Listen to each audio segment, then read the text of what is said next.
All right, we are live. What's up, everybody? Hello, guys. Episode 38. Woo! Shout out to Sauce Man for being first. Hell yeah, And we man. got Shruti and Joel. Happy Tuesday, guys. Happy Tuesday. Started a little late today, but we're back at it another week. So funny, we got Sauce Man in here. We got the Me Mommy ashtrays. Yeah, we Totally do. completed, so let's show them off. All right. Here's number one. First one is the blue base. So it came out a little streaky. This is the Me Mommy ashtray. We stamped it with the Casa Tua logo. Let's get a close up. Yeah. Here. See, so this is the restaurant group, Casa Tua, and they have their locations around the rim. So we did the outside and the blue. We did two styles. This is the first style. And then we tried it with blue letters and clear white around the edges, or around like the center, and then blue along the edges. These are little ashtrays. So we sent them the pictures, and they want the white inside with blue letters. Yes, they do. So they agreed to do it. So how many do they want? The order's for 60. So I think we should make like 70, just in case. We're not going to do that today, but No, but that's the update with the Me Mommy ashtray. So they want the white with the blue letters, and they want 60 of them. So shout out to Casa Tua. yes, that's pretty awesome. Let's see. So we also got another wholesale order from Earth and State. That's in Media, Pennsylvania. They ordered last year from us as well, a ton of dip plates, and pretty sure they got mugs as well. So they kind of did a reorder. So they want like 36 pieces. Let's see how many pieces total it really is. Got Jennifer Rivenberg. Jennifer. And Shruti says, was not able to join for long and busy studying. Good. Study up. That's okay, Shruti. No need to apologize. We're happy to hear from you. I'm glad you're studying. And hello, Jennifer. Shout out to Joel. Ashley, Joel. we also just want to remind Joel. Damn, I got a pretty nasty forehead tan. You do? We got to remind Joel. Joel said, I want Me Mommy shirt. Oh my gosh. Oh, let me go live on the vertical. Here we go. Oh, okay. All right, we're going live on the vertical too, guys. So we got both Nice. streams. Sup. We're going to go for a few hours today, and we have a special event planned for later. So we actually have a special sponsored YouTube event. What time do you want to do it? Maybe like 4 or 5. What do you think? I don't know. It'll be like at the end. Yeah. So it's 2 o'clock right now. Oh yeah. So got some time to. How long do you think you want to go? At least 6 hours. 6. So at 8 o'clock maybe. Yeah. Yeah. That sounds good. All right. Yeah. Ooh. So we have a special Excited. event, sponsored event, guys. It's gonna be at 8 p.m. Eastern Standard Time. So it's pretty cool. Yeah. Don't Make miss out. We're gonna keep it a secret till then. All right. Yeah. So what are you gonna do today? All right, so yesterday we did throw 10 more of the 4-inch planters because we have so many that we have to go through. So we're gonna trim the 10 planters today. We're gonna throw 10 more. We're gonna throw 5 large planters, tabletop planters. And then we have some customs that we need to do. Somebody ordered a stein. So we're gonna make some more steins. And we did get our steins back from the kiln, and they are giant. They're, we measured them out, and they're 32 ounces, and we were aiming for 24. So we're gonna make some new steins, cut them in half, or cut them by like 25%, is that what we said? To make them 24 ounces. Yeah, but we have some custom stuff. So a smaller bowl with a spout, 5 inches, the stein. Somebody wants this very specific tea set. It's called a Gaiwan tea saucer. It's like a serving set, so we're gonna make that for them. Then if we can get to it, a few juicers and hanging I planters. forgot to tell you. I didn't finish my sentence with Joel. Oh. With the whole, just reach out before, we want to cover the shipping, whatever. Yeah, we do. Just so, I just don't want to forget. Yeah. Because I'm not sure, because we just shipped something to Canada. Do you have like that nearby? No, Or do but you I remember where it remember. was? It was one 4-inch tabletop planter, and the shipping. Do you remember where it went? Where in Canada? Actually, I can find out, I guess. Let me All see. right. Anyway, we shipped something to Canada recently, and it like cost like It's like $40. $40. Yeah. So we want to cover you with the shipping 100%. So just so that is just Definitely. You can reach out on Discord Nice. because we have that little message that you sent me on Discord. So Nice. we'll keep in touch on that on Discord. Yeah, we're excited All right. for that. So the first thing you're gonna do, what? Trim up 4-inch planters. All right, and then let's we're get gonna into it. throw. Yeah, let's do it. All right. Let's see. So there's a few still on the bases here, so I want to get them cut off. And then if they are ready to go, we're gonna trim them. If not, we're just gonna hop right into throwing some more. I'm gonna give them ample amount of time to dry. Let's see. Get this hole punch, our little drainage holes punched out. Let's see. Right up in here, give it a twist. Oh, I already did some of them. So the other side's done. Slice this right off.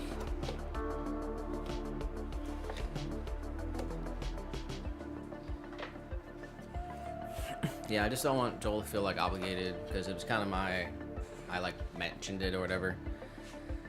So it's on me. No, it'd be really cool to test them out. Shepherd's slings, I remember this time. But yeah, 100%, like we got you on the shipping, and I'm excited to see the colors. Said you ordered colors.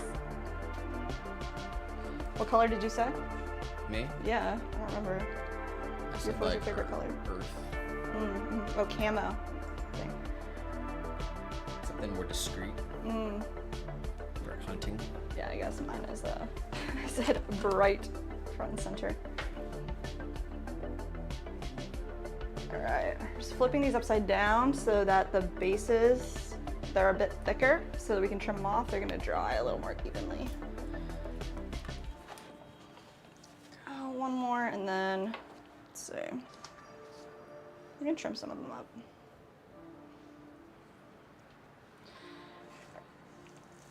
Slice these guys right off. So I actually timed myself yesterday, and we threw 10 of these 4-inch planters in 50 minutes. So what is that per planter?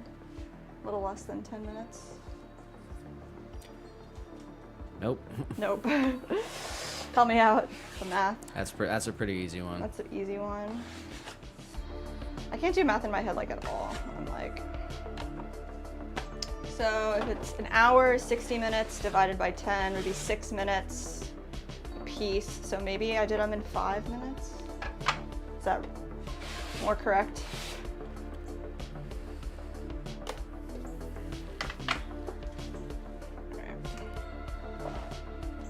Yeah, I know math. Not at all. So.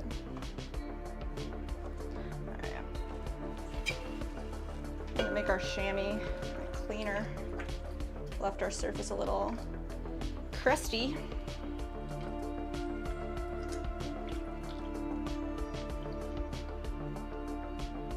And we had a really unique experience this weekend. We got to swim with the dolphins. You guys saw our short. I know some of y'all did. That was really awesome. It's our first time. There's this spot. It's like right off one of the highways, one of the bridges. It's called the Gandhi. And there's little alcoves where the mangroves grow. And we got to be in the bay. And I can't believe Nick saw it, was like, Jess, come here quick. And there were just like 2 dolphins playing. It was really cute.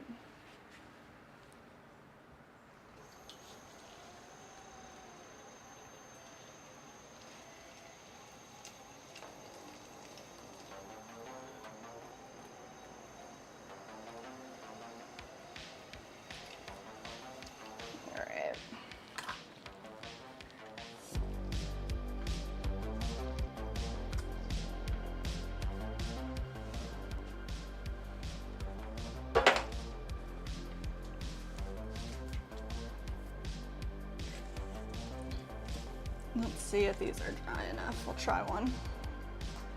Just center it up. Joel says, I was a 6 short, jealous. Do you live like close enough to a spot where you can go to an ocean and like swim? I don't know, like, I guess there's just not many spots in Canada. Probably go to a lake.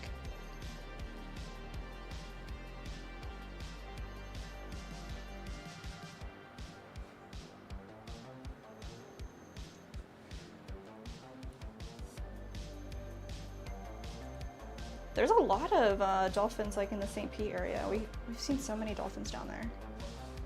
The first time we ever came to Florida, we saw wild dolphins too, and they're way more common than you think. In like Madeira, you can pretty much see them every day. They have dolphin tours. Oh yeah. Where they're basically, they guarantee that you see a dolphin. That's what they say on the side. Yeah. Or you get another tour. It's pretty crazy.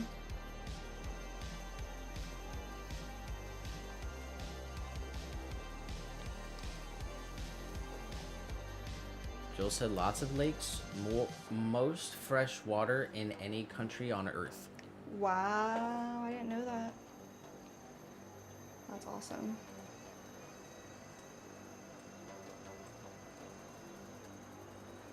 They do have some freshwater springs here, which is cool to swim in the fresh water. It's all cold. Yeah, that's crazy.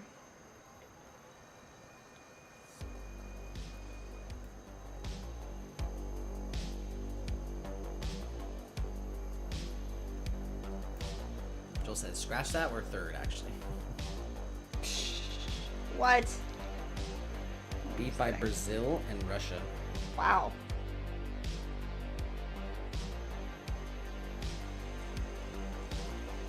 I'd say number 1 in my book.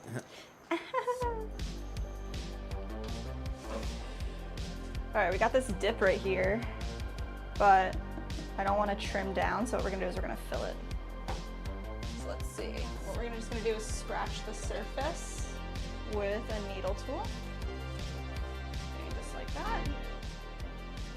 Just create some serrations. I'm going to take a little bit of clay.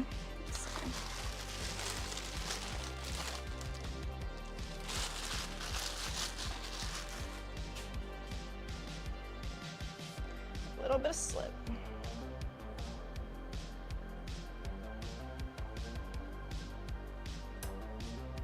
Patch it up.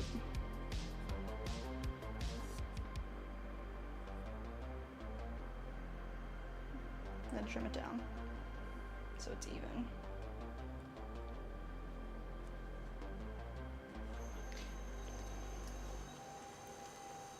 Joel says Ontario has the most lakes of any province. Wow. Yeah, we live right by this, like, the amount of lakes. I mean, I guess our spot, it's called Lakeland, which is nuts.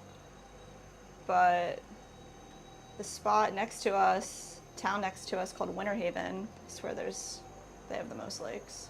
I'm not sure if that's true or not, but.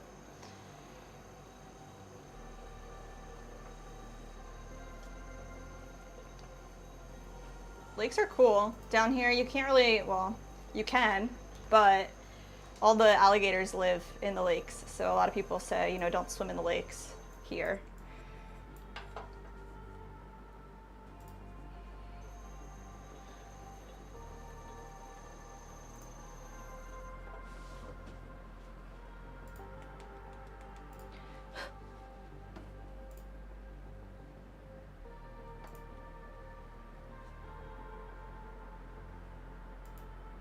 Does Canada have any, or your area have any invasive species? I know we've got like down South Florida, there's like a python problem.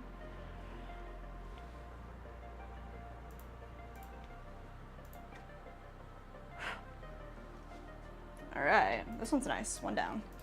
I'm gonna set these up down on the bottom shelf here. Let's just clean it off.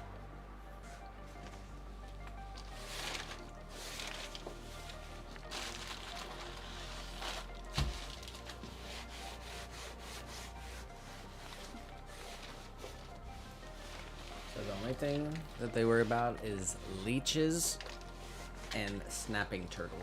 Ooh, leeches are the most terrifying thing in my mind. I can't even think about that. I feel like any lake, swampy area probably has those. But yeah. Snapping turtles? That's scary too, but at least you could probably see them.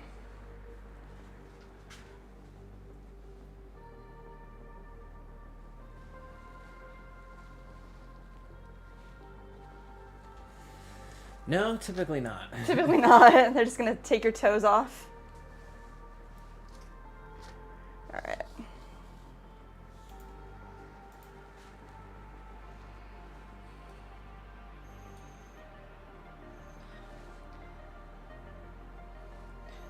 The closest lake to our house, the one that's like 2 blocks away, there's one tree that's growing like from, I guess it's like a big palm tree, like from the land out and down and around. So the turtles really like to sit on the trunk, and we always call it Turtle Tree.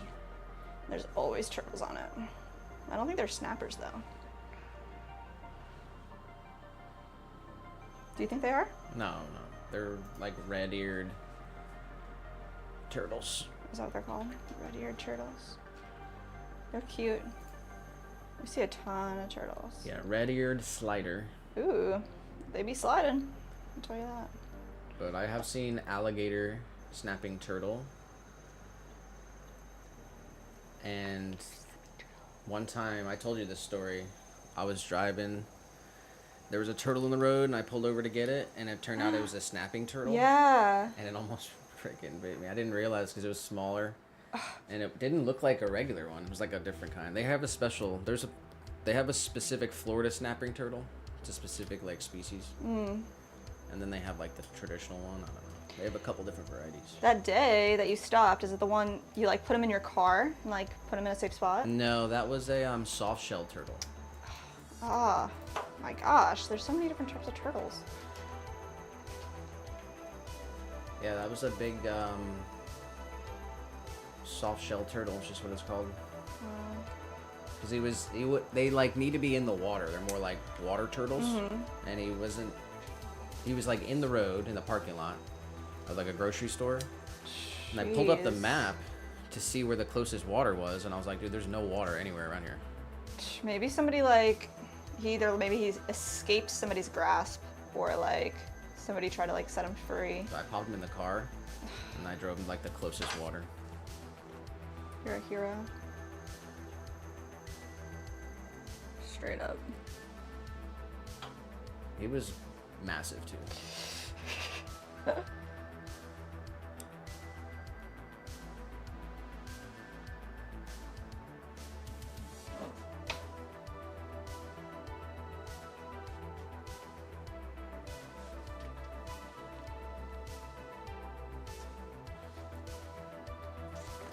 Bill says grass carp are a problem, and emerald ash borer are very invasive here, killing our beautiful elms.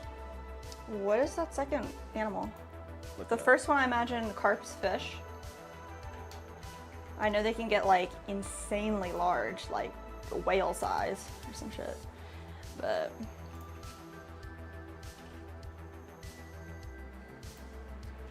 Emerald ash borer is a wood-boring beetle native to Asia. oh my gosh. And it kills the trees. That sounds like the lantern flies in Pennsylvania.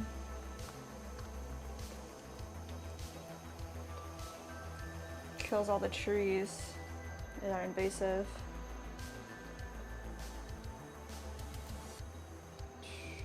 Jeez.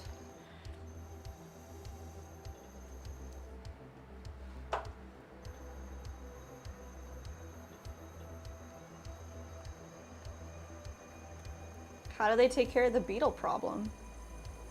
Like, birds eat beetles, right? I wonder, like, They have to like breed birds. I don't know.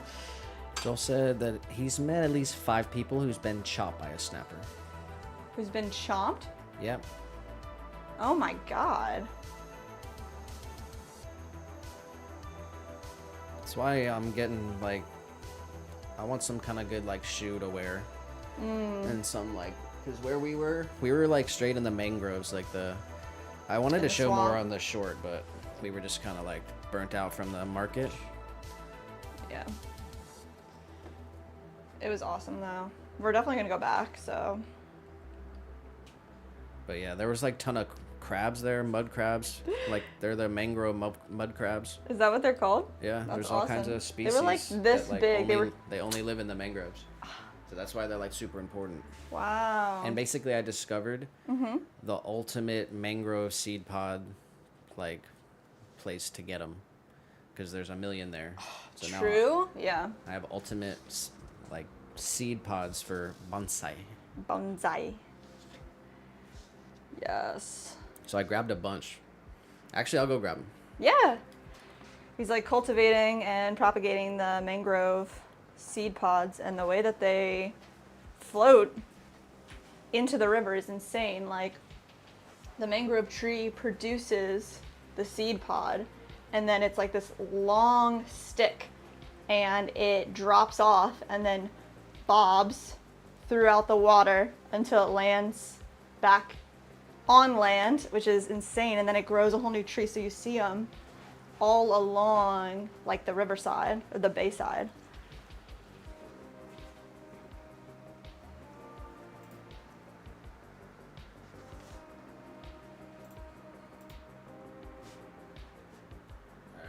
Got him? All right, I switched the cameras here. I'm going to show off the seed pod here. Yes.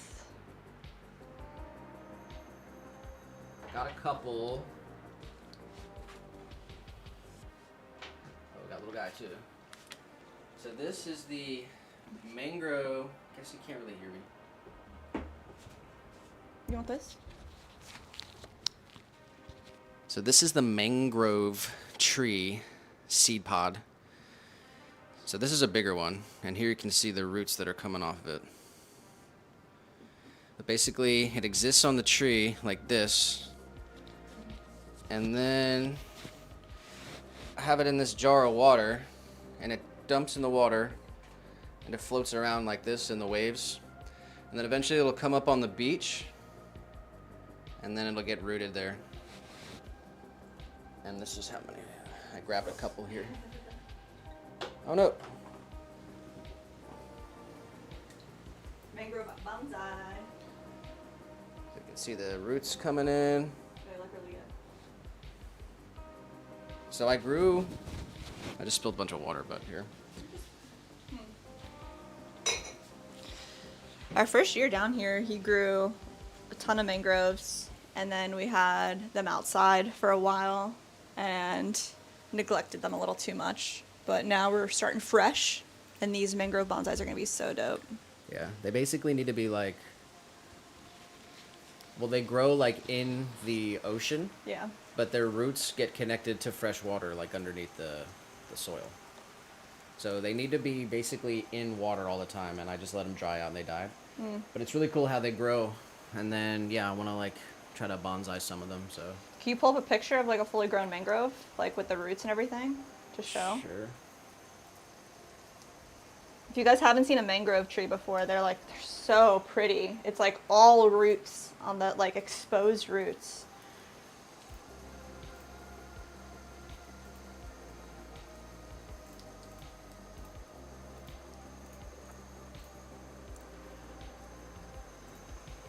By the way, Probably it is seen something like a mangrove tree before, but that's pretty much what a mangrove tree looks like. And then I looked it up, but they have some images of bonsai mango trees, nice. and they look really cool. Hopefully I can get some good roots coming out of them, and we'll need some good bonsai pots, and then try to do some, because that would be awesome, because there's a million mangrove seed pods there. A Yes, million. honestly, like straight up. I just grabbed a couple.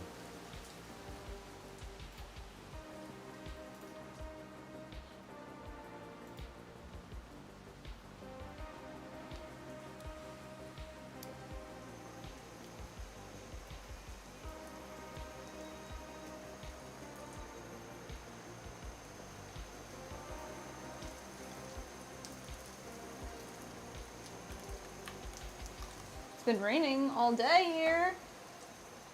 It's been so hot, guys. Needed to rain.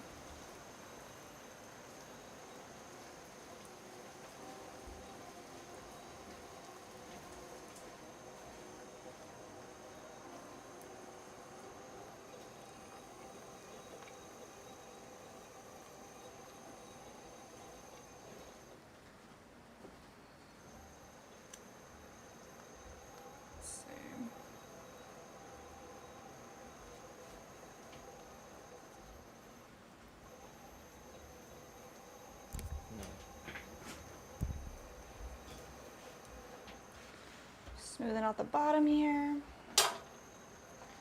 This one might be the last one we can trim, so they're still pretty wet.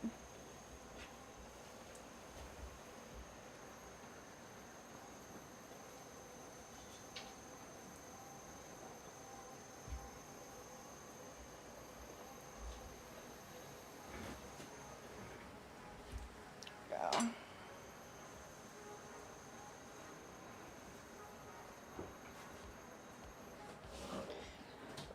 Baby powder down so we don't stick. Let's get our stamp.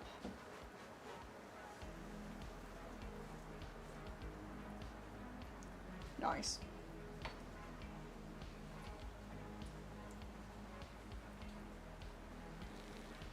Let's see that nice crispy stamp.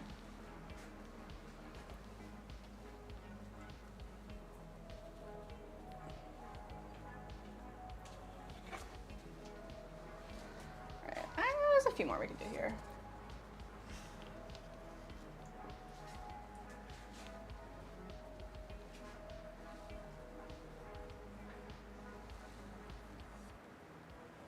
Been keeping our tally of how many planters we have thrown versus have to throw, and every time we trim them, I add them onto our list. So after today, let's see. We had 5, 10, 15, 20, 25, 30, 35, 40, 45, 55 that we had to throw for the 4-inch. And so far we've done 18. So we did another 10 today, trimmed. That'll be 28. And then we'll throw 10 more, 38. So I think we're gonna try to throw 10 every day until they're done, because they need to be done.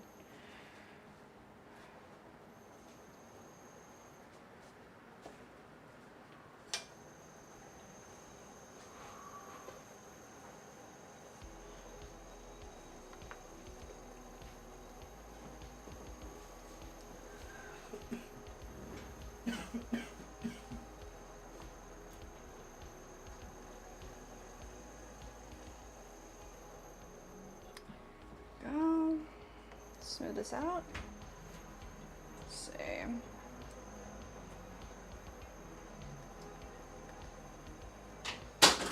And all the way over. Smooth it out. Nice.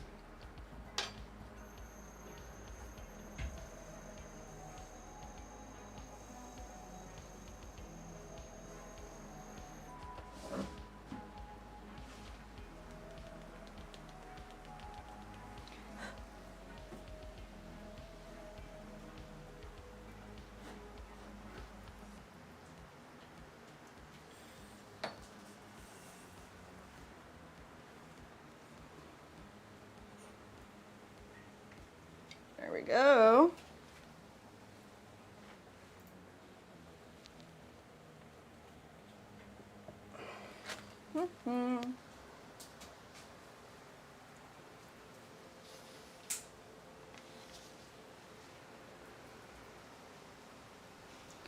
Let's do this one right here.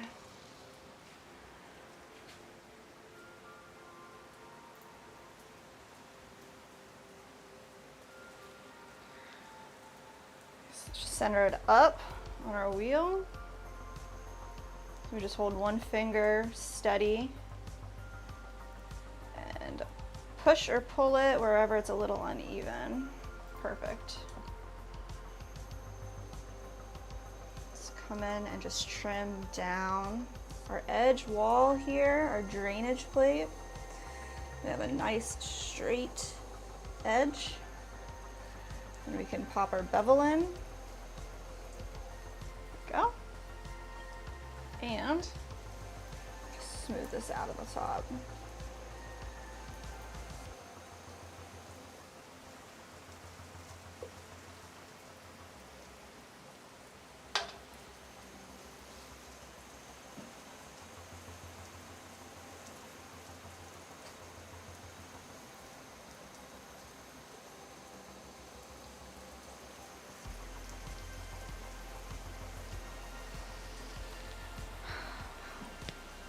Nice. Woo! All right,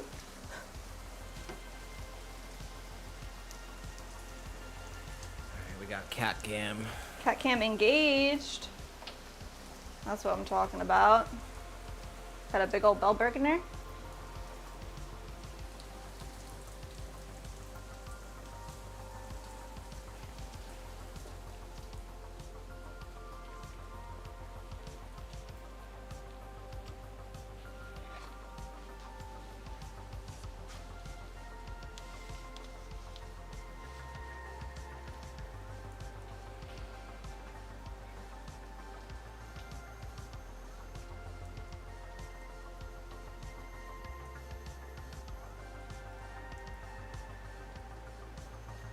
Center it up. Use our cork to apply some pressure evenly. Just gonna trim down the sidewall right here. Nice.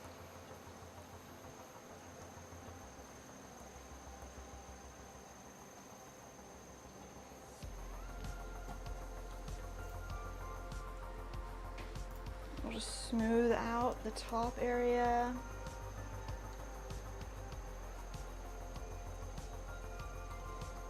Perfect. Hit it with our sponge.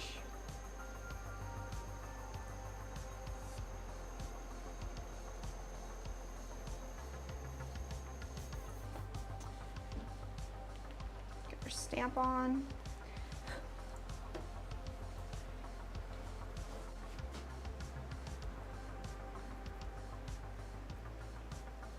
Nice.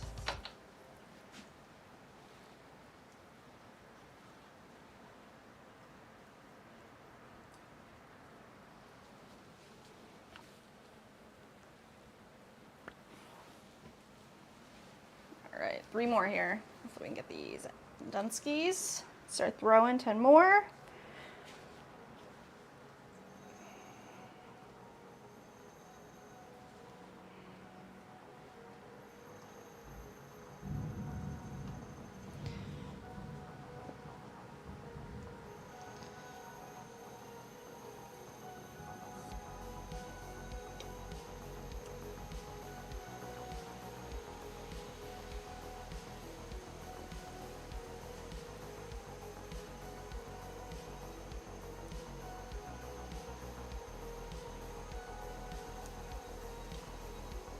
So somebody actually emailed us asking for a custom order for something I had never heard of before called a butter sled. Have you ever heard of that? No, but sometimes when I'm feeling feisty in the morning and butter in my toast, I'll say butter sleigh. No. What is it? What is it? It's a sleigh? It's just like a buttered plate sled. Like, I don't know. It looks like a sled straight up. So it's like a plate with like a rim and then a handle. So it looks like one of those OG sleds, but there's no lid to it. So it's just like a plate with a little handle. And they like sent an image of kind of what they want, just kind of like a rectangle with rounded edges and a little handle. And they want it in our triple melt glaze. So we're gonna work on that for them and our whole order, and the whole scheme of all of our orders. It's making a butter sled. Whoa, guys. Jeez. Did you guys hear that thunder? It's really coming down.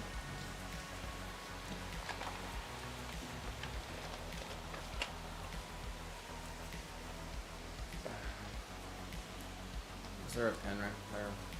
Pen? Got these two.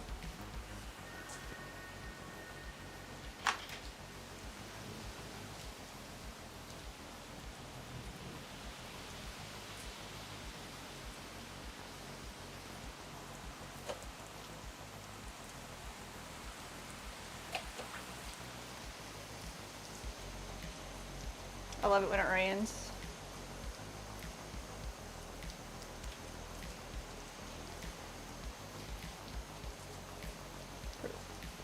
I really like this room because it's like surrounded by windows on the second floor.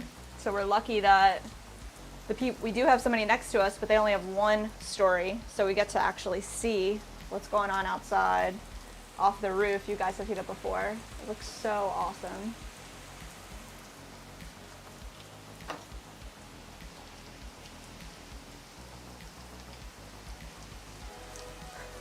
Thunder. Yes. Yeah.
We got Hannah Sakura.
Got mic'd back up. All right, hope you guys like the rain sounds. Looks like it's slowing down a bit.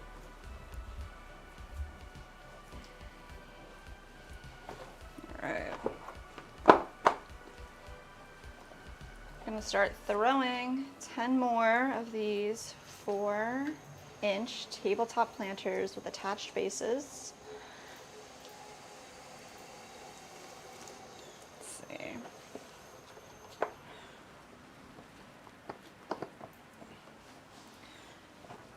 Did a little cleanup on this wheel, but doesn't need to be perfect.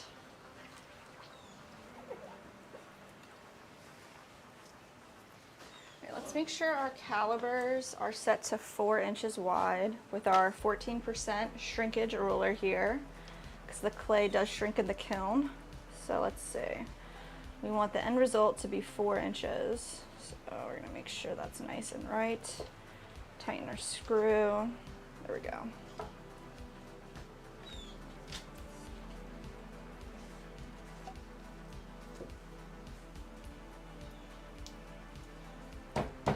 We weighed out all of our clay earlier today.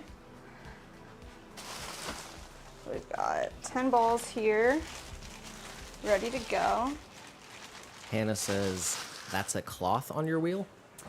Yeah, so our wheel head actually doesn't have any bat pins. So typically, some of the wheels, they would have little screws, little pins right on each side that could attach to the bottom of these bats.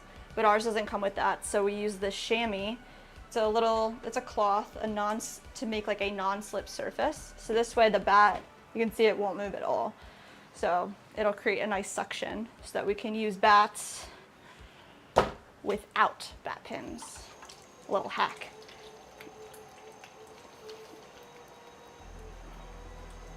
You could use a like a little disc of clay as well. So when we throw larger, we'll end up putting a small disc of clay on the wheel head instead of using our chamois. Just creates like even more of a surface where your bat won't slip around. See, sometimes it does that. That's not nice. So what ended up happening here is I just didn't wipe off my chamois before I added the bat. There we go. Why is it doing that? That's so crazy. Usually it works perfectly fine, but sometimes it's the bat too. These MDF bats, they warp. So if there's a little bit of a curve, it's not gonna do its job as well as it should. So let's throw a plastic bat on to start our day. It's the first thing we're throwing for the day as well. So hopefully we don't run into too much craziness. There we go. And it says, I saw other potters use clay. Yeah, when we throw larger, we use clay. Typically this works really well just to do like more production. You can just pop it on and pop it off as well. But clay works just as nicely. And if our chamois wants to cooperate with us today, it'll work good, but some days it's like that. Let's see. Oh, I do really like the chamois. Especially since there's like no mess at the end to clean up. Clean all that clay off your wheel head. But it is necessary for us when we throw larger, for sure. There we go. We're gonna center this up.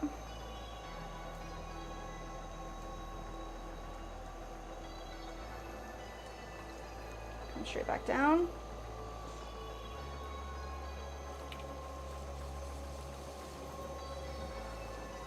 There we go.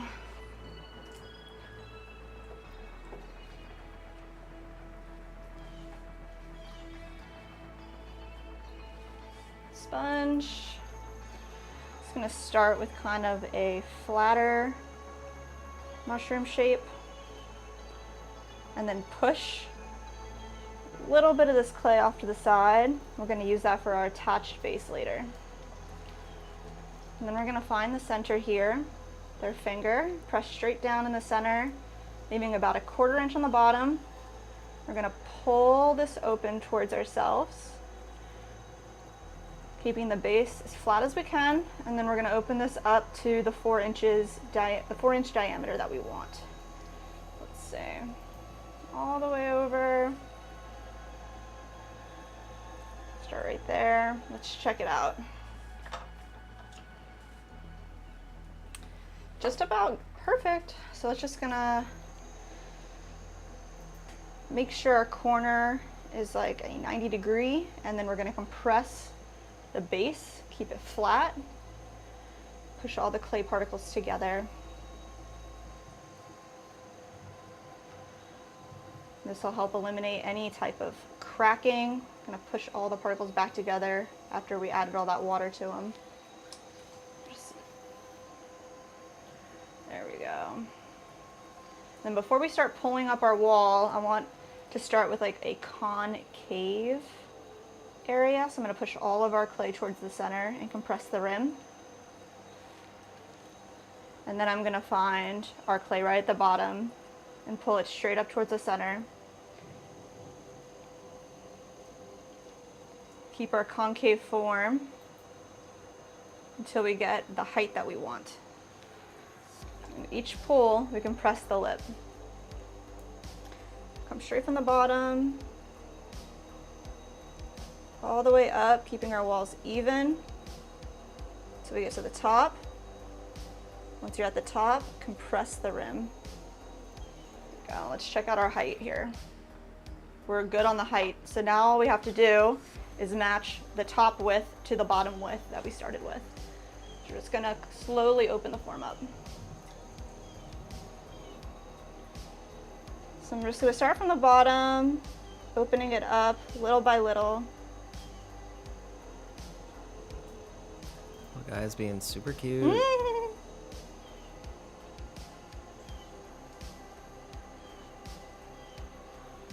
Oh my gosh, he looks like a bunny.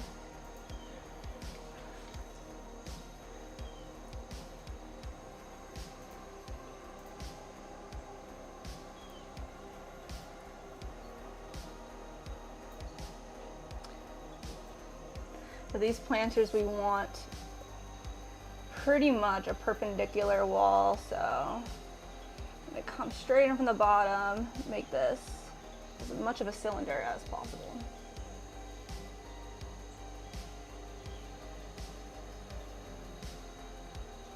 Compress our rim, 4 inches wide and 4 inches tall.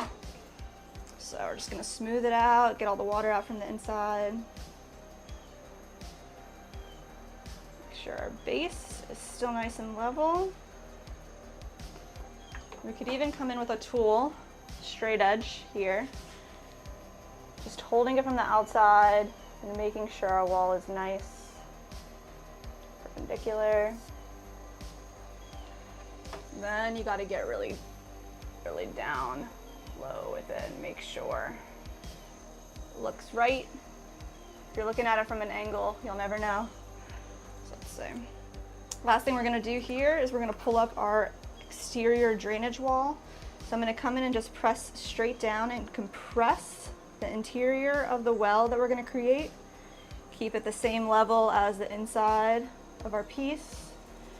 And then right underneath, we're just gonna pull up this clay and pinch it. That'll be our little exterior wall pull. Compress the rim. Then since it's flared out, I want it to match the cylindrical form from the inside. We're gonna collar it. So with 3 points of contact, starting right from the bottom, it's gonna slowly move up and push it in towards the center. Way up, in towards the center. Compress our rim. I can take like another tool here. This is just kind of like an extension of our finger. And I'm gonna come right in here and just give one more little compression. Also gets rid of any slurry that's down in there, as well as create a little swirl on the bottom of our piece. Hannah said, giving me cute aggression. I wanna boop him on his nose. Always.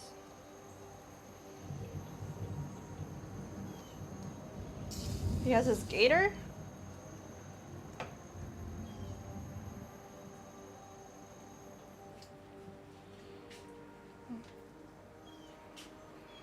All right, one last look.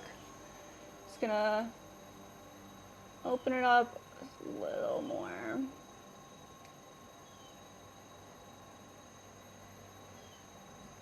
All right, there it is. Now we're gonna wire it off, set it off on our shelf to dry. We're gonna make 10 of these today. Let's see.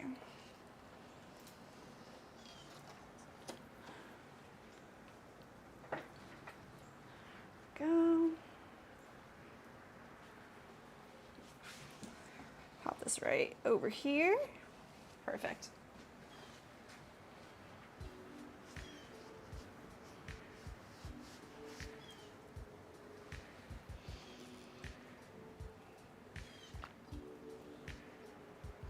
The last sip of coffee. It's over. It's done. All right. Line up our bat. Actually, I'm gonna use this first clay ball that was giving us kind of a hard time. So let's slice it off.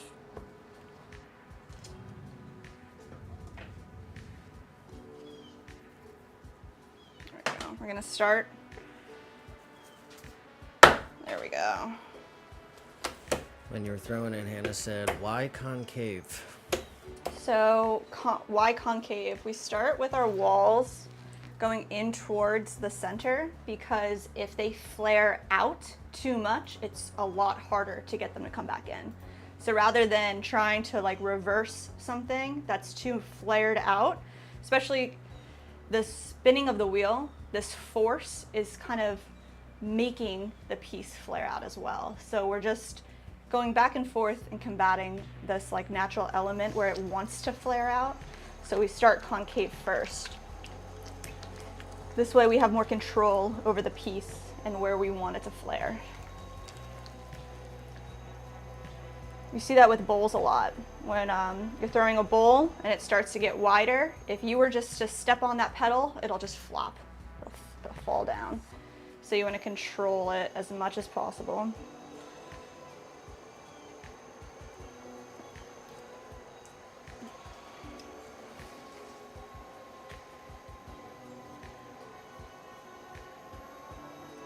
All right, we just passed 1 hour into the stream. 1 hour.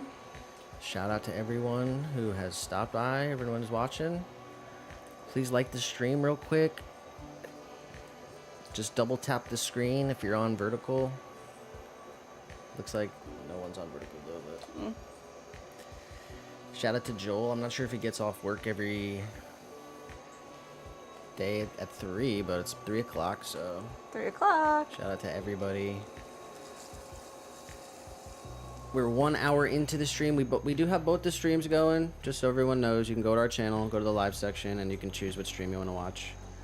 Most of the people are in horizontal right now. I'm biased, but horizontal's the best stream. But we will be here for a few more hours, so appreciate y'all hanging out with us. Yeah. We have a special event happening at 8 o'clock. So definitely hang out or come back at 8. Yeah, we have a special YouTube sponsored event happening later in the stream, so keep an eye out. Hannah says, how many hours is your stream usually? Usually we go for 8 hours on Tuesdays and Thursdays. So we start usually around noon Eastern Standard Time and wrap up around 8. And then occasionally we'll stream on the weekends, but today we kind of got a late start.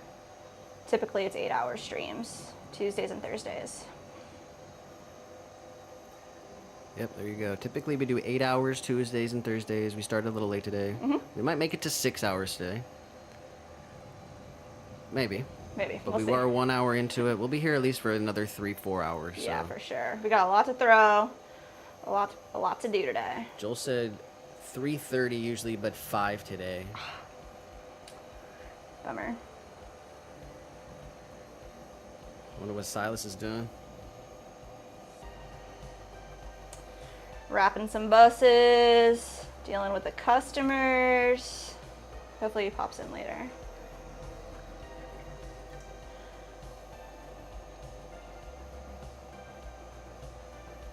There we go.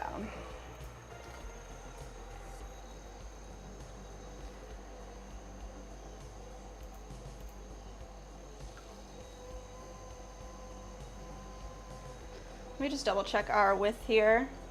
All right, we're looking good at 4 inches. So just spend a minute here compressing our bottom, just moving back and forth, pushing the clay down into the bat with our finger. And you can use a rib tool, a knife tool, anything flat for this as well. Now we're gonna pull up our height here, grab a little bit of clay at the bottom, come all the way up to the top, to keep it concave, compress our rim, keeping all that clay together. Oh, let's do it again.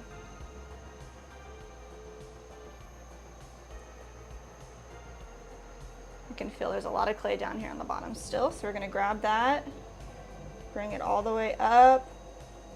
When we're pulling, we're dispersing that clay evenly throughout the wall. There we go. Joel said that in Ben Wolf's stream last night, Silas said he was making pumpkins. Making pumpkins? Wow, Halloween is here. It's coming up soon.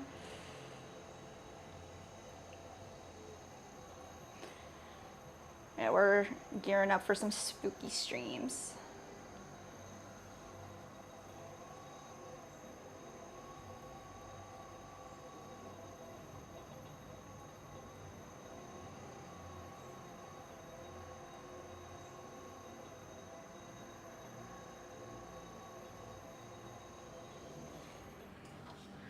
All right, 4 inches tall.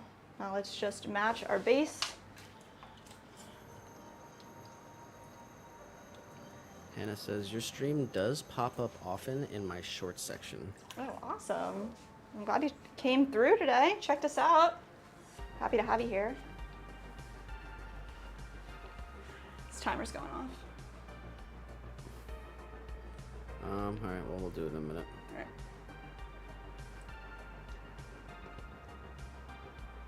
This messy little guy on my phone.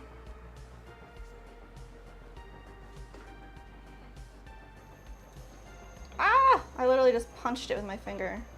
Let's fix that. I'm gonna straighten it out.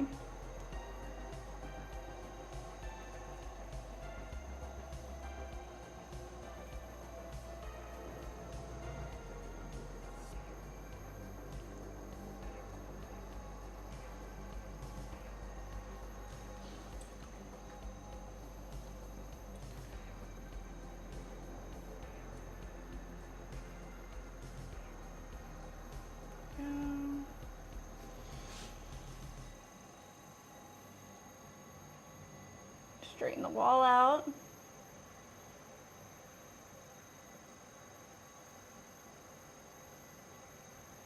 There we go. All right, let's pull up this exterior wall as well.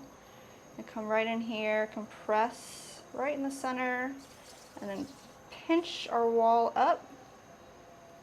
Pull all that clay straight up. Compress the rim. Gonna go in here with this tool and just do the same thing we did before. Compress that bottom, get rid of any of that slurry or water that's in there. And then we're gonna add a swirl right on the bottom of this piece. That helps direct all the water to the drainage holes we're gonna add. That is also just really nice.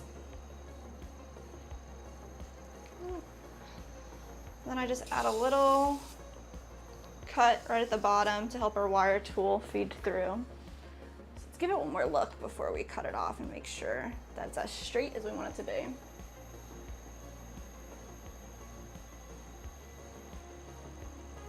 That looks good to me. Just take our wire tool and we hold it tautly on both sides, and then with one straight motion, flat, coming all the way through the other side, keeping it even.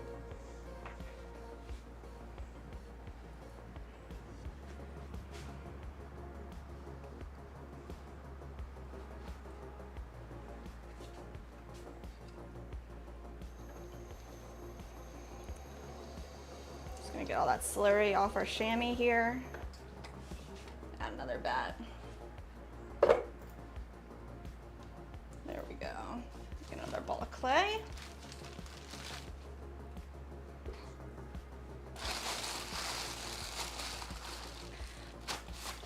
Make sure our bag of clay balls is actually secured, not drying out. There we go. We're gonna center this up.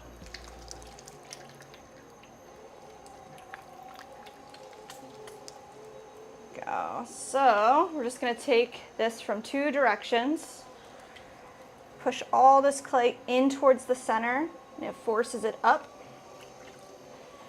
Grab all the clay on the bottom, force it all up towards the middle. And then from one corner, this ball part of our hand, the meaty part, we're gonna press straight down into our left hand. We're just creating this triangulation with our thumbs. We're gonna push this whole thing straight down. We're gonna do that as many times as we need to get this clay centered on the wheel. Let's go ahead and pull it up again.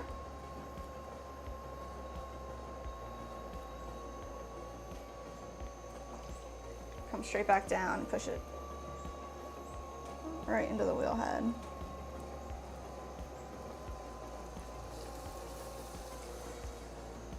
There we go. And that whole time I'm just applying pressure with my right hand with this meaty part of our palm right in one corner of this clay. And then we just push all of that while it pushes down into our left hand. So it creates this nice rounded form. This is where I want to start. Right there. Then we're going to take a little chunk of clay here, push it off to the side, save it for later. Now let's open this up. Now just feeling it, we're going to find the center, press straight down, get almost to the bottom, leaving about a 1/4 inch. And I can tell there's a 1/4 inch left because I'm using my thumb to feel where the bat is. And after a bit of practice, I can tell the difference between the level of the center of my hand and where my thumb is sitting. So right there, I can tell there's about a 1/4 inch difference. I can pull that straight out.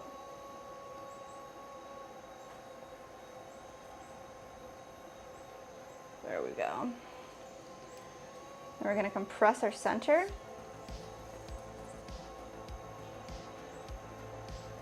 Keep our wall concave, just like that. Now let's compress our base. Make this nice and flat. Get all the water out of there.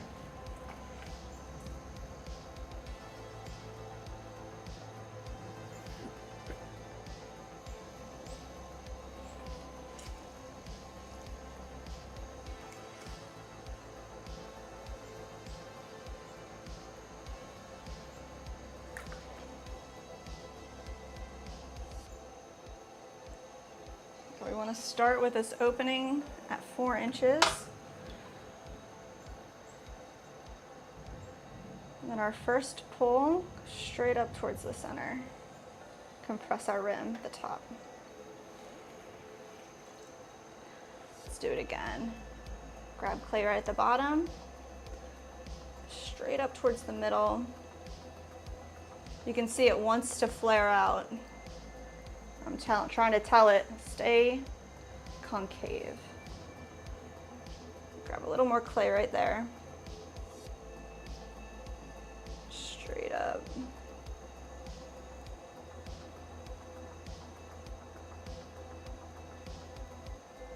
Press the rim.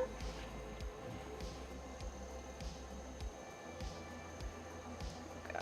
We're just looking for 4 inches tall before we start straightening this out. Looking good. Let's see. Let's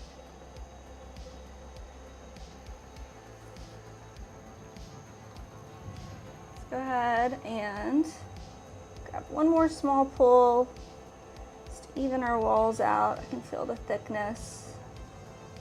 Straightening the whole thing. There we go.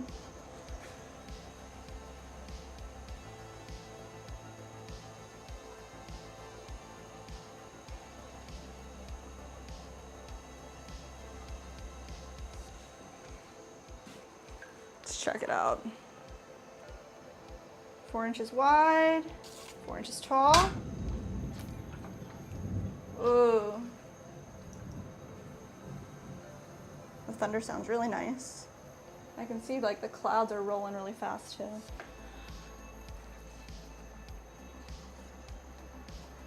Alright, let's come right in here. Compress our little well area with our finger. Come right underneath, grab all that clay we left. Just pinch that together. Bring it straight up, compress the rim.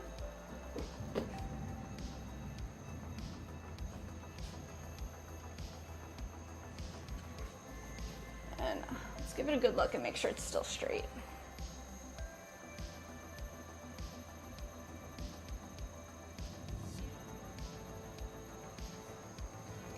Straighten this out as well. Nice. Let's come in with our tool here, give it a little more compression.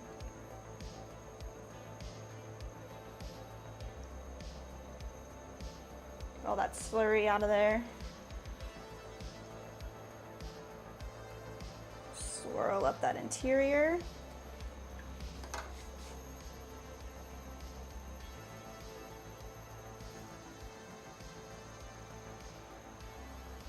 Pull it out a little bit, even it out.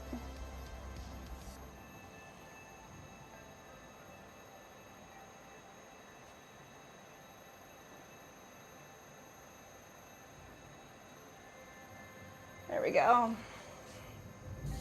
Add that little cut at the bottom. Let's wire it off.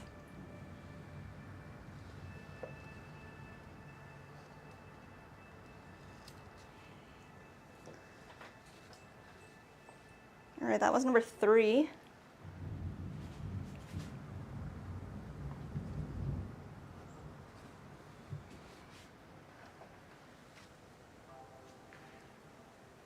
Let's go ahead, grab another one.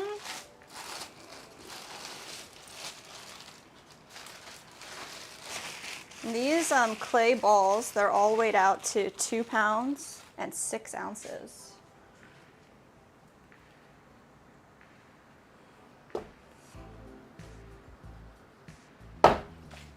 Nice.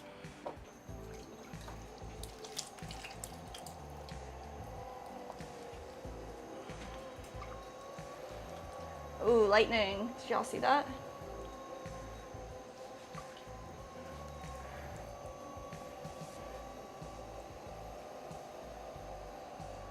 You think your bonsai outside's all right? Yeah.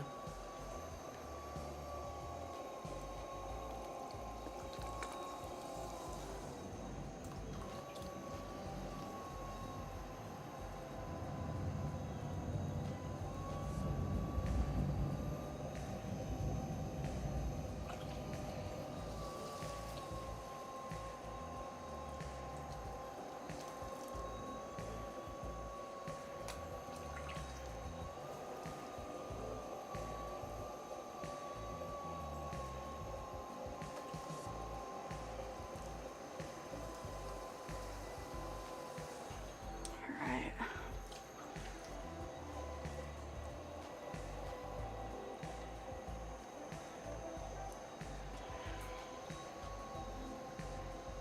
Let's push that little bit of clay off to the side like we like. Keep that for later. Straight into the middle. Open it up.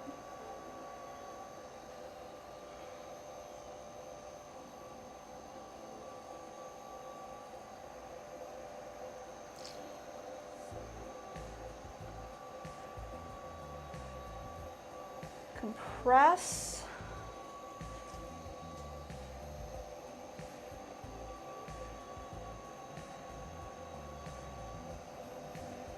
All the way into the center and all the way out, pushing all that clay down to the base.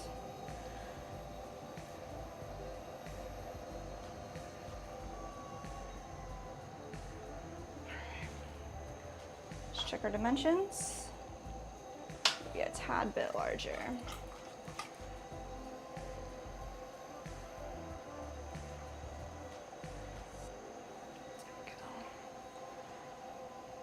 Bring all that clay straight up towards the center.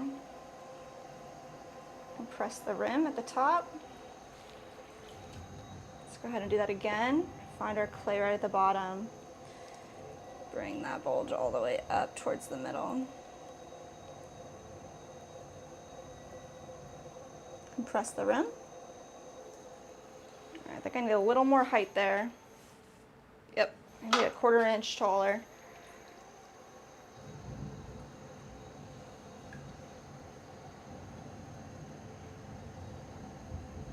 If your piece starts to flare out a little too much, you want to collar it back in. Come from 3 points of contact, straight from the bottom, all the way to the top, pushing the piece in.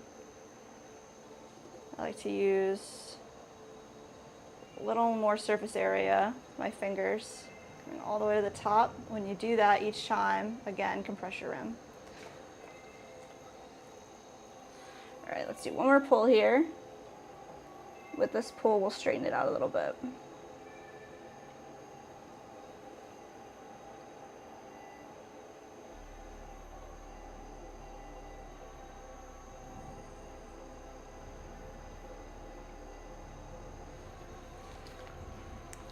All right, let's take all that water out from the inside.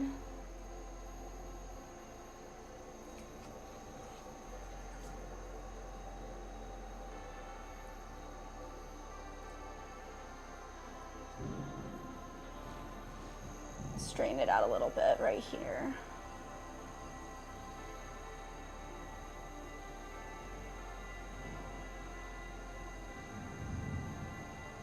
Nice. Let's go ahead and open our base up. We're just going to compress straight down for our well. Making it the same thickness as the interior. Coming right underneath of this, pinching our wall up. Compress the lip.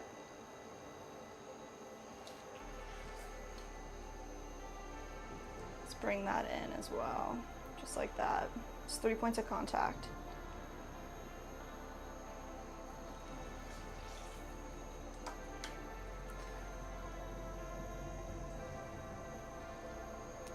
Compress our base. Add our swirl.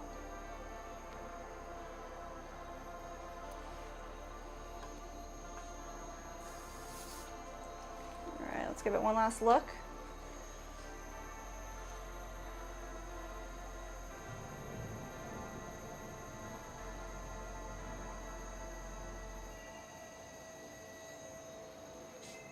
Nice. Make sure we got the 4 inches, good. 4 inches there, perfect.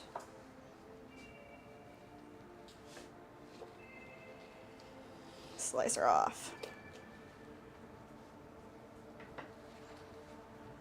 Number 4, down.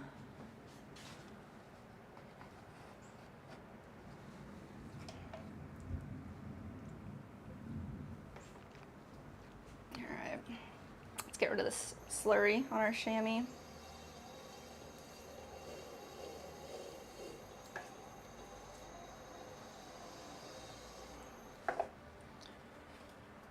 Pop this guy right on there, centered. Another fresh ball of clay here.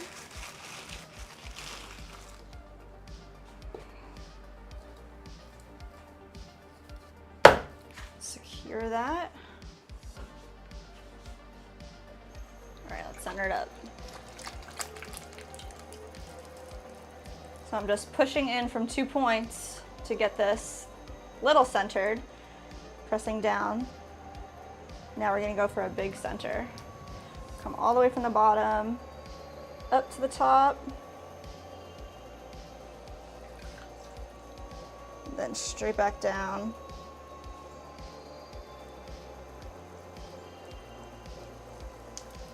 Let's do it again.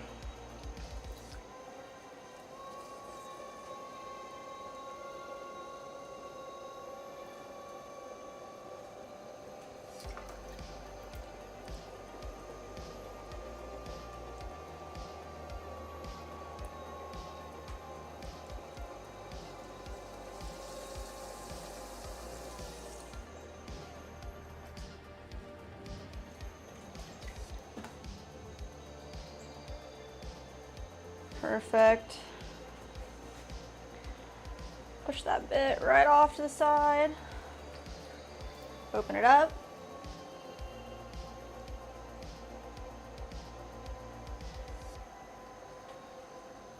Straight over.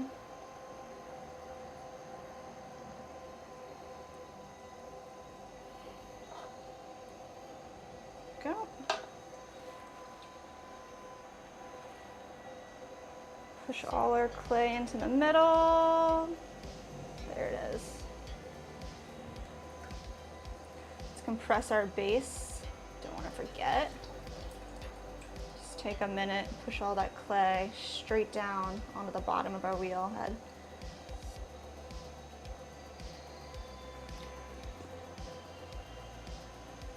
Just moving from the center to the edge and back. Do that a couple of times.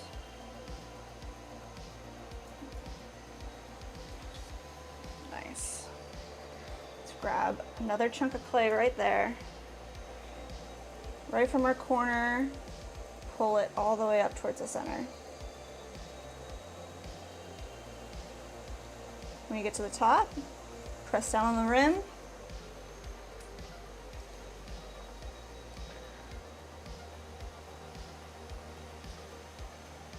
Let's do that one more time.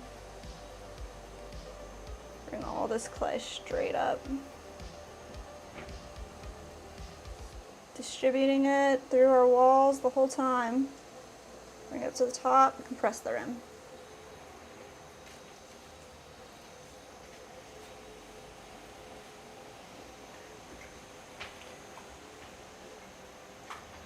Okay, let's make sure we have our height. Yes. Now let's just get our diameter straight from the bottom. Any time we can in this, especially here, We're going to connect both of our hands together to create this triangulation. Just helps with stability. All the way up to the top, just opening it up. All right, we do have to go take a short break and do that though. We gotta go switch our laundry. Yeah, fair. So we have a shared laundry space in our apartment complex. So we have left it in there. Yes. We gotta go do that right now. So we're gonna be right back. Yes, guys, be right back.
All right, we're coming back.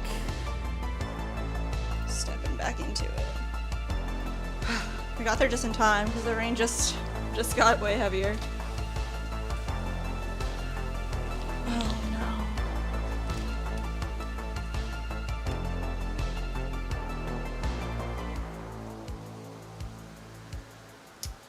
My water just knocked over the last 2 planters.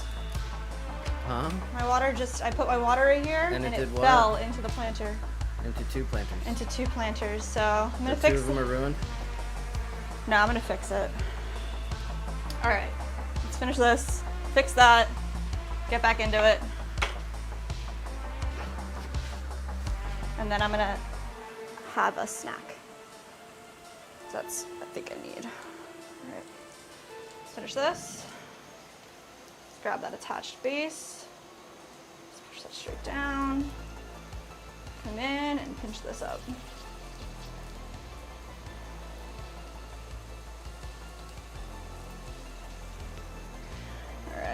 Come straight down and make sure it looks nice and even. Gotta open it up a little bit more.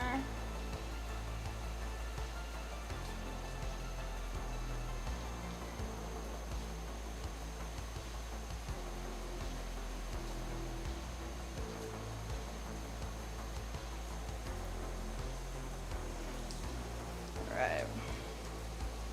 4, 4, nice. All right. Now it's coming down.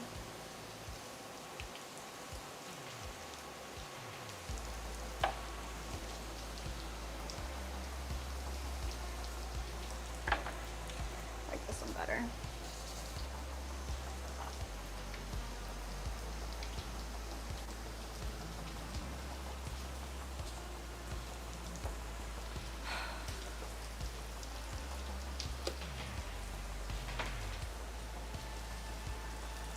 This is number 5, but we have to fix up 4 and 3 because I just smashed them.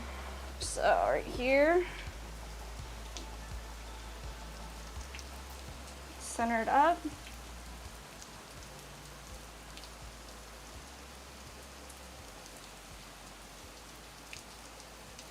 All right.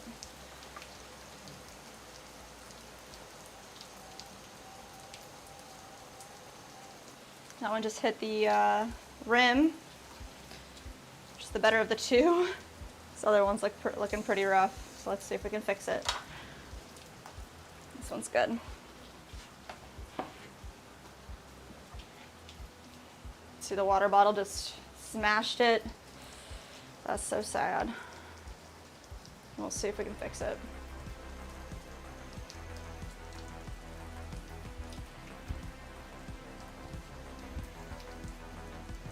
Centering it.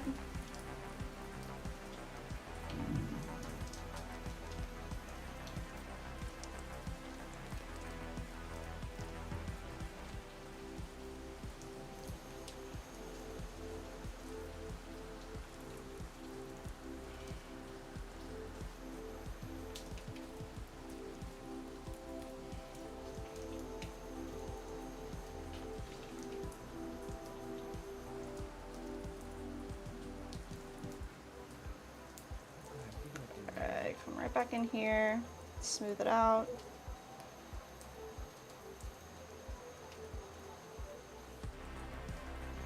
Let's see what's up with this wall.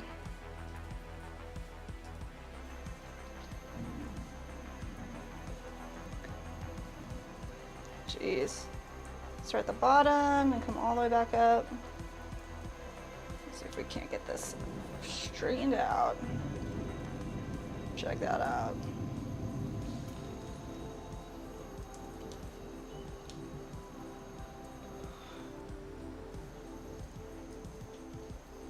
It was a pretty decent fix.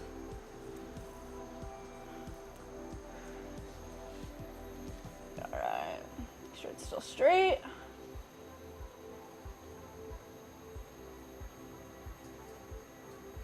All right, no more of those mishaps.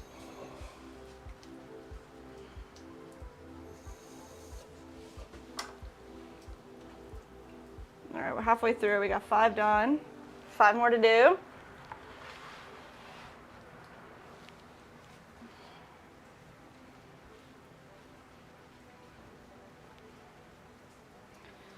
Let's see.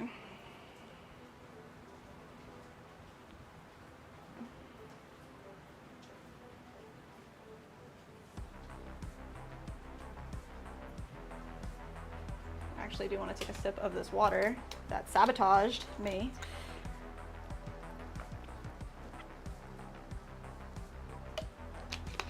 Nice.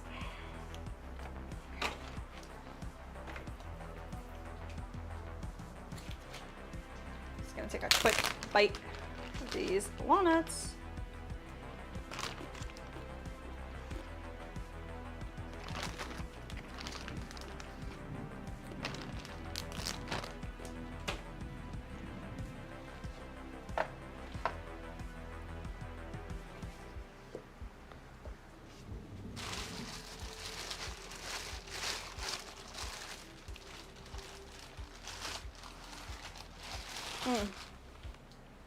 It's yummy. All right, let's get this centered up. Number 6. Nice. Push it straight up into the middle, straight back down. Do that one more time. Get all our clay pushed into the center of gravity.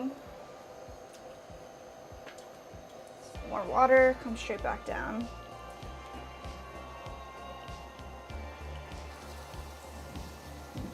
There we go.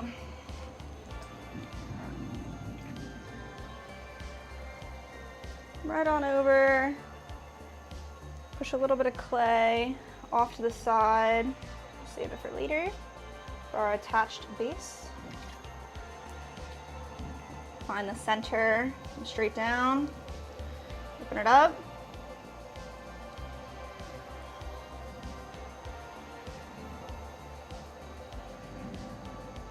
Compress the bottom.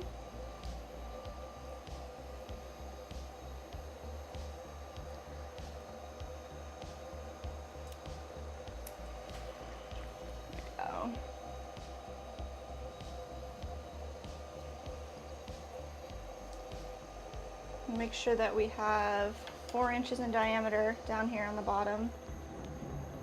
A little bit bigger.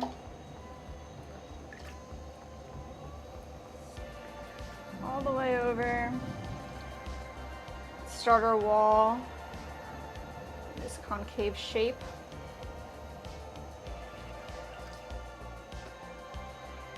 Pinch a little bit of clay, bring it straight up to the top.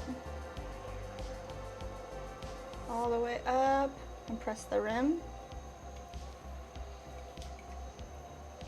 I'm gonna do that again. Let's find our clay right there. Grab that bulge, bring it all the way up to the top.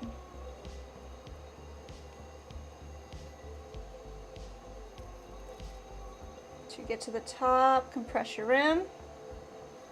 Let's see if our height is there. Yes, 4 inches tall.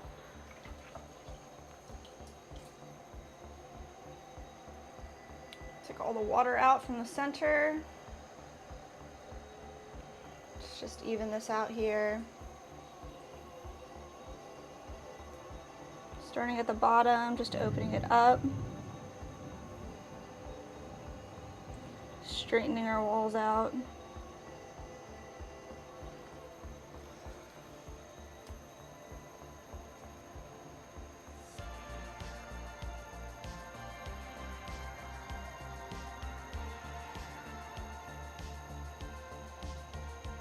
There we go. All right. Let's come in here and press straight down on the edge, creating a little well for our attached base. You can come underneath right here. Just pinch this together. Just bring that straight up.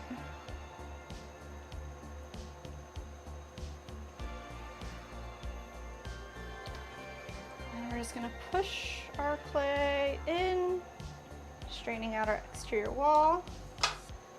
Come on in here, compress the exterior. We're gonna create a little swirl on the inside.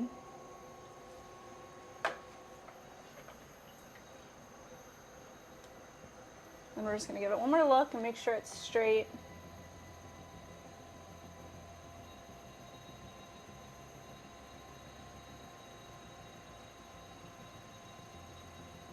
Final test of diameter, 4 inches, 4 inches, we're good. Let's create a little bevel right there. Helps our wire tool feed through.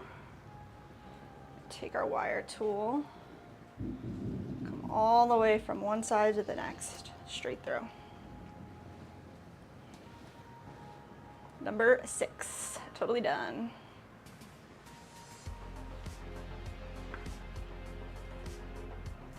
Got Mandy in the chat. How are you?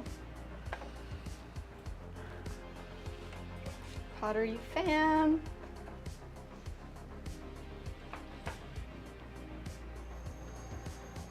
We are out here throwing our hearts away. We did 6 4-inch planters and we've trimmed 10 4-inch planters already. So we're gonna finish up our next 4 here. And then move on to large planters.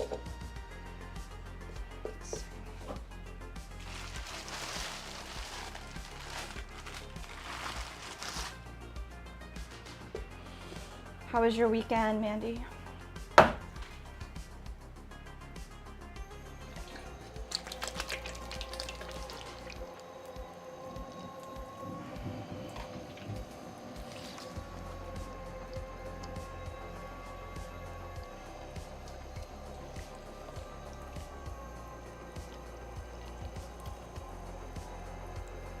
Yeah.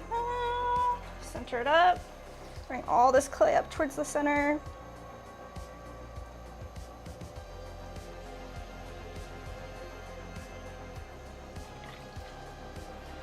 Go press straight back down.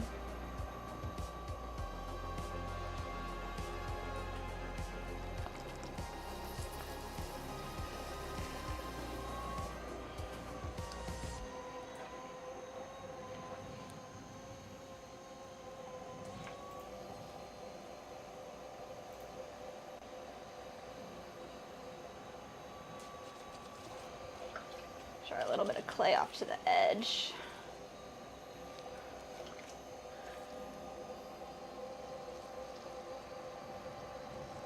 Open it up all the way 4 inches. Compress.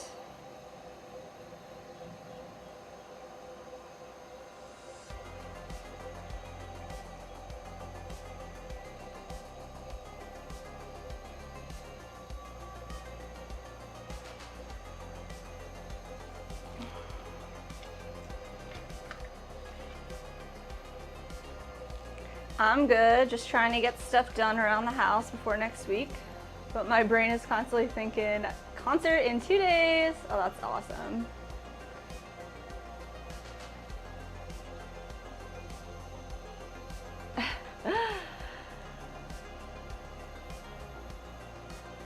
Chris Stapleton. Yeah, we were listening to him last night actually, listening to some music on YouTube.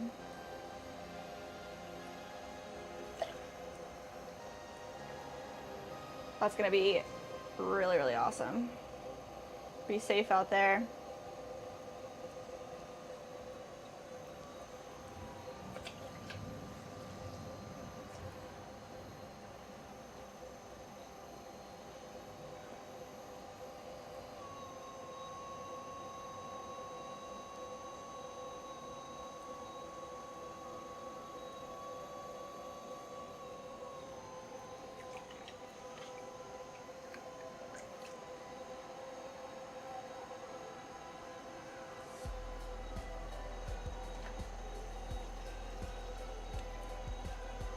Do you have a favorite song that you're excited to hear him sing?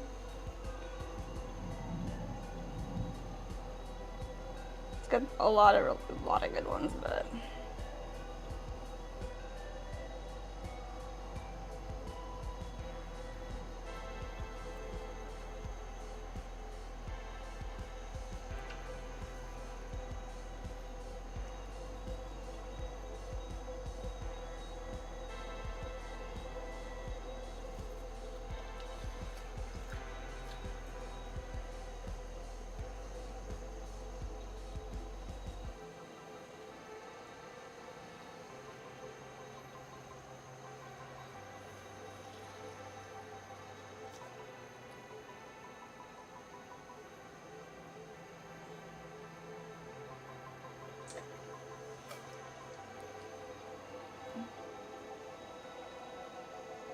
Straighten these walls out.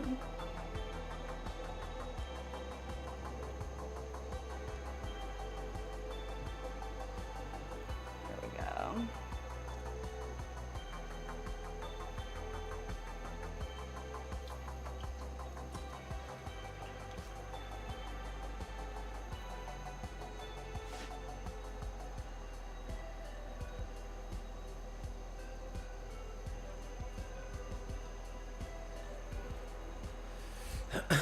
Yo, what's up, Mandy?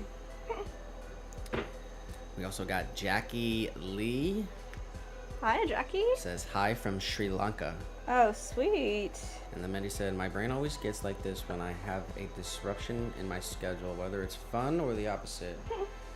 Doesn't really matter the time frame. I could literally pick up groceries next week and my brain won't focus on anything else. And it gets all jittery for no reason about the anticipation of any sort of upcoming event. Sounds kind of nice, like butterflies.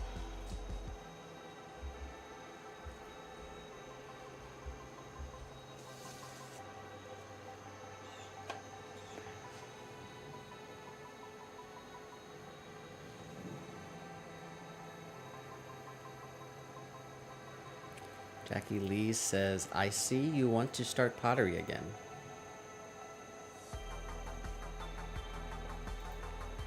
Say that again? I see you want to start pottery again. We are always doing pottery. Never gonna stop.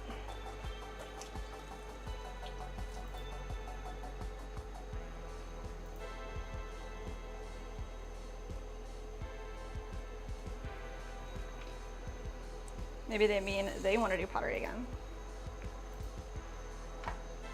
Oh, that's what I said. I read it wrong. I see you and I want to start pottery again. Yes, definitely do it.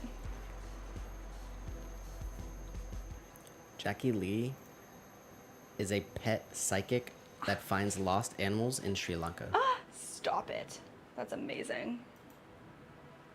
Originally from Australia. Wow.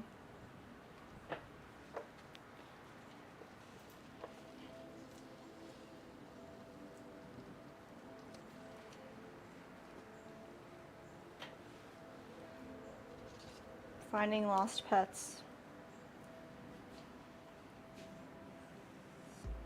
That needs to be done. I hate it when I see like a missing kitty photo, missing dog photo.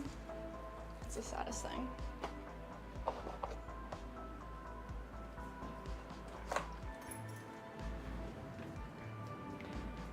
Amanda, does that mean your birthday's in 2 days? Are you going like on your birthday?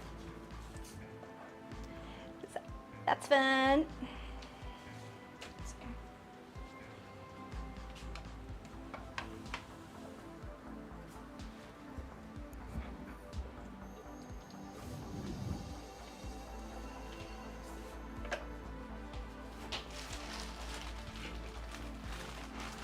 No, her birthday's like the 29th or the 28th, like the day before her surgery. Something like that. Nick's really good at It's not remembering today. things. Or 2 days. It's next week. Next week. Nice.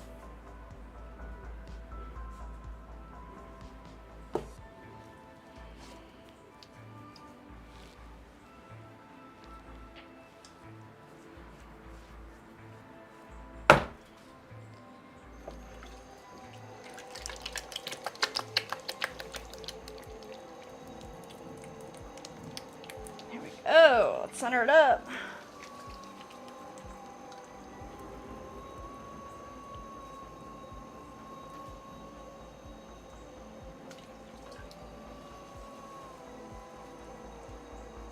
Jackie Lee says, all over the world, I find lost pets. Wow. I found a dog in Australia the other day. Oh my gosh. I'm normally in Australia. How do you do it? Oh my gosh. Tell me more. Oh my gosh.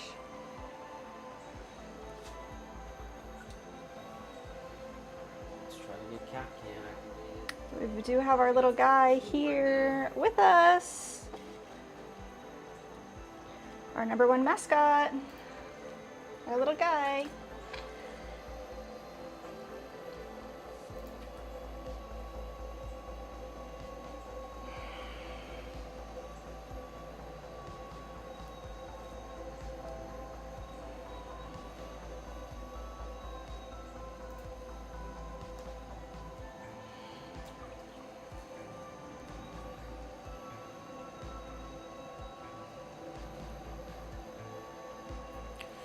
And he said, loving you on my mind is my favorite Chris Stapleton song. Ah. Wow. That's a good one. But Get Down in Arkansas will be an awesome experience. Everyone getting hype about our home state. Get Down in Arkansas. I don't know if I know that song off the top of my head. Do you know that one? I'm not sure. That's awesome. He has a song like that. And he said, the 29th, Nick remembered. We are celebrating my birthday this week since I won't be able to do much after my surgery. Nice. Jackie Lee says, I look at the photo of the pet, and then I look at Google Maps and track the lost pet. And then she said, I love your cat, and I do find quite a few cats also. Wow.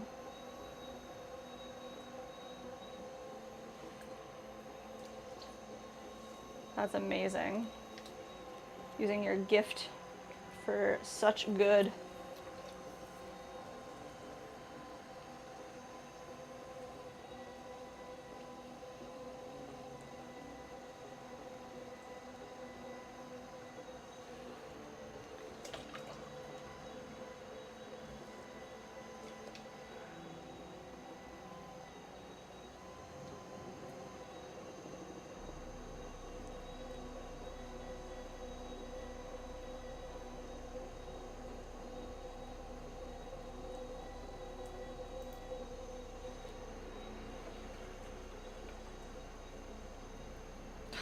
Little guy. I can see him on my phone. He is so cute.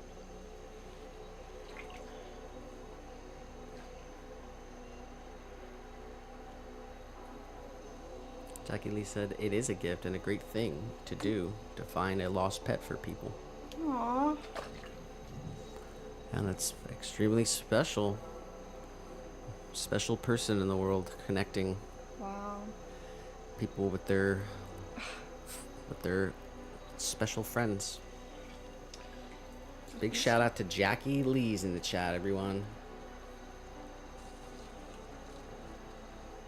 Need more special people. Someone actually asked me to find their kangaroo in Australia. Stop it. It was their pet kangaroo. Oh my gosh. I feel like that was probably hard because they're probably running around so much. Probably move really fast. That's what I imagine.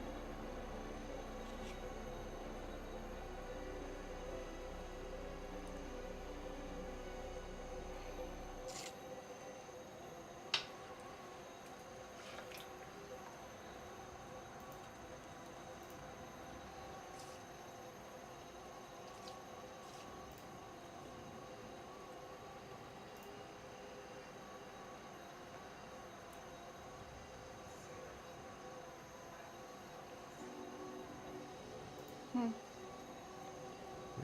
she's totally legit. What's her YouTube like? She's got videos from 7 years ago. Wow. Elephants in Sri Lanka. Man.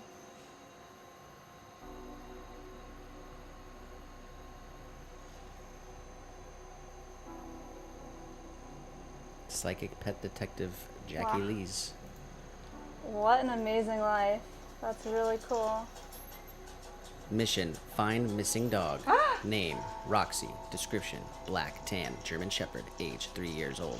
Last seen: Houghton, South Australia. Loves bones and cuddles, terrified of storms. Psychic pet detective name: Jackie Lees. Description: bubbly blonde lady. Location: Sydney, Australia. Loves red wine and chocolate, terrified of spiders.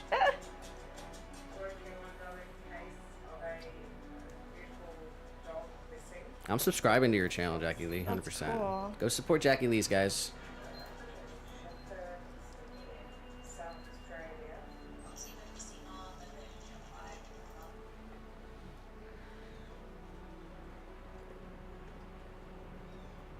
Wow.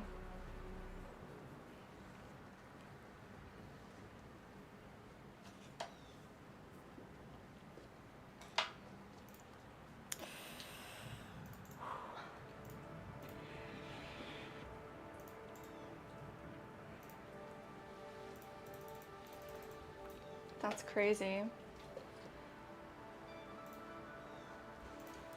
I want to ask you a million questions about, like, what does it feel like when you're trying to find, when you're tapping into that energy? What is that like? That's I insane. posted the YouTube channel link Oh, nice. in the comments, so. Wow. It literally was 007 music, Bandy. I don't know if you heard it. Yeah, I heard it. That's awesome. Joel said, I subbed to Jackie as well. That's so cool. That's amazing. You can do it from anywhere, all over the world. Well, if we ever lose little guy, we'll have to call Jackie Lee's. We'll have to.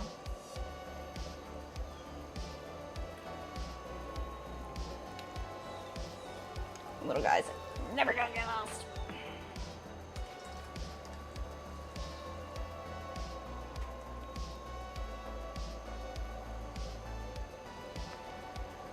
Was a kangaroo the craziest animal you ever had to find?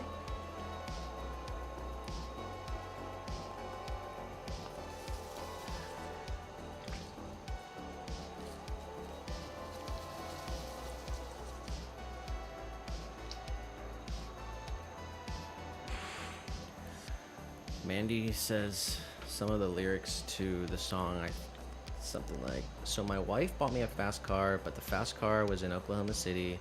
So me and JT back there on the Bass got dropped off in Oklahoma City, and we drove like a bat out of hell through the Ozark Mountains all the way to Nashville, Tennessee, and that's what the song is about, Chris, on Get Down in Arkansas. Oh, wow. To listen to that later. We do have the 2 streams going, guys. Just so you know, you can go to our channel. Make sure you're subscribed. Go to the live section. We do have 2 streams, so there's kind of 2 groups of people chatting. But shout out to everyone. We are just crossing 2 hours. What? We're at 1 hour 59 minutes, so. Nice. Jackie Lee says pig. Pig? Yeah. Whoa. Piggy.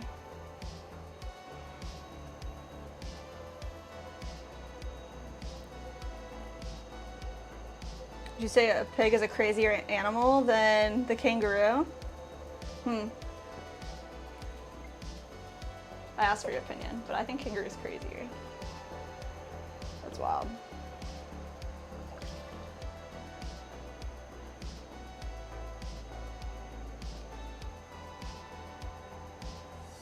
I didn't know you could have a kangaroo as a pet, but I guess. Jackie Lee says, I found a large pet pig and a goat that was stolen from a petting zoo. Oh my gosh. That's so sad. Stolen? People suck.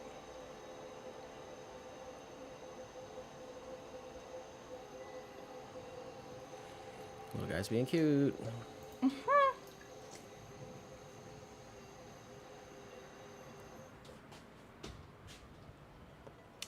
I can't see you.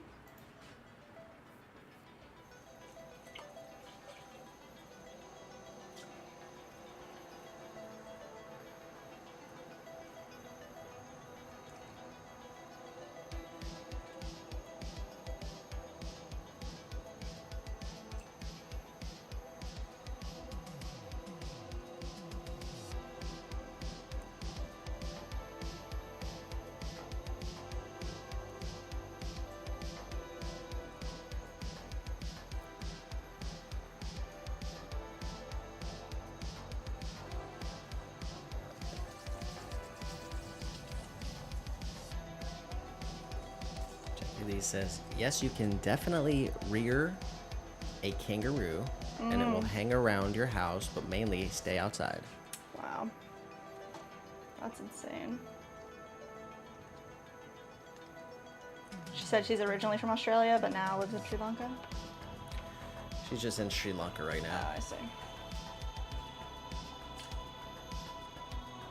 Mandy said, speaking of finding animals and caring for them, back in Amity on my grandpa's property, we were making rounds on his four-wheeler and spotted a fawn laying in the grass on the side of the road with no mom in sight, but blood by the dawn. We assumed mama got hunted as the baby was left behind. We took it in for a week and bottle fed it until it was able to walk and fend for itself. Oh my gosh. Jackie Lee says, I'm Scottish originally. Whoa.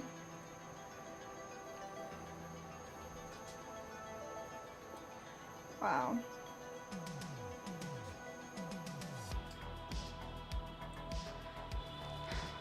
You ever taken an animal like that, Nick?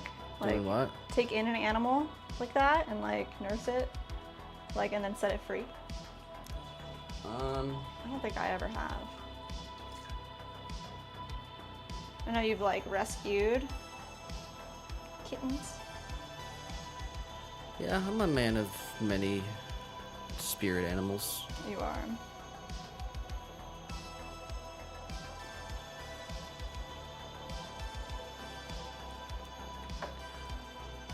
Oh, there was blood by the fawn. Oh. They thought that it was hunted, the mother. It's so sad.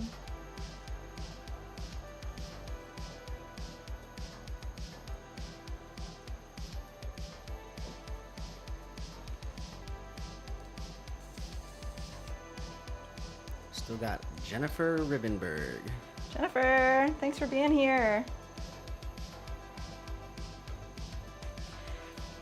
All right, this is number 9, number 8.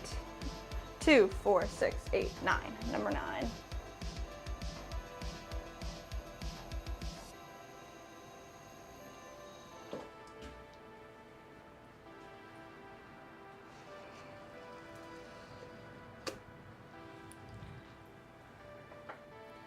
Mandy said Nick is a Disney princess confirmed.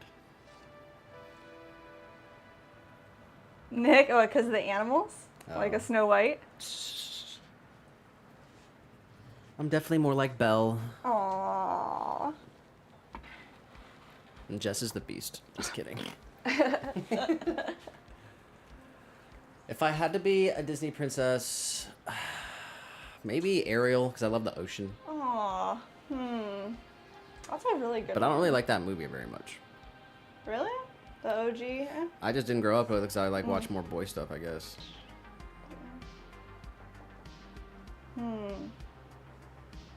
But probably Belle. Because I love The Beauty and the that Beast. it's in France.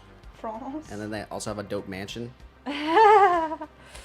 I like the animated the characters. Candlestick and the clock, the teapot. It's cool.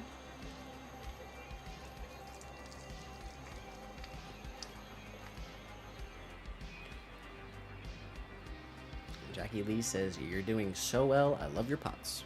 Thank you. It's really sweet of you.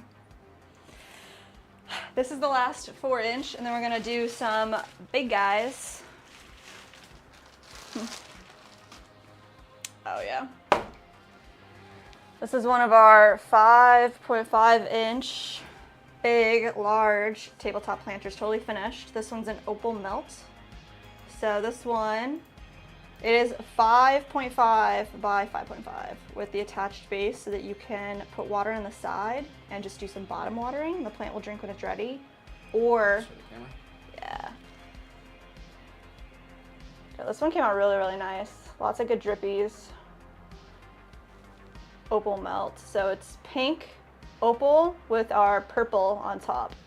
And it creates these like red streaks. I'm getting clay fingers all over them, but you can see, I don't know if you can see in the camera, the swirl that we put in the middle. It's kind of like underneath the clear, so it's pretty faint, but this one's got 3 drainage holes. Clay fingers.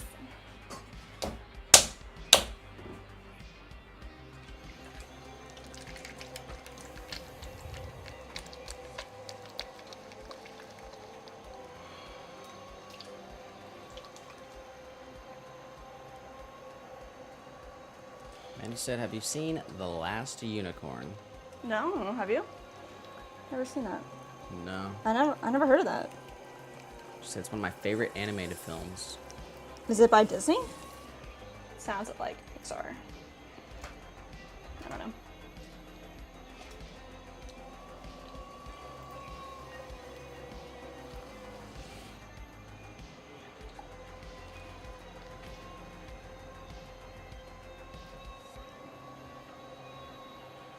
The Last Unicorn, 1982. A beautiful unicorn sets out to learn if she's truly the last of her kind. In this sparkling animated musical, a beautiful unicorn sets out to learn if she's truly the last of her kind. Ah. Musical. Who produced it?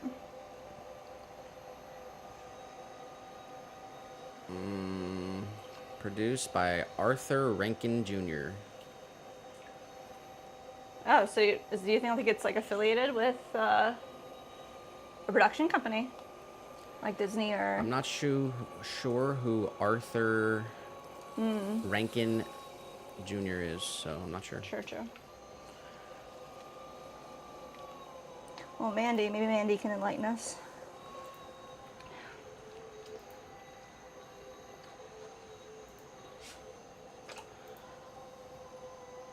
The Last Unicorn.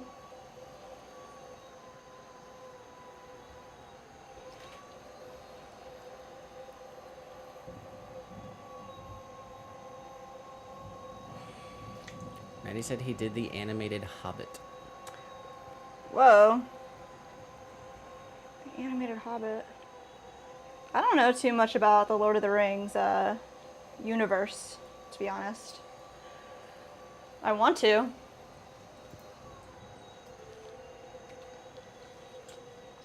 We were kind of talking about it the other day, maybe watching the first Lord of the Rings, but I still don't know what order to watch them in because, like, isn't Hobbit the prequel? Like it's actually like the first book that came out.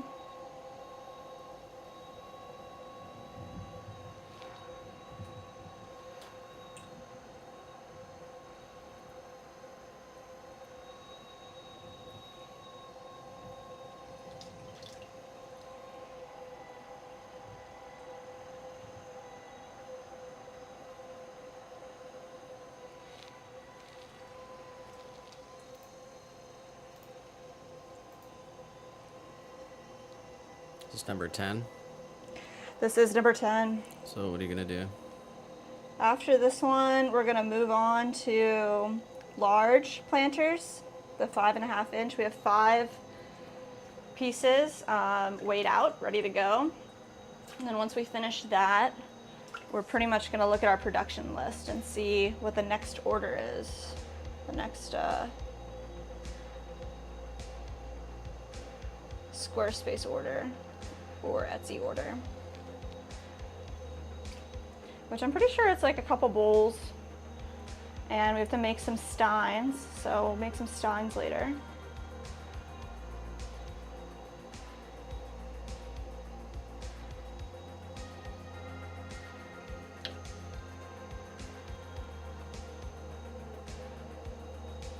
So we're pulling this wall up. We want it to be 4 inches tall and 4 inches wide. So let's check our height. Just about there, so it needs like about a 1/4 inch more. So what I'm gonna do, make sure we're nice and collared still, keeping this concave. I'm gonna do one more pull straight from the bottom. This last pull, we're gonna straighten out our form.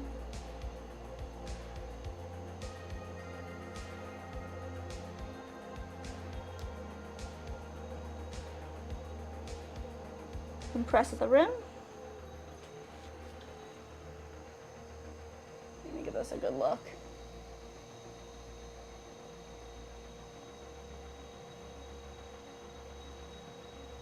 Go. We're gonna pull up our exterior wall here. Just come right underneath of it and pinch this together, bringing it straight up, compress the rim. Come right in and compress the bottom.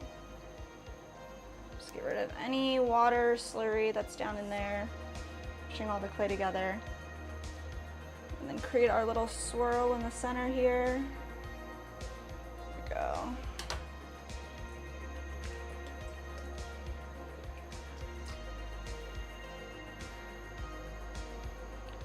Actually, did not like the way that swirl came out, so I'm smoothing it out.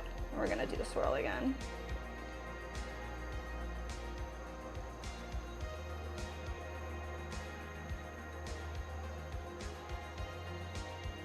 There we go. Start right in the center. Just come out softly, straight out to the rim. Make sure we got our 4 inches. Yes, 4 inches there, perfect.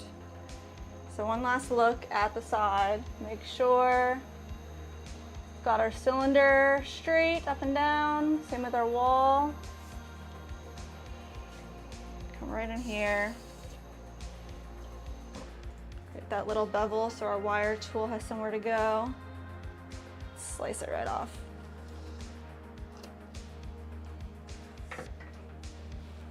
All right, let's set this guy to the side.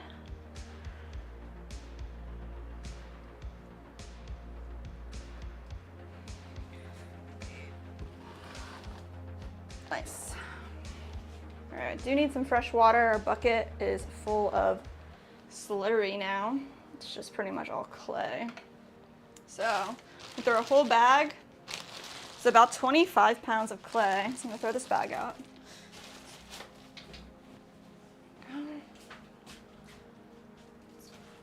Pop our slurry water into our reclaim bucket. And our reclaim bucket is like straight up overflowing.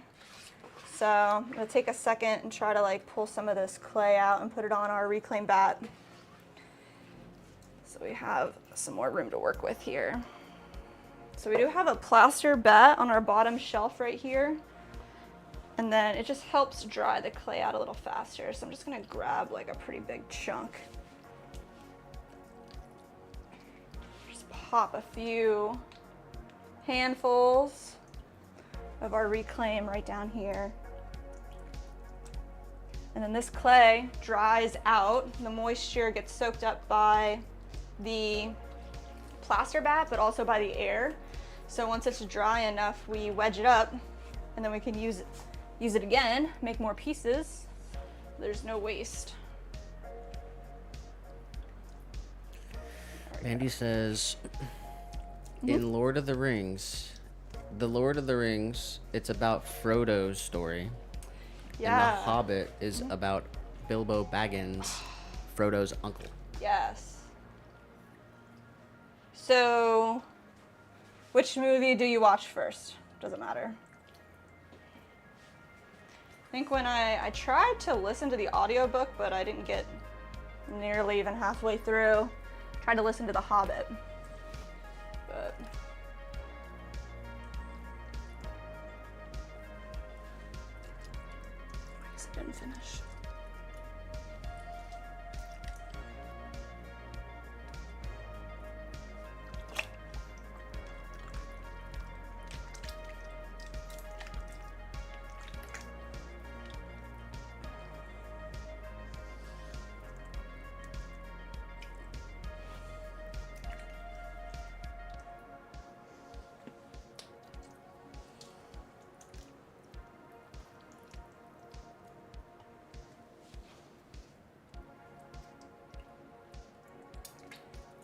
And there's a movie theater down here called the Polk Theater we talked about before, and they play like old movies or, you know, not new, fresh movies. And it'd be cool if they played Lord of the Rings. Go see that. They play Star Wars in May. For May 4th. But I really haven't seen them play Lord of the Rings at all.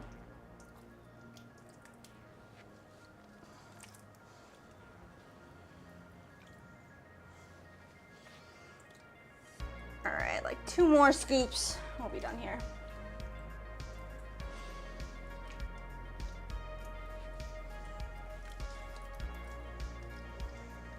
There's still a lot of reclaim in here. We can pull some more out later, but it gives us a lot of room to work with. About 1/3 of our bucket down.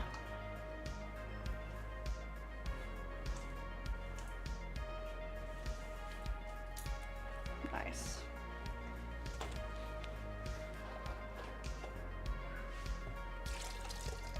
Empty our splash pan right into there.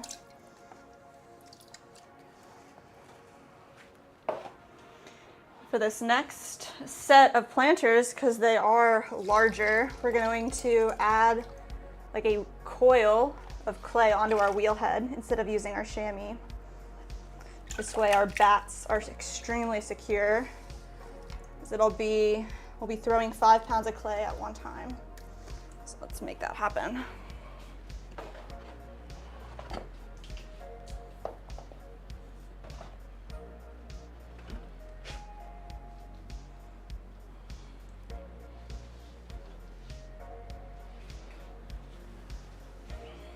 All right. Pop that back together. Gonna get some fresh water here.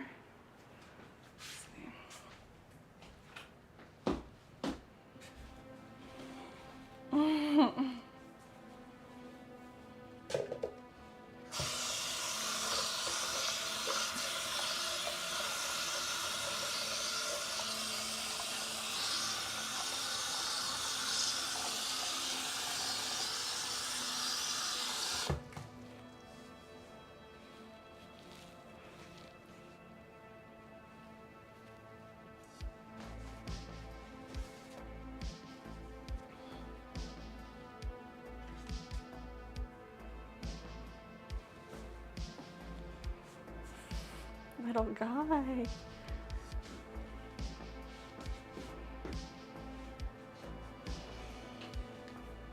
Nice, guys. All right.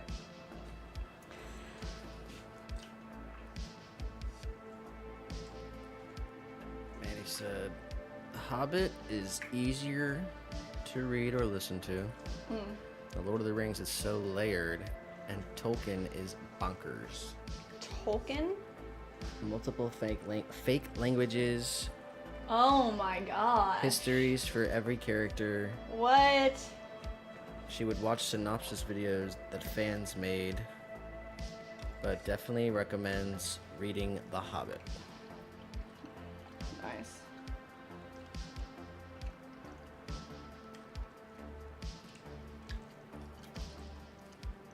Her sequence is original animated Hobbit, the 3 Lord of the Rings, and then the recent Hobbit movies. Ooh, original animated Hobbit. I didn't even know, really.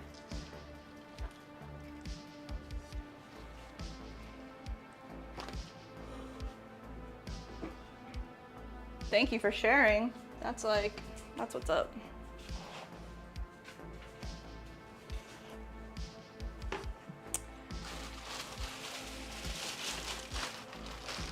All right, y'all.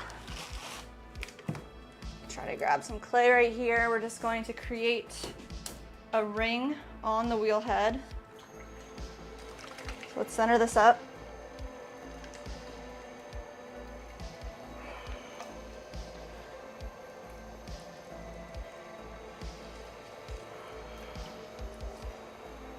Come together and back down. Let's flatten this into like a plate, pretty much.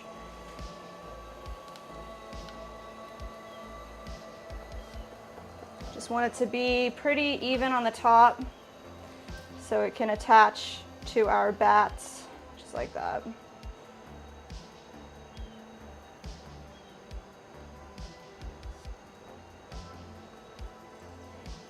All right.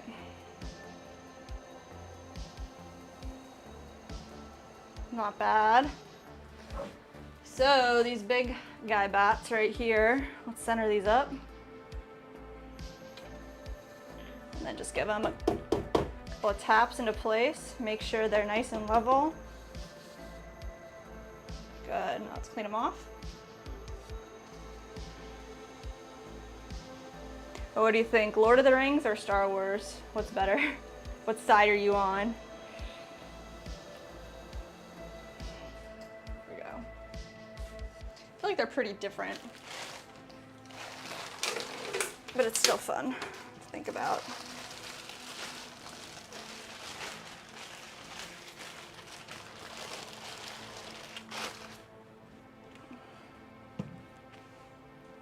All right, we did wedge these up. Most of them are reclaimed, so I'm gonna give them another wedge right here before we totally throw them on the wheel. Now we're just pushing all of our clay together onto itself to push out any air bubbles, get rid of some of the moisture, just compact the clay together. Also puts our clay in a nice cone shape so we can start throwing in the right shape. Right up.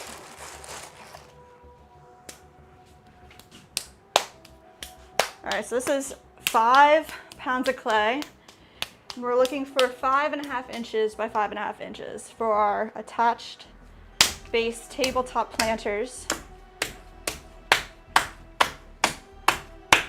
Smash that straight down, and let's get our measurement with our shrinkage ruler at 14%. 5.5. There it is. All right. I'm going to start with the top section, get it mostly centered, and then pull up the bottom section right in there. Do that again all the way from the bottom. Bring it all up. Then we're going to come straight back down, slowly, from one corner all the way down. Some more water. I can use my entire hand here and making a fist and pushing it down to create more leverage. And I'm holding my thumb, so that's my triangulation. We're pushing this whole thing back down into the bat, into our left hand.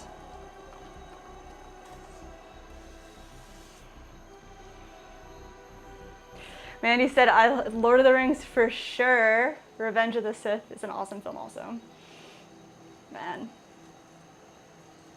Nothing beats New Hope. New Hope's so good, in my mind.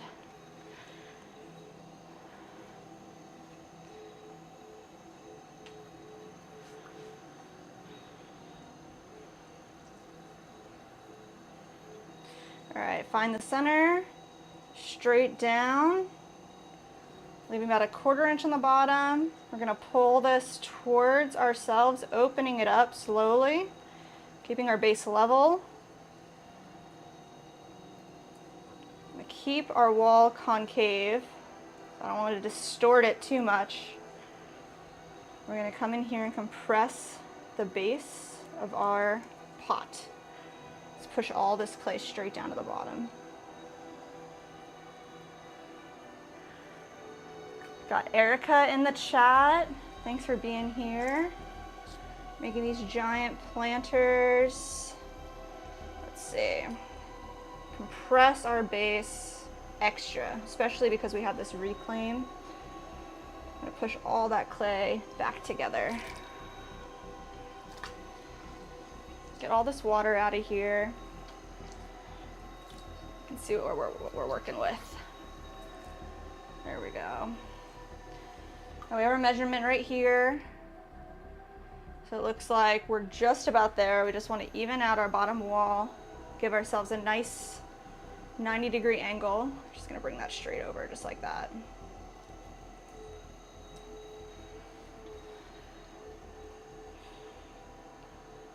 Nice.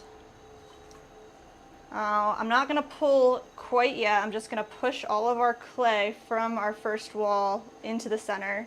Just gonna guide it into this concave shape that we want to start with. Right there, compressing the rim.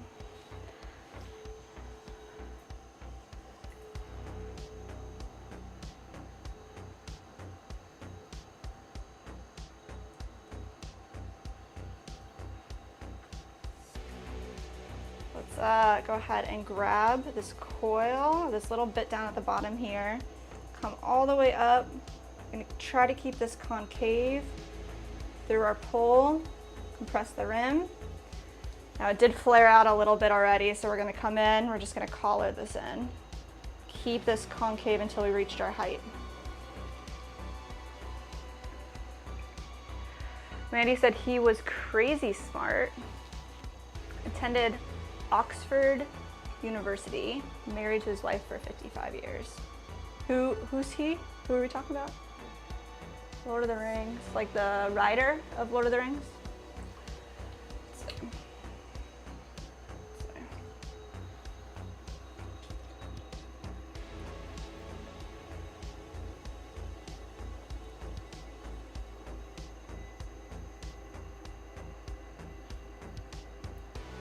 Once you get to the top, compress the rim every single time.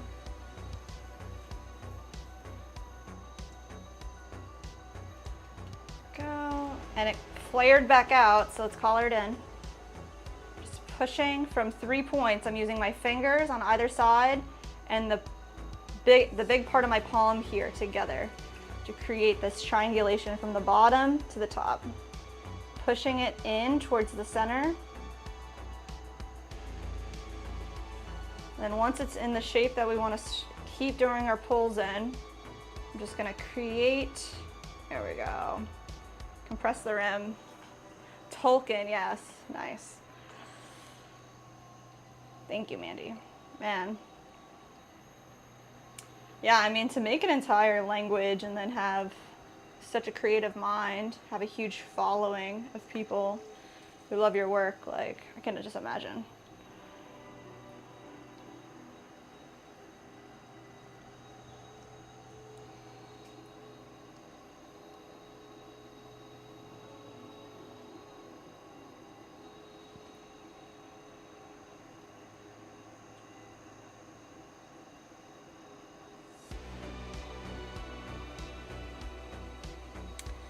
All right, we're looking for 5.5 inches tall as well, so we're almost there, about a 1/4 inch off. So what I'm gonna do is one more pull, and with our last pull, we're gonna straighten our walls out a little bit more. Try to match our opening, which is the 5.5 inches. So let's see. I don't want it to flare out too much on us, so let's keep it concave, keep it slow. Start from the bottom, find our clay, pull, straight up.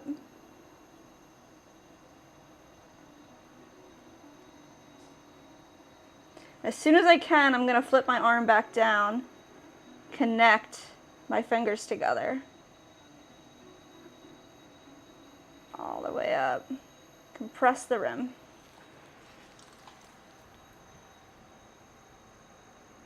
Take out all this water in there.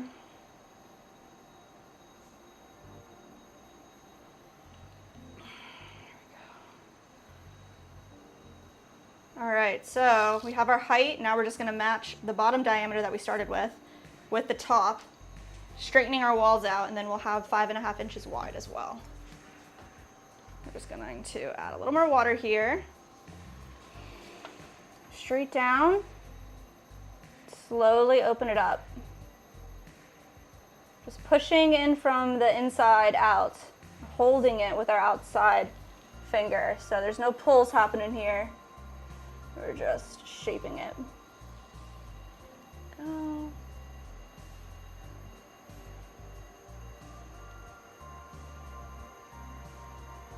Compress the rim. Nice. I'm gonna use this tool right here because I want to get some of the slurry off of the edge. So, just come right in a little bit more, just pushing from the outside. Sorry, pushing from the inside into the tool. And then you can see all the slurry came off the outside here. There we go. Now we're gonna go super slow. Step back, give it a good look. That part needs to come in a little bit. It looks pretty good though. All right, we're gonna open up our exterior wall. We're just gonna press down. Keeping the well that we're gonna create the same depth as our inside wall. And then we're just gonna pinch up this exterior wall all the way up, compress the rim.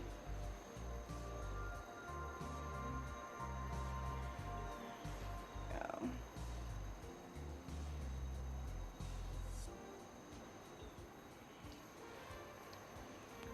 And then collar that in a little bit so it's straight. That looks good. How much Tolkien loved his wife is my Roman Empire. Same could be said about that ground poem. That's awesome. It's beautiful. My Roman Empire. 100%. Aw. Okay. All right, so we're flaring out a little bit too much here, so I'm gonna try to collar this in.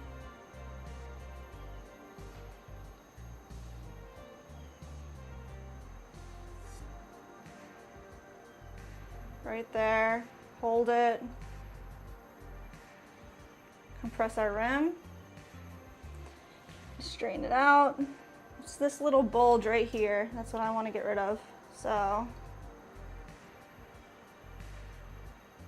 just going super slow here.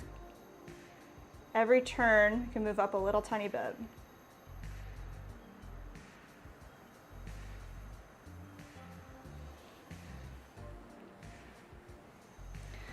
But there we go. Straight walls, compressed rims. Come in here, cut that off. Gonna compress our outside edge. Get rid of all of the water that would be left in there. Any water on our inside. Let's add our swirl. Straight from the center, all the way out.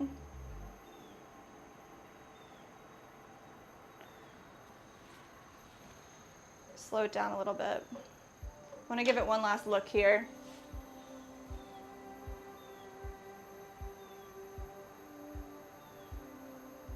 There we go. Perfect.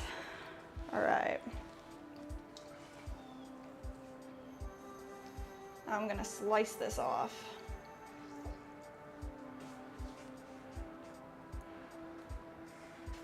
Go. I'm gonna run my wire tool through this twice just because it's such a large piece. Joel's saying, I be Tolkien every day, if you know what I mean. I don't get it. I don't know the references.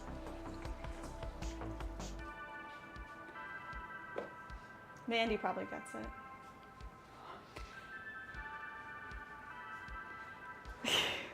We need Nick in here. Talking about Lord of the Rings in here, and back here. Joel says, made a joke. I be Tolkien every day, if you know what I mean. Same. Do you get it? Oh, actually, I do get it now. Now you get it. Why am I so dense, bro? Joel said, like, the devil's lettuce. Thank you, Joel. All right. It's very lax in Canada. Is it?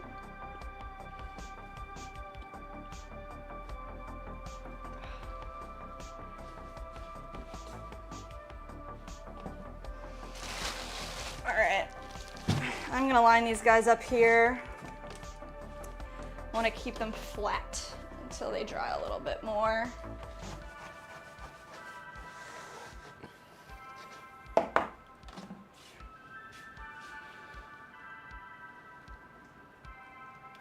Five and a half inch tabletop planter, 1 out of 5 Dunskies.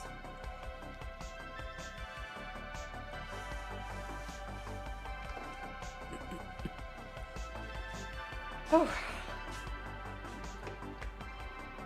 Who says, oh yeah, it is. Joel definitely be Tolkien every day if he just pops in the chat with that joke after the whole Tolkien conversation. That's funny.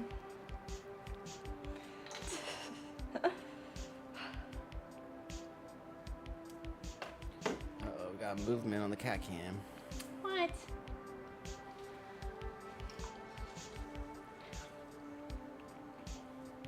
Can't sit on the keyboard though. Mm-hmm. Is he getting used to his new spot? No. Oh, he hates it still. I just need to sit up. Oh. He doesn't want to.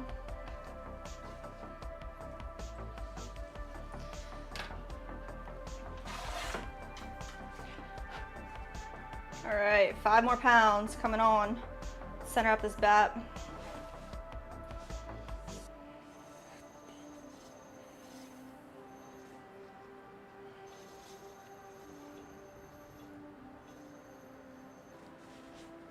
Give it a little smash into place, clean it up.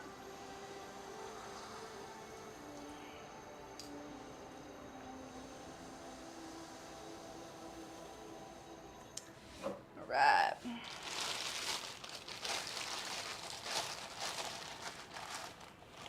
Grab our 5 pounds, and I'm gonna do the same thing I did last time. I'm just gonna give it another wedge on our table.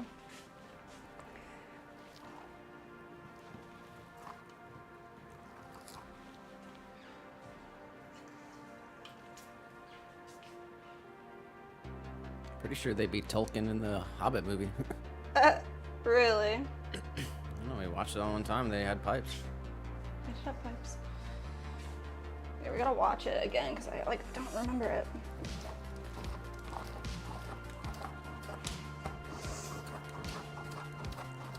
I remember them talking about Tolkien in the book a little bit too.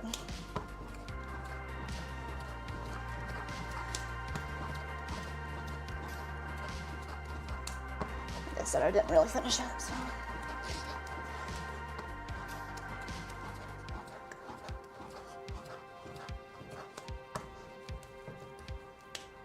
All right. Feels good.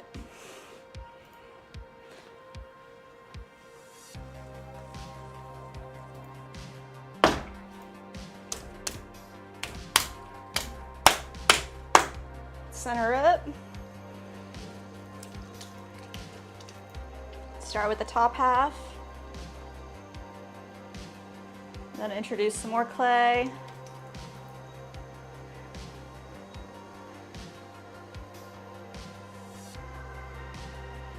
Grab the rest of it.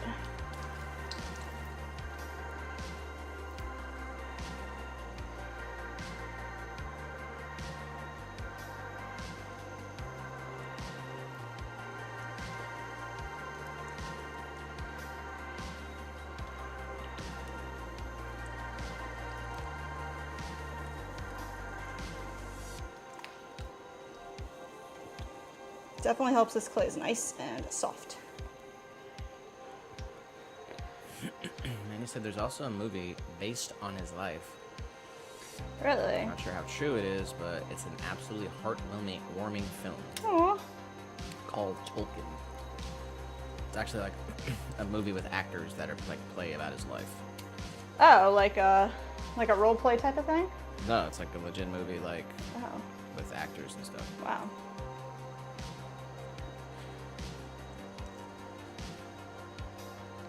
I love when movies have like such deep cult followings.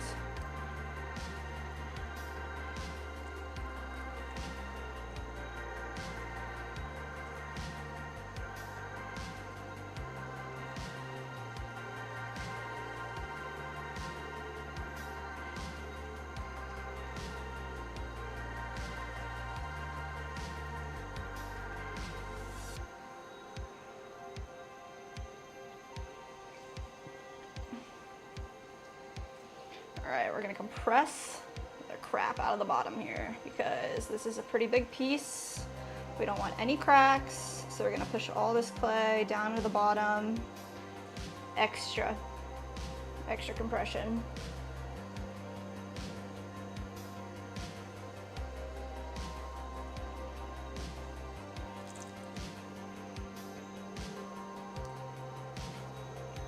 Let's be a little bit wider.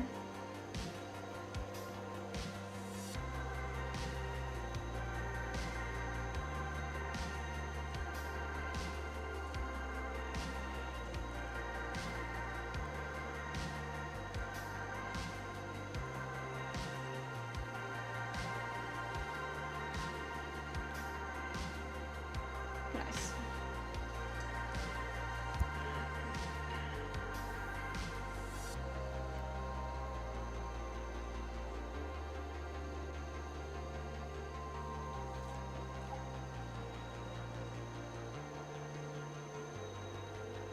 All right.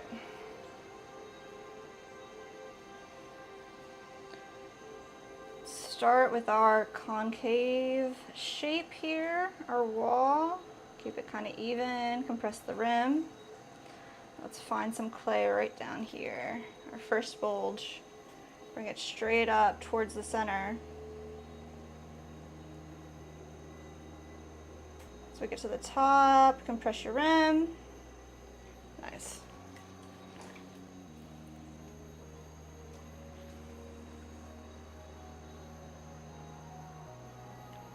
Read it. You talk about Tolkien and now my brain won't hush, but all bottoms have cracks. That's funny, that's funny. Not these bottoms. I'll tell you that. These are special bottoms.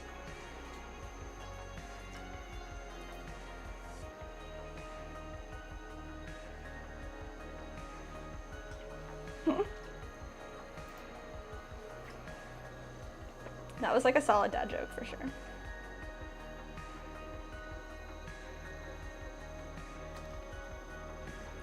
All right, let's bring this straight up the top, keeping our walls even, pressing the rim. We're going for 5.5 inches tall, so it definitely needs to be taller. So what we're gonna do here, let's go ahead and collar it in a little bit more, keeping this, of course, concave until we've reached our height. All right, let's do another pull here. Clay at the bottom.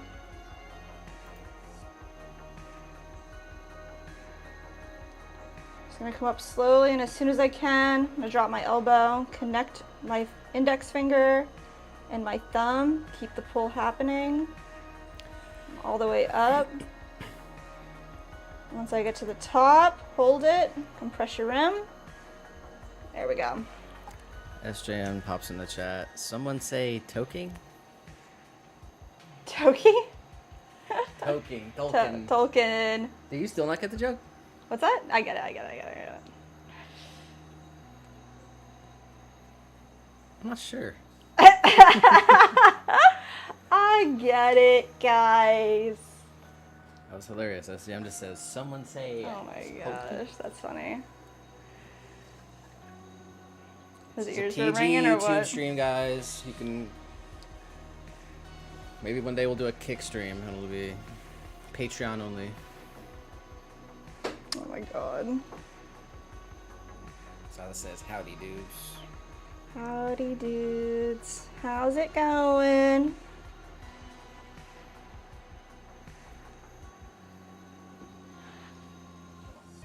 All right, 5.5 tall. We just need to make our top the same width as our base. Straighten the whole thing out and we will be at the right dimension. This is going to be the first time where the horizontal has more views than the vertical. That is a win in my book. Horizontal is a way better experience, y'all. I mean, when it's on the PC, it doesn't really matter, but it's crazy. SJM said, I'm camping tonight. What? Like straight up tents? Popping your own tent?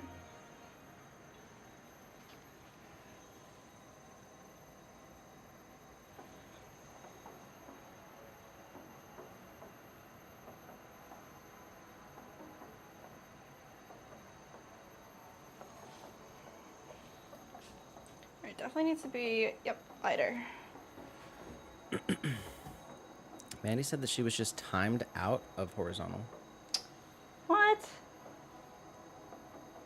Still looks like it's still running. Silas says straight up tent. Wow, buddy. We got air mattress or what's on the menu? Are we grilling something? We doing Michigans tonight or just onion peppers and onions with sausage?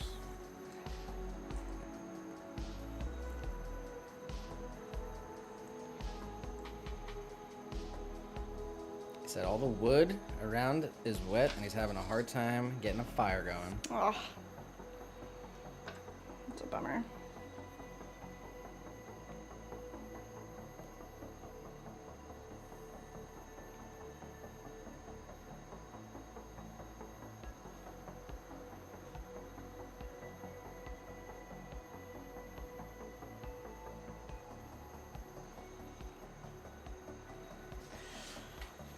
All right, guys, I'm like holding my breath doing this.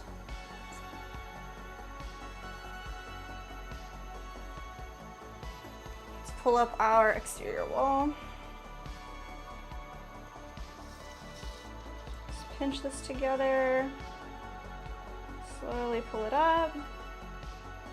Compress the rim.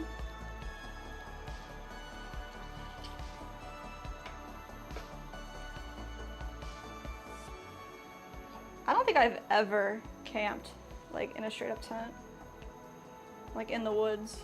I have like when I was a kid in my backyard, like we put up a tent and slept out there, but I don't really count that. It's not real. There's a lot of safety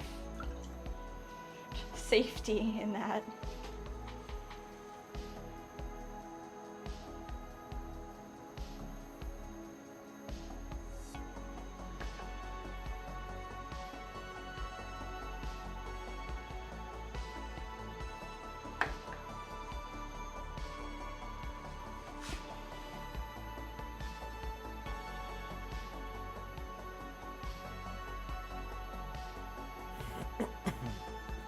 Mandy said, are you able to see what I see? What I said? I don't understand. Yeah, I see what you said.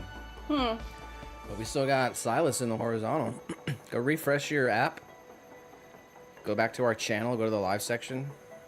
Everything looks fine on my end. What does that mean, timed out? I'm not sure. Like, how would that happen?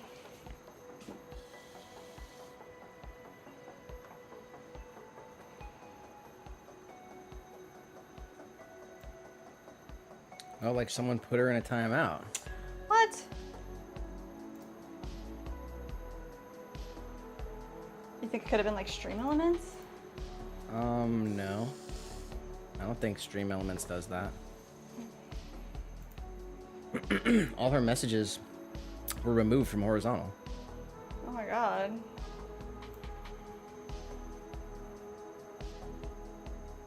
Like all the messages are gone.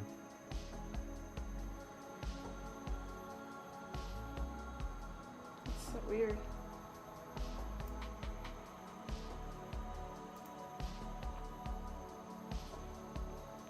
The heck?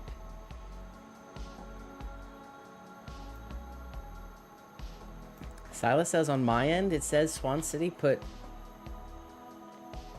Manny in a 1.8 thousand timeout. What? Can you remove that? I don't know. I don't see where it says she's in a timeout.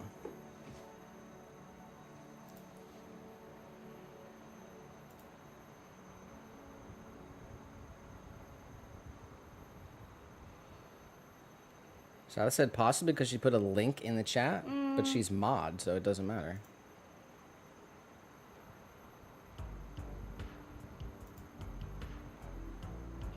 1.8K seconds. Where do you see that? I see that in the chat. Right above SJM's, someone say a token.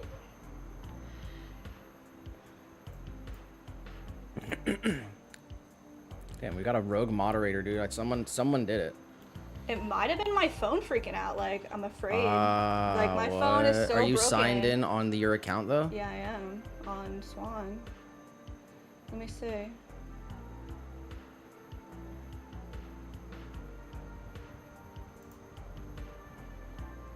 I don't know. I don't even know how to see like if it was me or not. I don't know. Well, I'm just gonna I'm not gonna even have it up.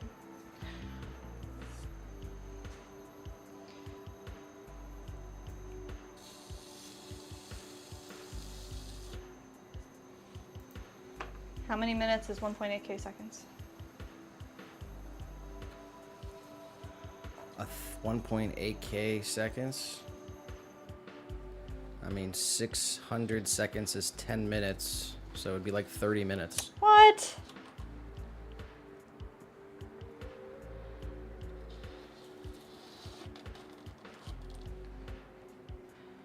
Mandy, we love you. It wasn't supposed I mean, to the happen. only thing that there's 3 things that could have happened. Mm-hmm.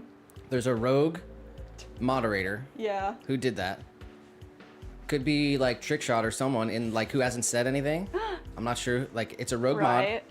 Okay, little guy could have touched the keyboard, but it wouldn't have done that. Yeah. That would have been too much. Like you would have had to click multiple buttons, or it was your phone.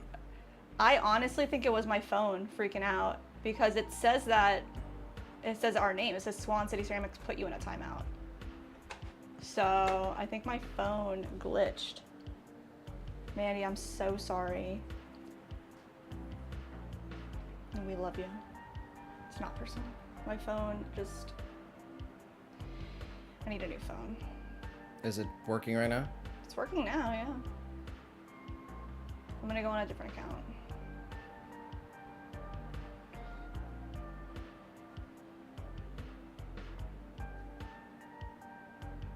Mandy. Mandy, you didn't do anything. My phone is just so bad. Is it doing it right now? No, it's not. Not now. It like just happens whenever it feels like it. It just goes into a fit and starts glitching out.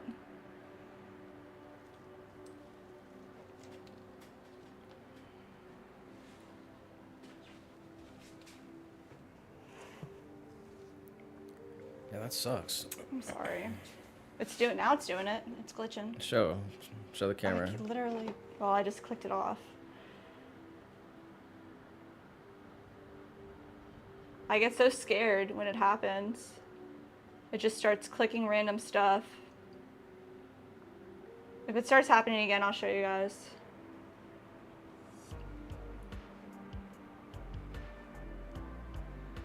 It'll just like go through different people's streams and start following them and like clicking on comments and stuff.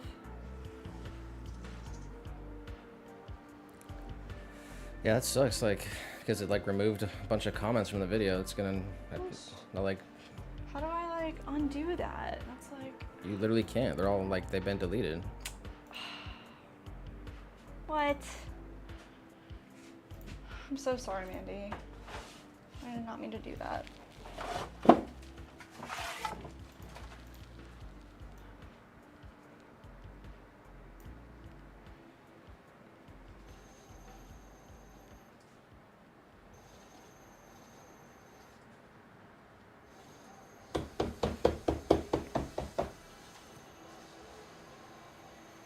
I'm glad we got 2 like streams. Otherwise, Randy I would be know. like, it's muted for like 30 minutes. And then come back and be like, what the frick?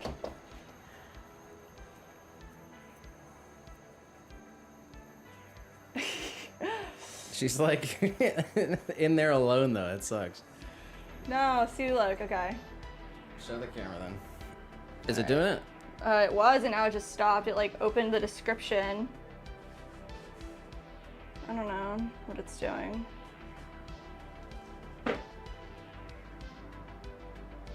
No!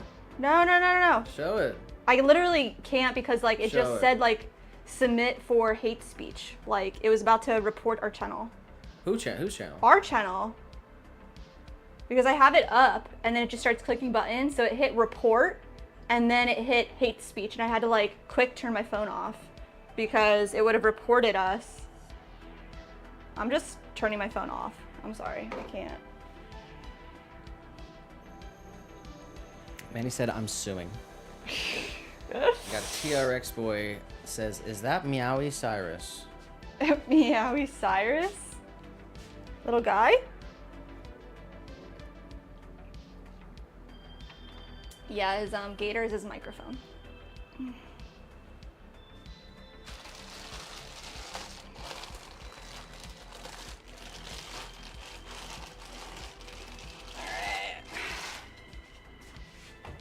Joel said, time me out for 2,000 seconds. I want to break the record. Oh my gosh, guys.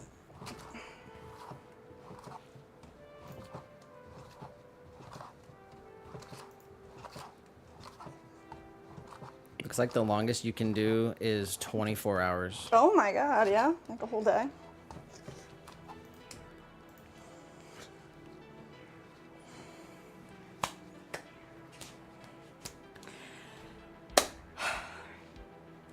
I'm eating some more of these nuts before we do this next one. We've done 2 large planters already.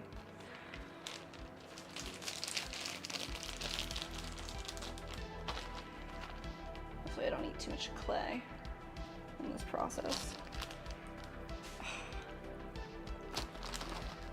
Joel said, gotta be some water on your screen. It's not just water.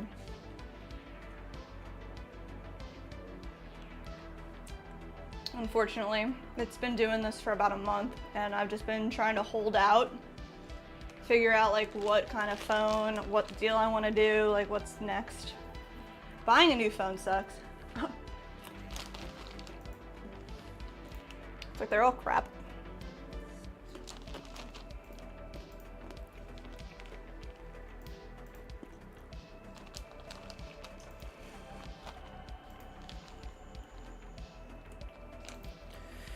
TRX Boy says, can you subscribe to my channel? The channel's name is TRX Boy 12. I have a video of my art and a short of a diesel truck. Let's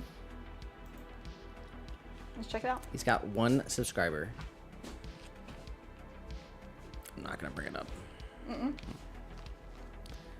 Video right. of your art, I just wanted to see it. Do you want to subscribe to TRX Yeah, Boy? we're definitely gonna subscribe. All right.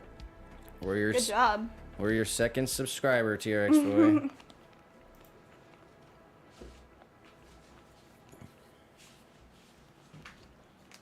Keep making art.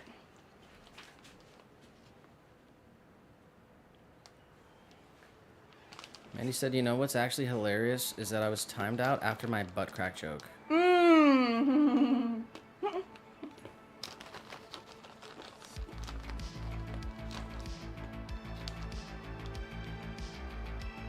After you said, okay, I'll leave.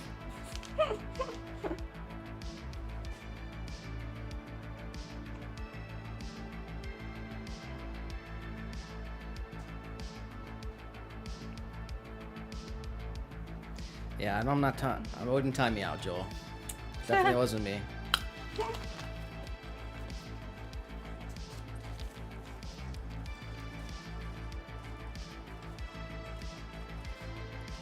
Yeah, I want the new phone, the iPhone 15. It's just insane though.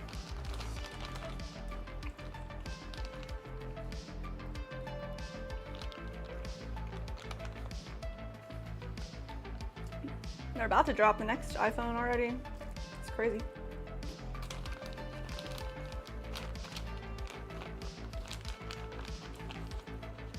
What kind of phone do you guys got out there? Are you Android or are you Apple? Pick a team. Yeah, they dream of breakfast sandwiches. They dream of telephones. Sometimes they even dream of dreams that aren't even their own. There are places in the world where dreams are almost dead. Yeah.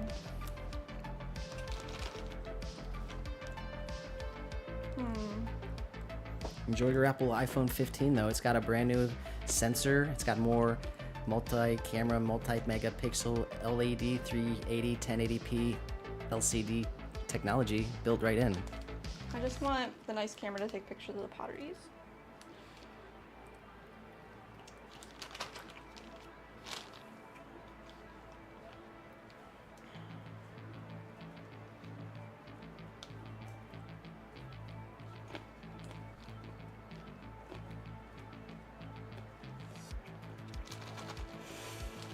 All right.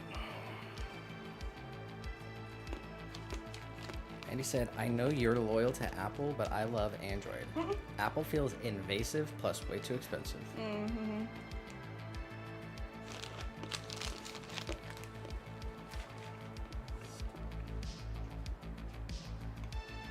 Definitely valid. She said, okay, that little guy stretch was illegal.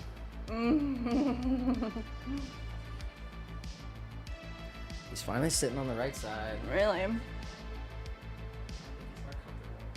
He needs to figure it out.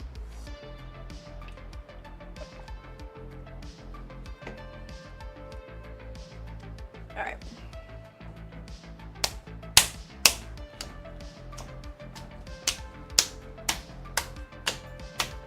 Joel said, I'm on a rotary phone. That seems right.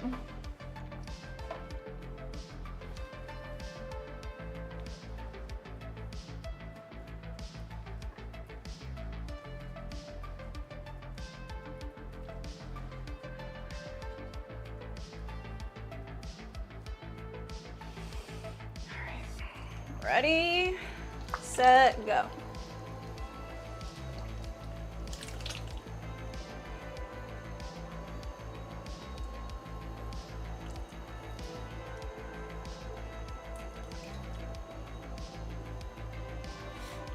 This Jam said to Joel, classic Canadian.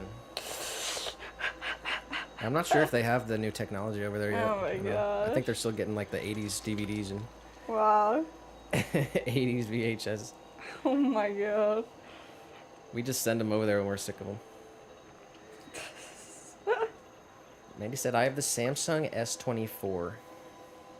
Do you like it? She said, it's been awesome. Nice. That's what my family has. My mom, my brother, they all have the Samsungs. But I do like iPhone.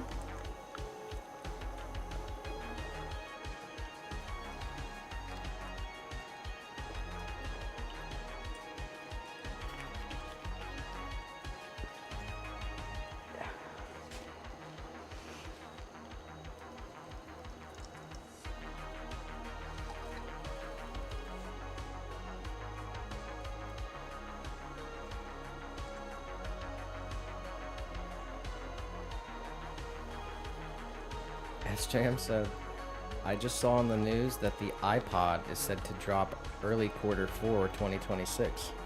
iPod?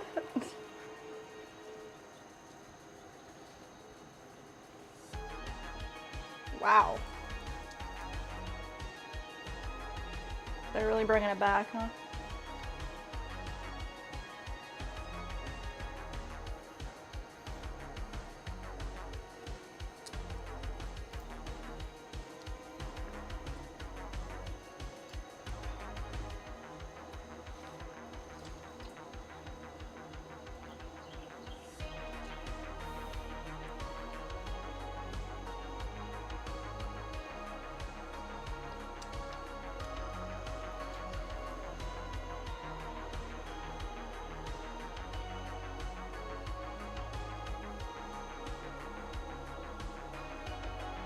Joel said Terminator just came out in theaters here. I'm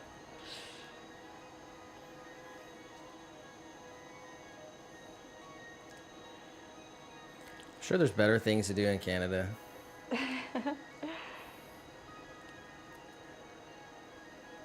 It says 2026 is the 25th anniversary of the iPod. Wow. So they're gonna bring it back when everybody already has an iPod on their phone. Like,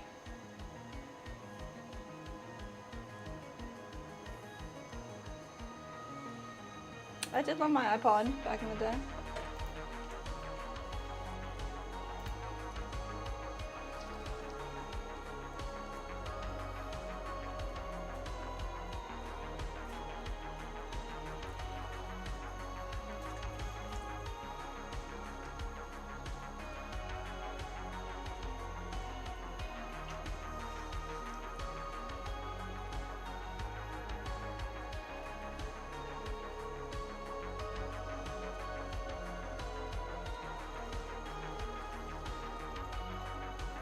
Mandy said, loved my clip on shuffle. Felt so cool with it clipped on my jeans. That is cool. I never had the shuffle, but I had the nano. Always in pink. It's like, I think I had red one time. Then pink. What color was your shuffle?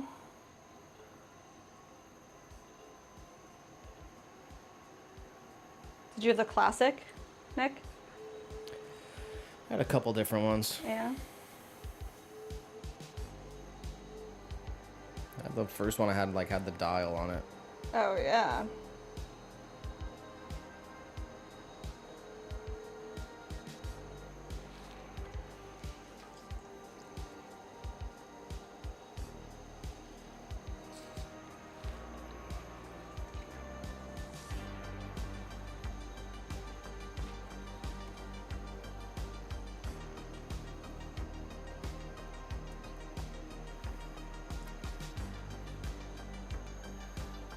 We've got the Ministère des Vies et des Poissons.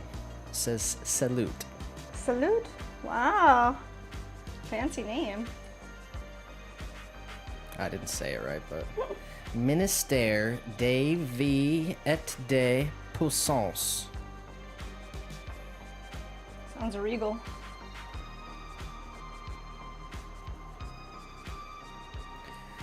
And Mandy said, in my little Amanda brain, I was the main character, had a broody expression, like I didn't listen to any authority.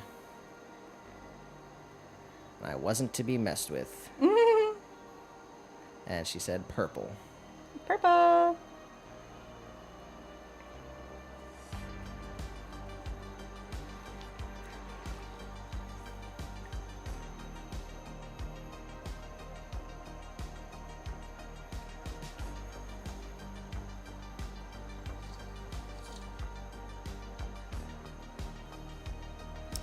I think little guy's bored of the stream. What? Why would you say that? He's getting bored. Wow. He just tried to bite the camera. What?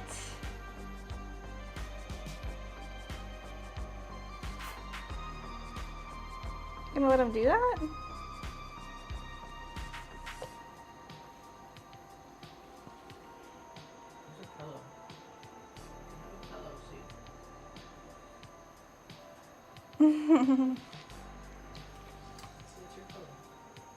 Gator pillow?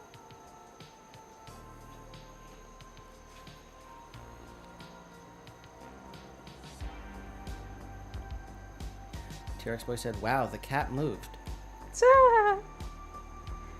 He's usually a sleepy boy, but sometimes he moves.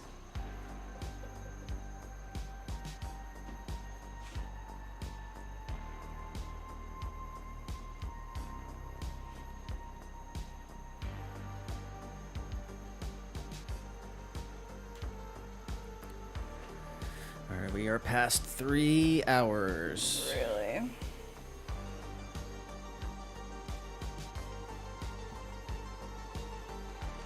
Three hours. Oh my gosh.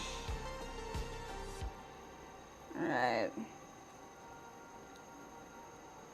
Definitely need to get these done. We have enough stuff to load another bisque kiln, so I think we're going to do that tomorrow. We actually did Faire some work for another local potter here this last weekend. Well, there's not a lot of kiln firing services in Lakeland. Well, people will reach out to us. We'll help them out.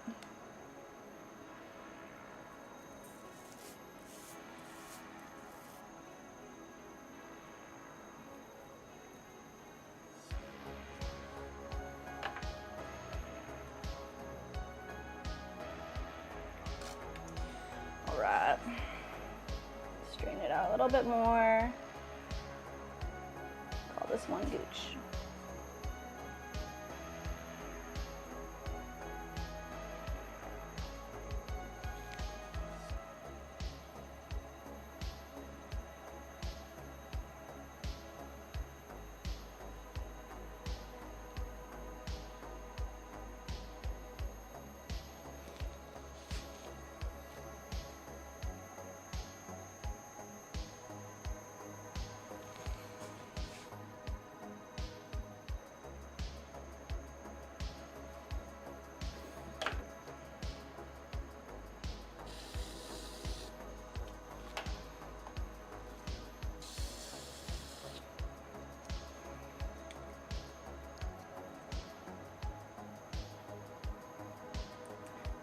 Swirl, compress, let's slice.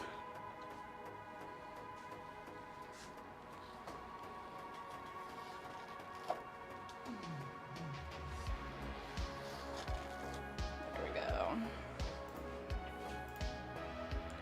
Pop this off slowly.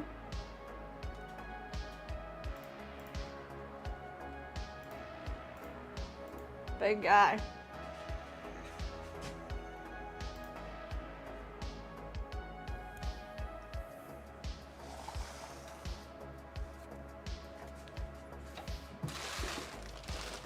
Alright, so reclaim extra clay we'll use later. Okay.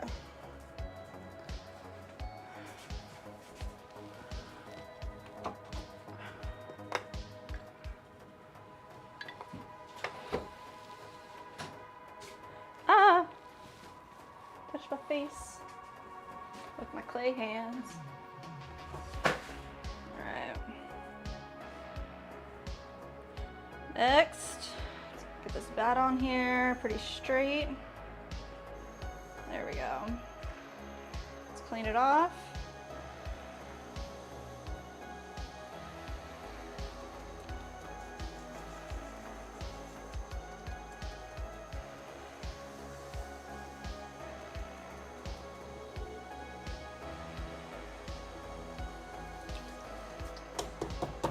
Smash it down.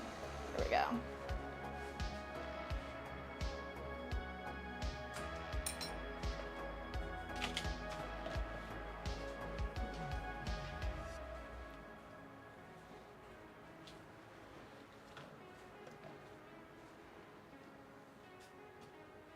Five pounds of clay. We have got 2 more clay balls here, weighed out, ready to go. I'm gonna wedge them up right now while we have the space.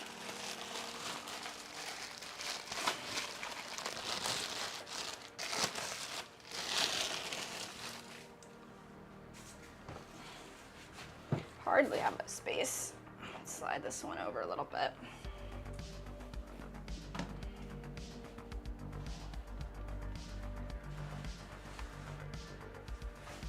There we go.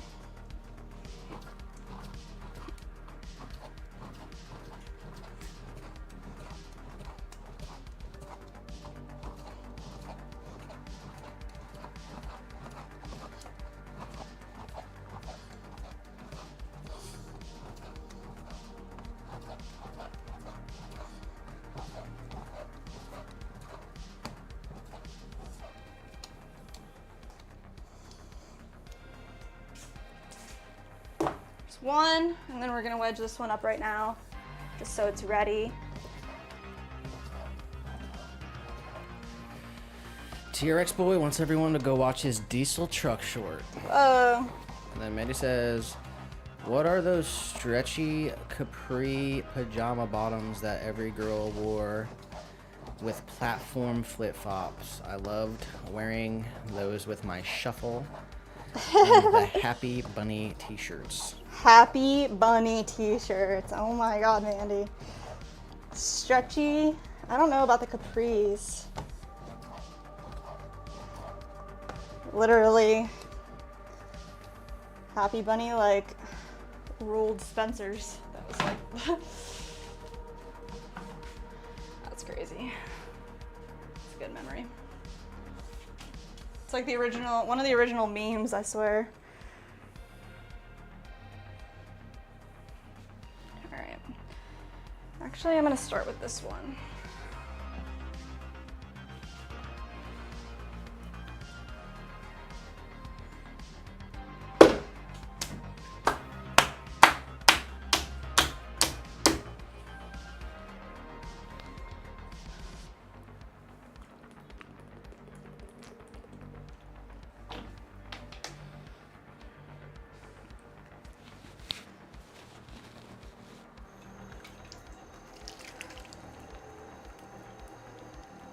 Center up the top half.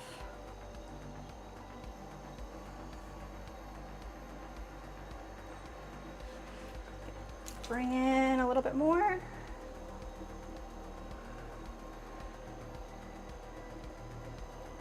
Go. Let's finish it off.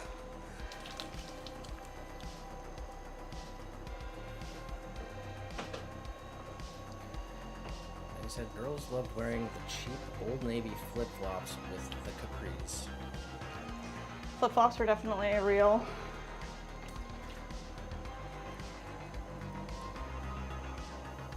Capris. I don't remember the capris. I remember sequin belts and purses. That was the worst.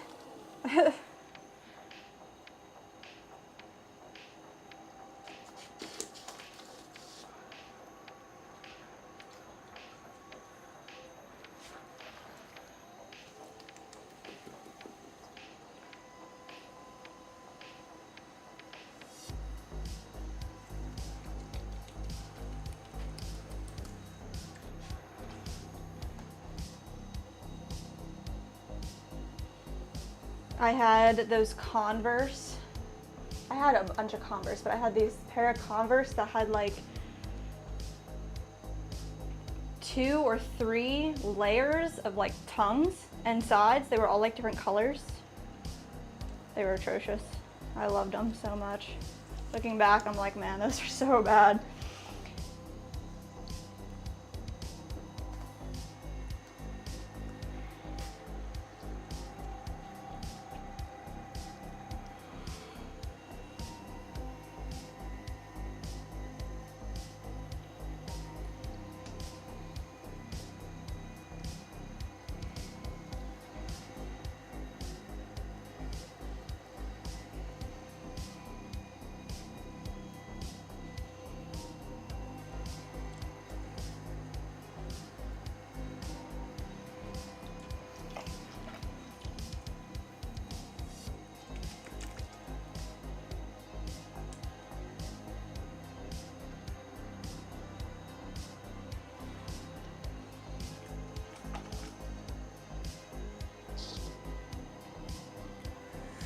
Andy said, OMG core memories. I remember I got an old cheap sequin scarf and it literally gave me a rash. Oh, that's awful.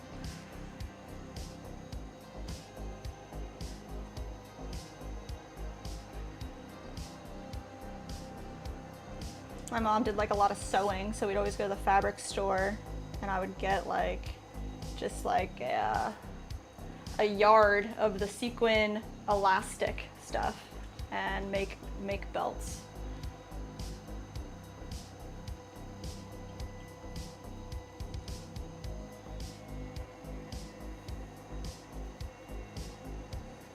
I literally saw a girl at a market, a younger girl, she looked like maybe she was in like high school or middle school, and she had one of those chain belts on that I don't know, I used to wear them, or it's like a bunch of circles that are together and they just like a chain that hangs around for decoration. or accessory. Not like, they had ones, you know, that had the wallets attached to them, not like that. This is just like a belt that goes on top of your shirt, on your waist. It's like, man, I'm bringing that back.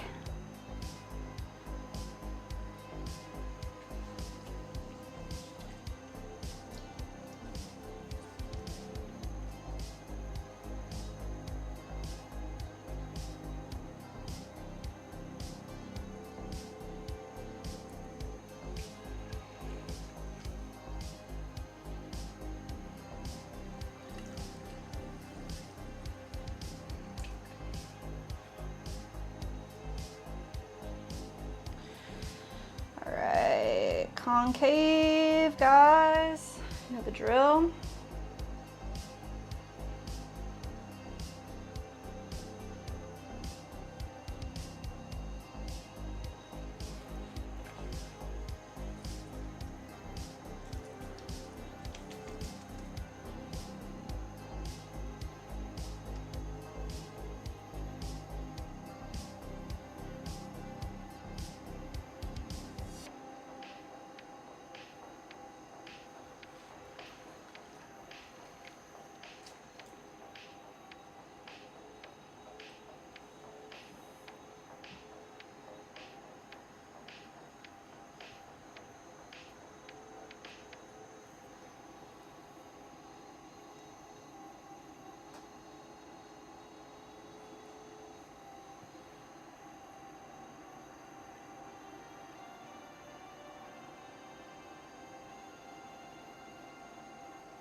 Let's get all this water out from inside.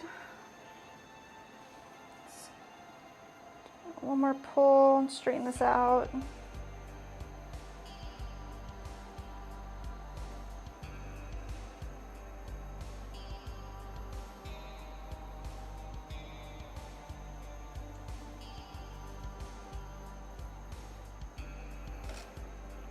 A little wider. This is Mandy's dad in Vegas around 2004. You have a picture? No. Oh, tell me. Chain wallet, jorts, shell necklace, skinny black matrix glasses. Whoa. Sunglasses. Nice.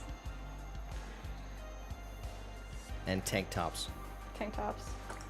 I swear people are rocking that now. Everything comes back. She said, I remember thinking he looked so cool. The skinny glasses.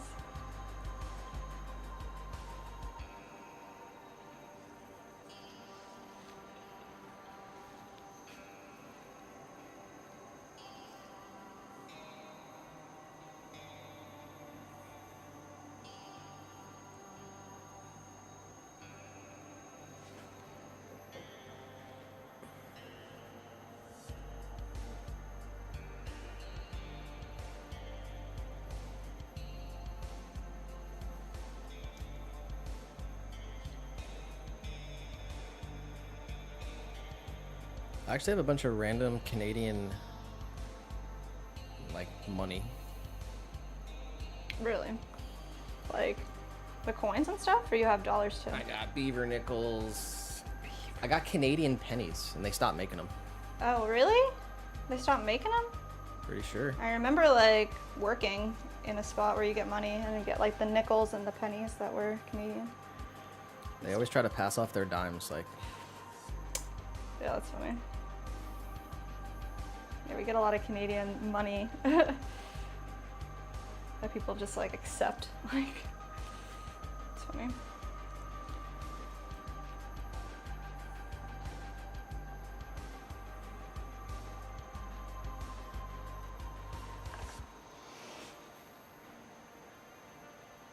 Yeah, if I was ever working a customer service job, I'd accept Canadian coins. I wouldn't turn them away.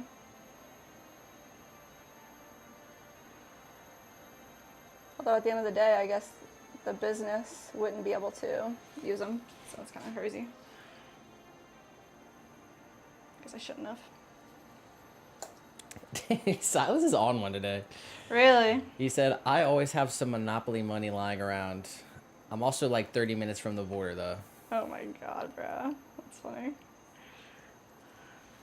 That's a deep cut. Silas out in the woods camping. He's feeling different.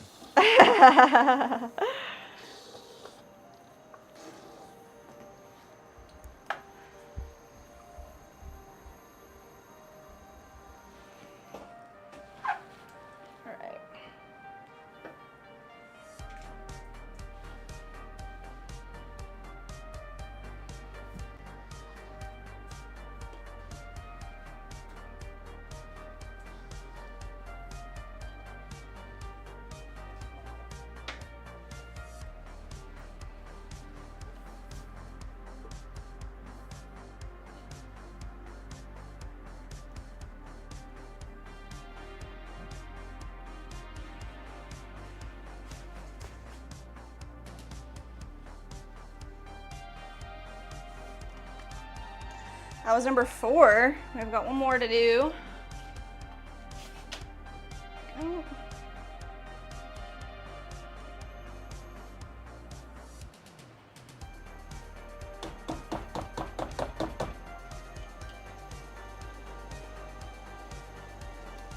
Oh, someone actually, we were at the market. Mm-hmm.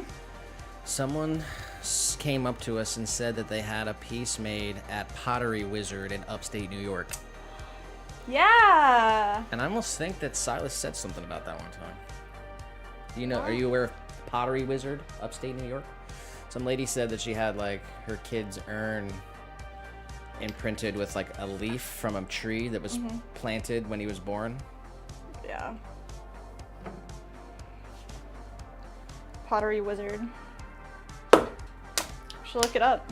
See what they, if they sell like clay or what do they sell? So I said, I mean, it's colorful and plastic. Monopoly money. Oh. That being said, it's way stronger than the paper crap we got. Show me you can rip a Canadian bill with your hands. Oh, wow. Oh, wow, true. I mean, I'm down for color for money. Like, I don't think it needs to be just boring, but not to say that our money's not boring. It's full of secret messages.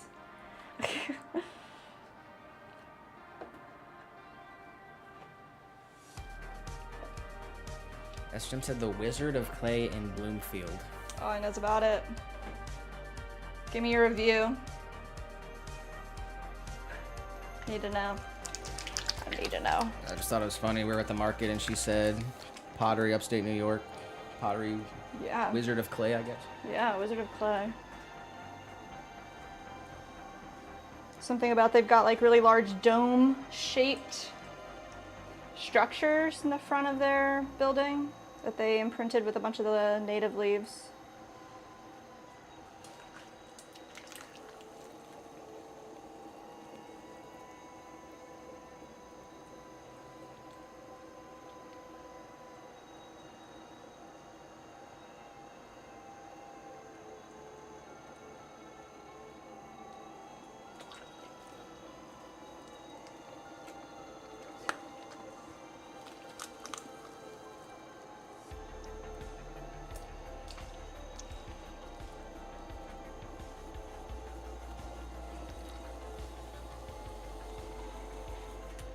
All right.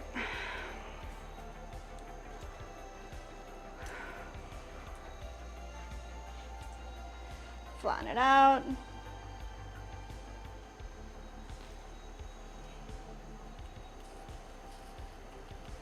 Take our little bit for later. Open it up. Let's find the center. Straight down. And get over. And a little lower. Pull it out. There we go. All right, let's compress.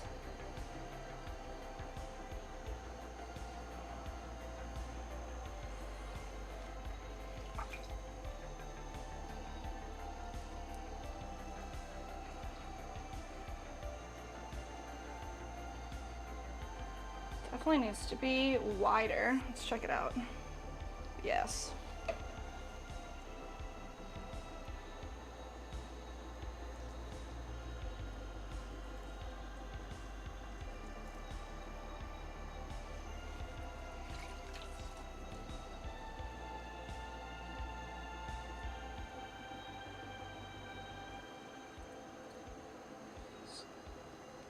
extra compression.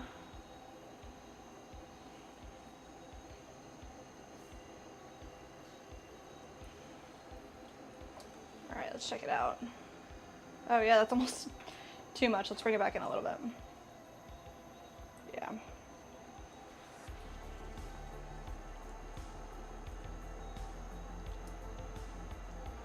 There we go. This is super soft clay. It's crazy. All right. That slurry out of there.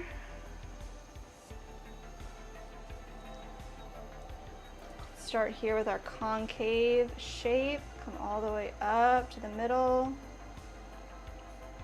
Compress the rim.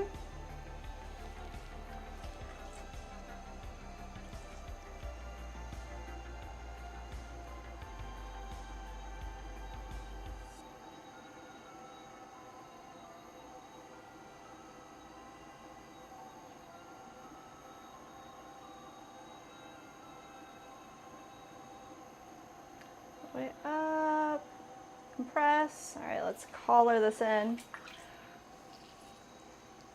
It's flaring out too much already.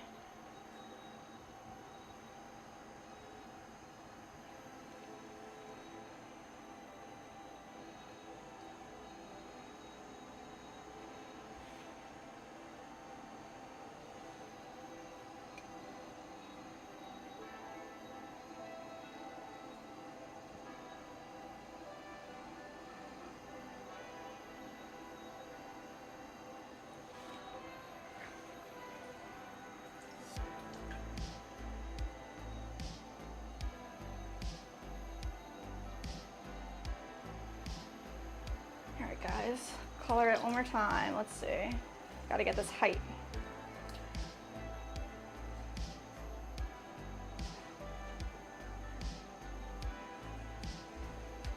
Slow it down. Can't see this bright light. The sun is blinding me. Let's see. There we go. Is that rough or is that okay? It's fine. All right.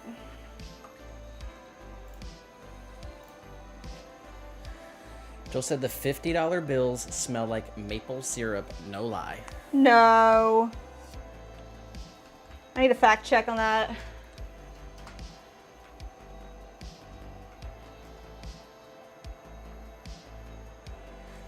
It says Dale Alexander, the senior consultant in the Bank of Canada's communications department, denied there is a secret recipe to the bank's notes, telling ABC News the bank has not added any cent to the new banknotes. The debate has spread to voice other concerns. Oh my God. This is from ABC News. New Canadian money smells like maple syrup. Oh my gosh. Wow.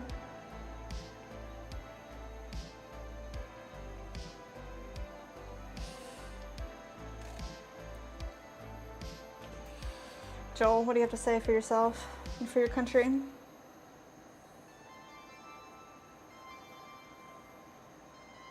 You stand on behalf of all of Canada.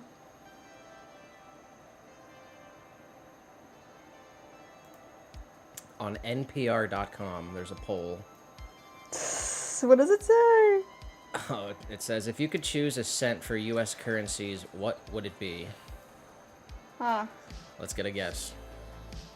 If It's you could choose a cent for a U.S. currency, what might it be? I'll give you the top 3 answers. Let's get some guesses in the chat, guys. Oh A my cent gosh. for U.S. currency. Jeez.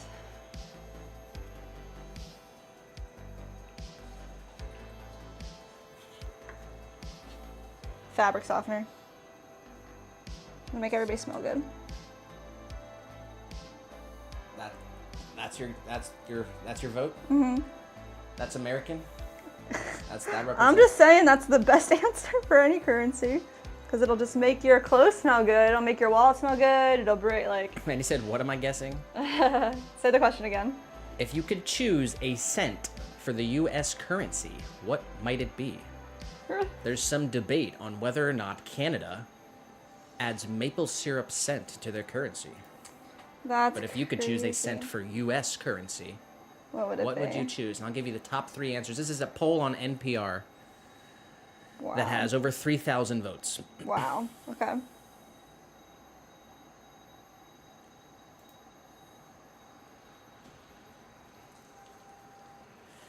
Mandy said bacon grease. Ooh, wow. All right, what's your final answer, Jess? I said fabric softener. Yeah. That's not American at all. You didn't get the memo. All right, here's the top answer. With Hamburger. 40% of the... Do you want to go with hamburger? Yeah. I'm going to change to hamburger. You're changing to hamburger. Yeah. I like that better. I would have said cheeseburger. Okay, there you go. All right. Cheeseburger, yeah. Number 1 answer with 40% apple pie. Ooh, okay. Okay, number 2 with 28% bacon. Oh, there's Mandy. And number 3, 20% pine. Pine. Man. I guess I just think to myself, like, what would I want any type of currency to ever... It wasn't about you. It was about America. It was about America, for sure. And cheeseburger's the right answer. I'll go with cheeseburger. Cheeseburger. Is it multiple choice, or is it right in your answer Joel for that? said Eagles. Eagles. You just sniff an eagle, yeah. And then he said, that guy is a liar and a cheat, and I wouldn't trust him as far as I could throw him. Oh my god. That's amazing. I need to get my hand on a $50 bill, I guess. Oh yeah, sheesh. Let me see what random Canadian bill I have. Nice.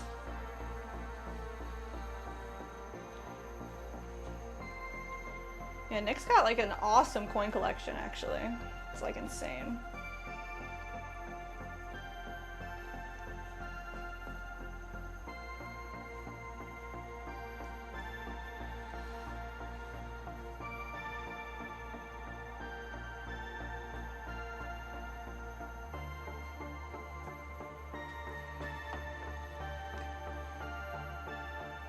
Alright guys, we did it.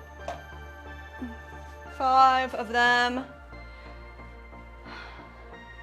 Let's get this wired off. Sat to the side. I want to update our production sheet. We're gonna throw some more stuff. It's gonna be great. We're still going. I need a second wind. Need like a ton of water. Most of my like money collection, that's like stuff that I found randomly. But I have a $1 bill from the Bank of Canada from 1973. Let me see that quick. Just show it to me. Your hands are over. No, just like hold it up. I'll show it to the screen. Yeah. It's pretty old. That looks insane. It's not. Is it plastic? No, it's pretty worn out. What year is it from? 19 what? 73. Gosh. 1973.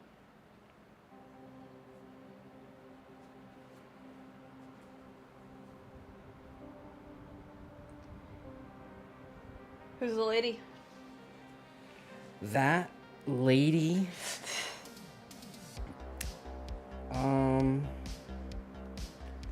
Not sure.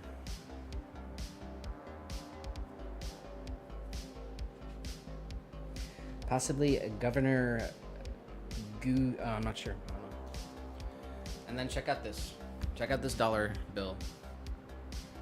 This is legal U.S. tender. These are all the scraps of dollar bills that I found. Oh my gosh, stop it. Legal U.S. tender. So you can find these on the ground.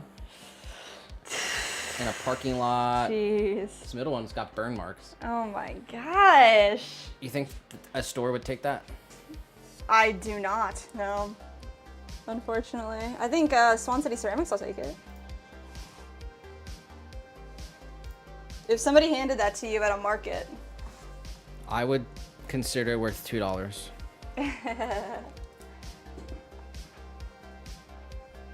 That's awesome. I think it's pretty cool.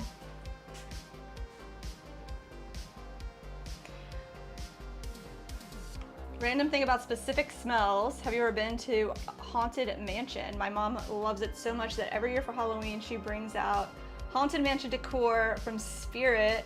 The soundtrack, yes. We have been to the Haunted Mansion in like at Disney, and it is awesome.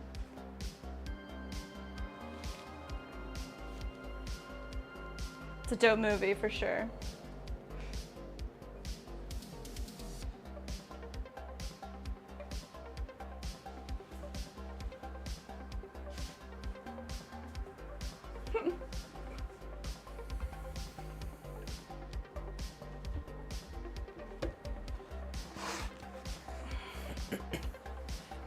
Manny said Nick really said, and then it's just dollar bills emojis. Dollar bills. Dollar What did I bills. say? I hate that. I always forget saying everything. No. Read her Haunted Mansion Joel comment. said that the lady was either Lizzie or Diana.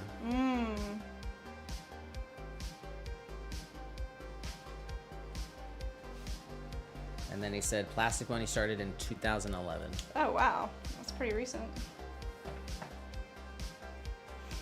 Alright. I need to like itch my nose. I've got nothing to. I've got clay all over my face. 100%. Alright.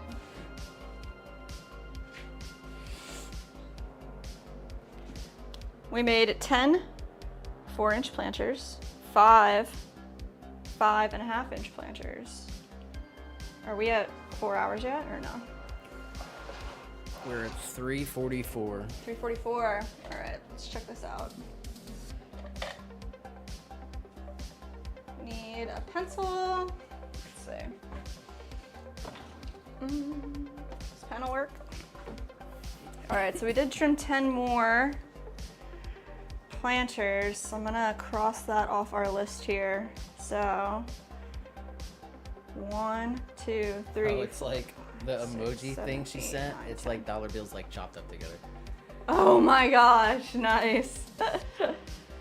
That's awesome. I literally have half a $5 bill that I found, and I'm waiting to find more pieces. That's awesome, yeah.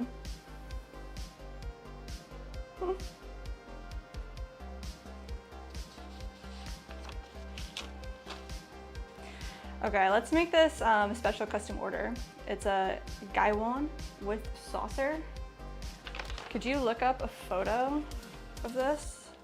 Expo. It's Gaiwan, gaiwan. It's a special tea ceremony item, and she wants it to be for 100 milliliters. So we gotta like figure out dimensions for it.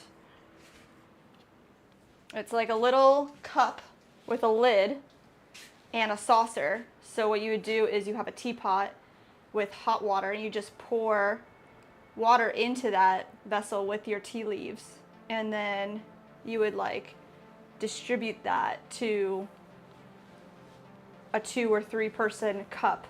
They would be like little tiny teacups, and then you'd leave the leaves inside of that and you'd continue to make more and more tea with the same leaves. So each one gets weaker and weaker as you brew it. But the actual like cup itself, she wants it to be 100 milliliters. So it's like pretty small. We just need to figure out like dimensions on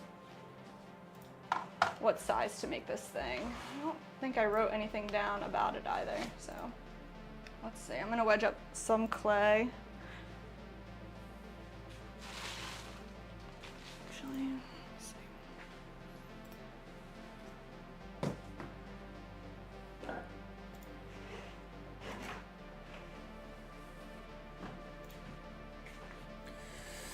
It says 100 milliliter Gaiwan? I think it's Gaiwan is 3.3 by 3.3 inches? Yeah.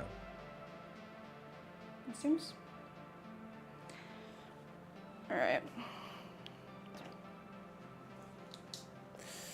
But that's like including the base and the lid.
This clay is so soft, and we're gonna make something that's like kind of small and thin. So I think I'm gonna get a fresh bag of clay so it's not as soft. We can throw a little thinner.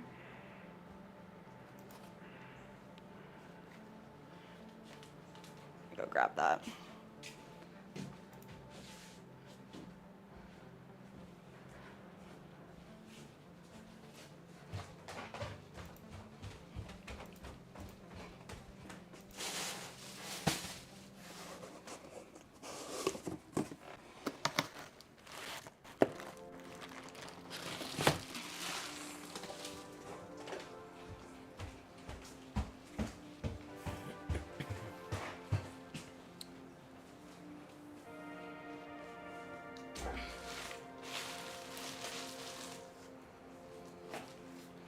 And he said, I found a mini Amanda photo with her shell necklace if you wanted to see Oh my what gosh. she looked like through the years. Yes, that sounds so dope. The evolution of the straight across the forehead bangs is a story within itself. Oh my gosh.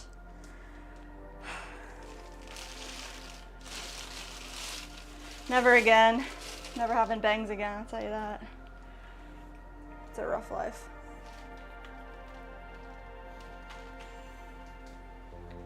I like her bangs. You know what that's from? Is that Napoleon Dynamite? Better be.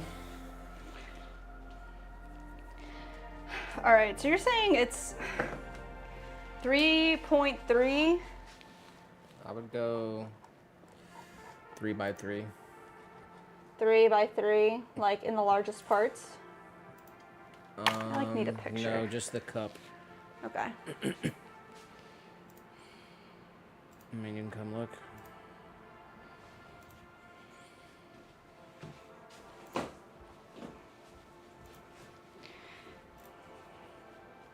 Yeah. Our right. millionaires. I think I was gonna. You think I should make the saucer small like that? Like the same width as the largest part of the rim? I was kind of thinking more like espresso style, but that looks right. Yeah. Okay. Cup should probably be something like 3. Alright. Here.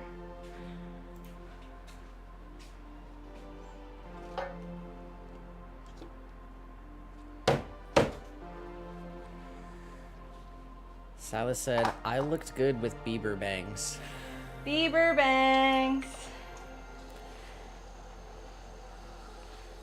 I guess everybody had bangs at one point or another, huh? Gotta get the swoosh.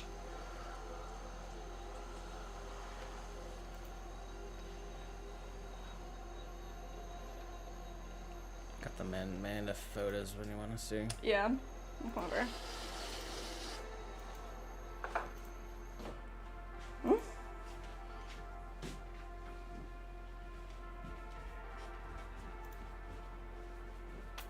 Oh my gosh! Mini Mandy. Oh, that one's super cute. That's what you got. Adorable. So like 90s. It's insane. Thank you for sharing. Joel said, vote for Pedro.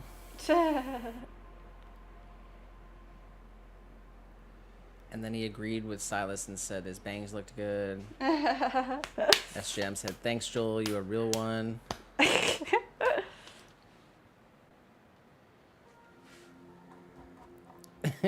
What?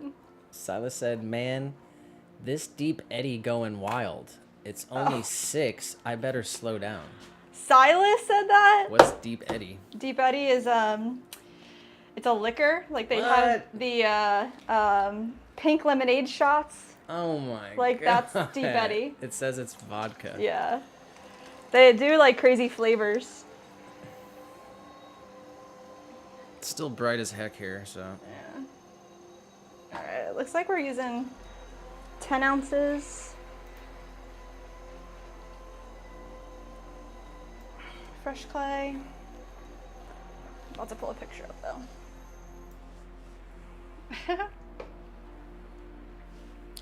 I had some pretty wild Bieber hair.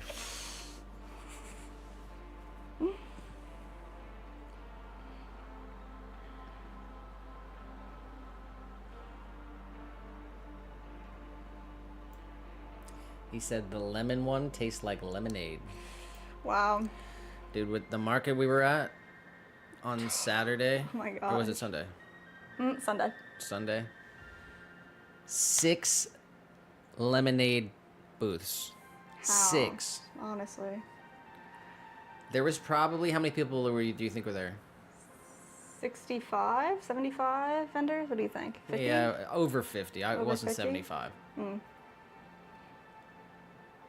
10% of the stands were lemonade stands. Oh my gosh. And they all had like different prices and everything. It was crazy. I can't believe, like, at one point you just gotta tell people no. Like, you can't just say yes to everybody. But I think it's off season, so they probably did just say yes to everybody. Just to get people in there.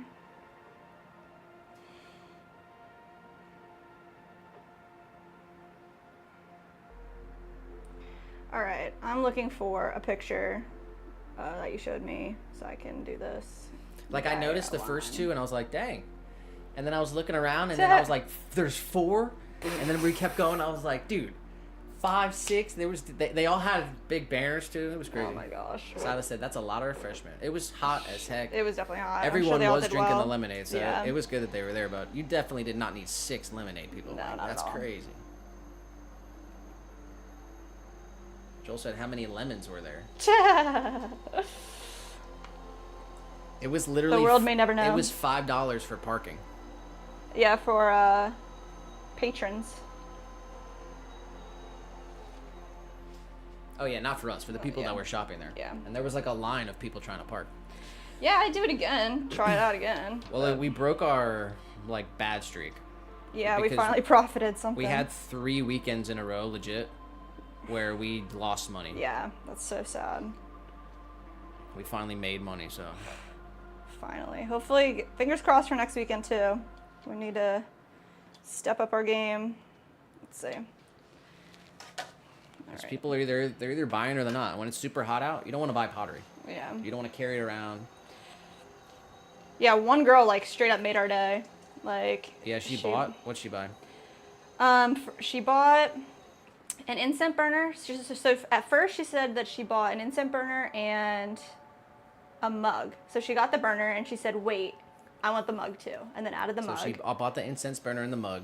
And then she left, and about an hour later she came back and she said, like, "I really love your stuff. My parents are having a birthday coming up and I'm gonna get them some stuff." She bought 2 dip platters on top of that and a hanging planter. So she bought 3 more pieces. So she bought 5 pieces total, I think close to like $300. Like, thank you. Yeah, shout out to that lady. She was super nice. And then we were, you know, we told her kind of like, you know, you rock, you made her day. And she said she never spends money on herself unless it's for really good art. So that was a really nice compliment.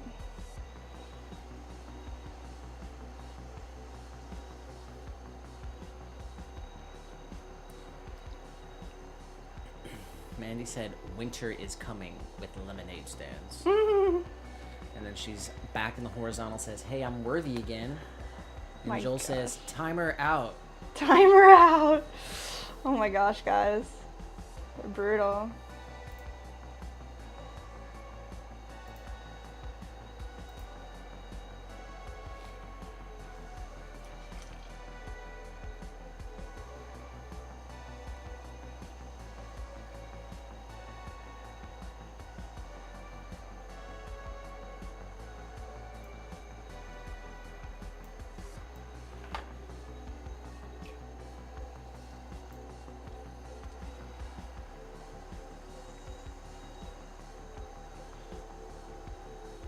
Mandy, I was gonna show you a picture of me with bangs from middle school or high school.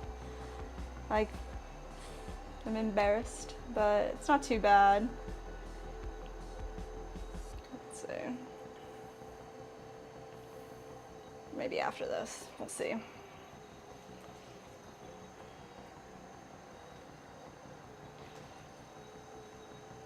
All right, we're doing 3, still not tall enough. Let's see.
You think the belly needs to be bigger?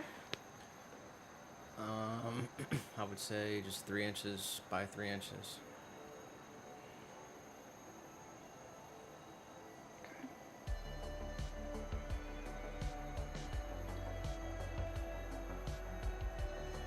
Oh my god, I have like the worst emo picture. Should I show it? Yes! Why do I do that? Why would I do that? Why would you ask? Of course I'm gonna say yes. It's with the Yuki. Really?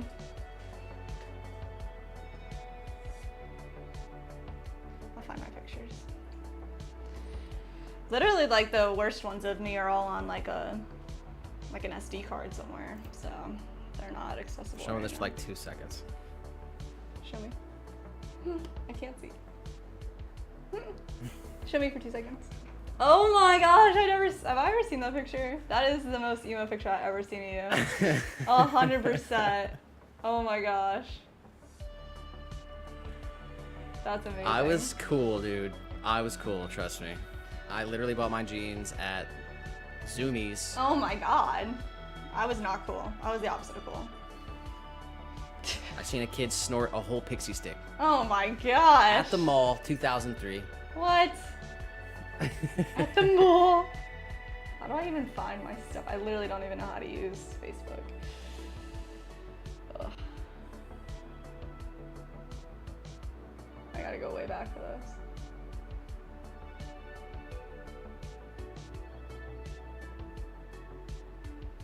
this. Joel said,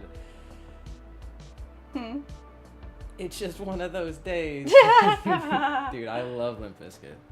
Yes. Chocolate starfish. Keep rolling, rolling, rolling, rolling. What? Rolling, rolling, rolling. Oh my gosh. Manny said the nick is Brody. Brody? I don't know. I don't know what that is. Or Broody. Broody? This is the best. There's a bunch of pictures here, but I hate them all. It says broody, a hen wishing or inclined to incubate eggs. Say what?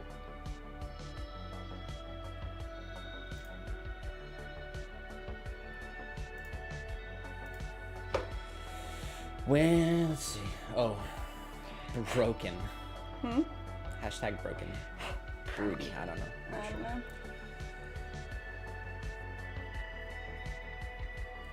Mine's not as emo, I guess. Let's see. Oh, I still got the camera up. My phone's just glitching. It's not working.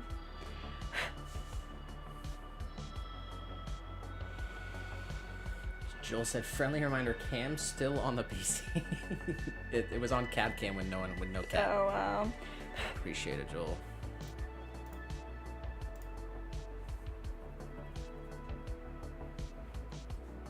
We're gonna be switching over to table cam Yeah.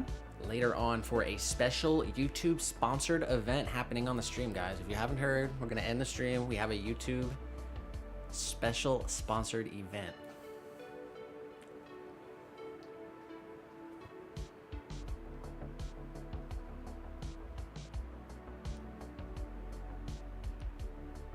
Definitely hyping it up way too much because it's not. It's really not. It's really not. We're gonna cut it up into a video though because we literally need the content. Yeah. All right. And big shout out to YouTube because they did something pretty dope. All right, you're showing it, dude. That has some 1950s Germany vibes that like What I are really you was talking not about? ready for. You were not ready for it? Holy cow! You got something else? That's better, but it's not focusing. Doesn't need to focus. They're all so like not Show me the worst one. good. They're all, well, the worst one, like I said, the worst ones are not on here. They're from cameras that before Facebook. But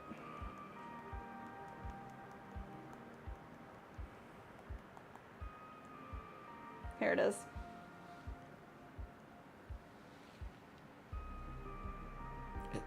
Like, what is that face? What am I doing? All right, that's I know enough. what you're doing. That's enough. Oh no, my phone. Joel said the hair mustache had me dying.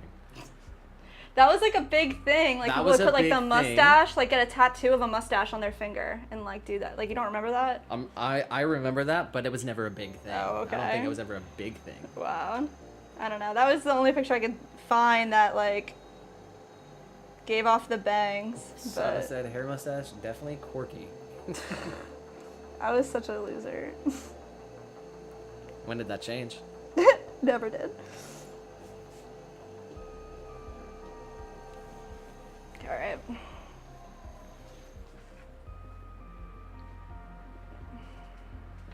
Should I add a swirl in the center or no? No. All right.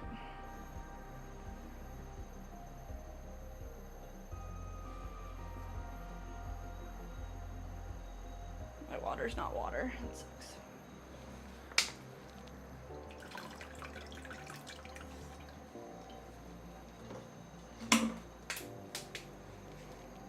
All right. There it goes.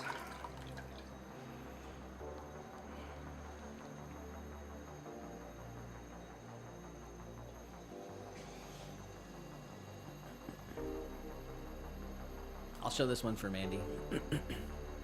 This is my 3 sisters from Arkansas. Focus.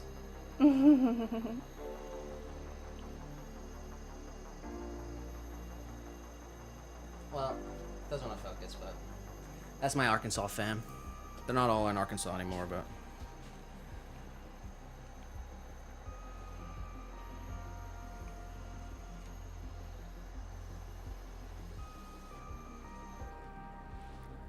Silas said just grow a beard like a real man. What? To me? That's funny. Oh no, I think he was talking to Joel. Oh. I'm not sure. Could have been to you. Joel said, I just grow patches like a real man. Oh, wow. Yeah, I can't grow a beard. Yeah, me neither.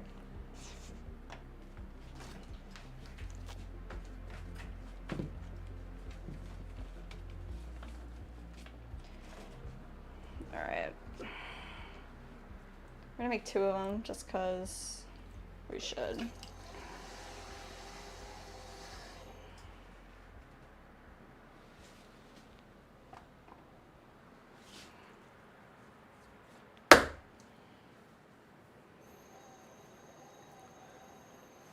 Oh, he said he's talking about himself. He says, I just grow a beard like a man. Yeah, so that's got a nice little beard. I only got the goatee. Or like that around the chin area and the mustache. I have no sideburns. Mm.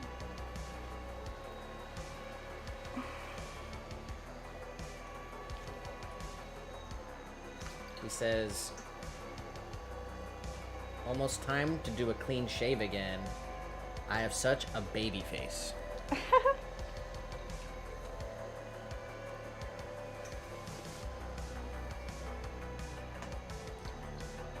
You go through seasons.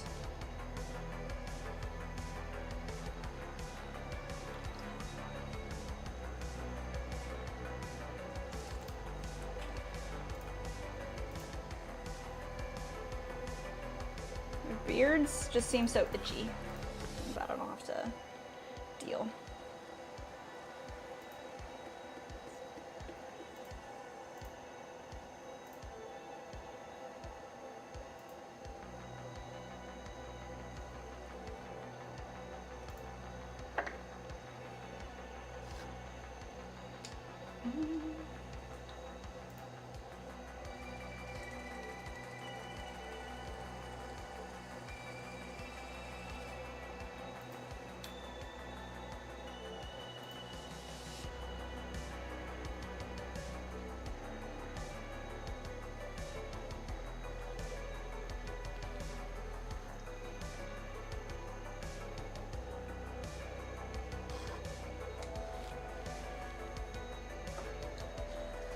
Silas says, I never get ID'd, but when I shave.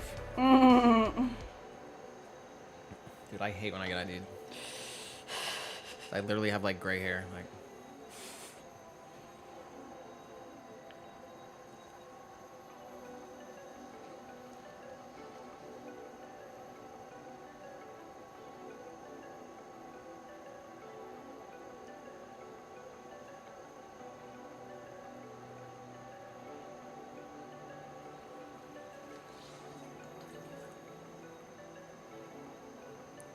yeah, one time we were at a bar. Like, we were trying to try to this new place. So we tried to go there one time. And she, like, pours us 2 beers. And then sets them down and then, like, asks us for our ID. And I was like, it just kind of infuriated me. Because it's just not, like, how you're supposed to do it. And I was like, well, what if I don't have it? Yeah. She was like, oh, well, I'll just pour the beer out. And I was like, well, that's not very smart, is it? And then she, like, went to go pour it out. And I was like, well, I mean, I have it. And she was like, well, let's see. And I was like, well, honestly, like, literally your attitude and everything, I'm not going to show it to you. So you can pour the beers out. And then we just left. Yeah. Okay, that's a bad story. Another story, we're at 7-Eleven. Oh my god. We tried to buy a 6-pack. Yeah. And literally the lady gives me the receipt. Yeah. After I pay for it. And she's like, wait, can I see your ID? And I was like, no. And then she, like, grabbed my arm. Yeah, that was and messed up. I was like, lady, don't touch me. And I just walked out of the store, but. Yeah, they weren't happy. You can't be touching people. That's literally battery. Yeah. But, yeah, I hate getting ID'd. Joel said, I love when they ID me, LOL. Becoming more rare every day. Oh my gosh, that's funny. I don't care one way or another. I guess I always have it on me just in case, but.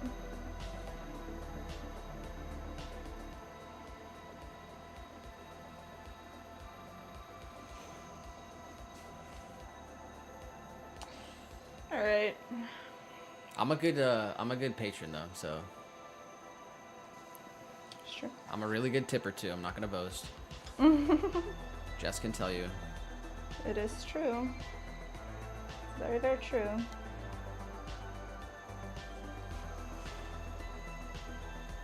I'll tip like 50 to 100% if I'm happy.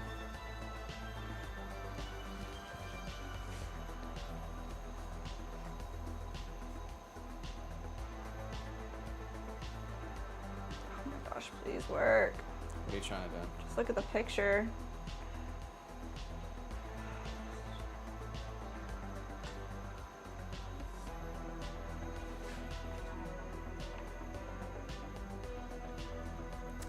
Silas said, I will say, the only times I've been ID'd anywhere in Canada is the clubs after 2 a.m. Oh my god. Party boy. Wow, bro. Hitting those Canadian clubs at 2 a.m. I mean, that must be... All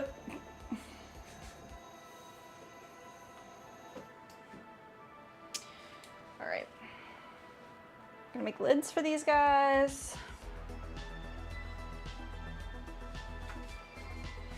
Upside down.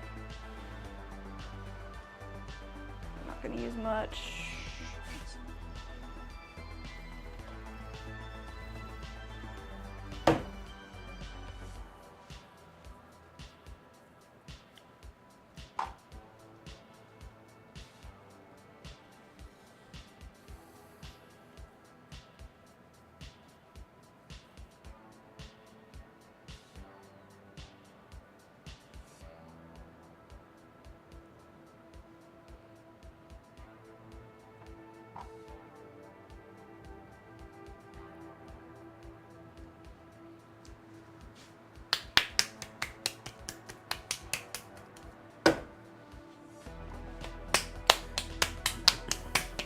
As Jim said, it's rare. I'm just saying that when I get ID'd up there, it humors me.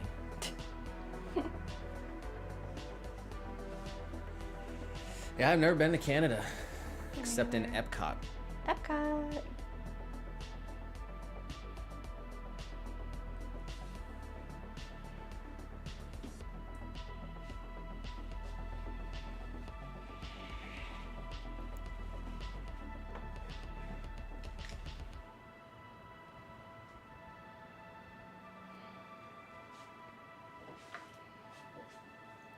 In Epcot, they have like a 360 theater where they do a Canada show. It's like a 30-minute. You like stand in a big circle room. It's a 360 theater. It's pretty cool. I like the Canada show. Yeah, but sometimes they turn it into an apple orchard, and it's like a cidery spot. Oh no. Okay.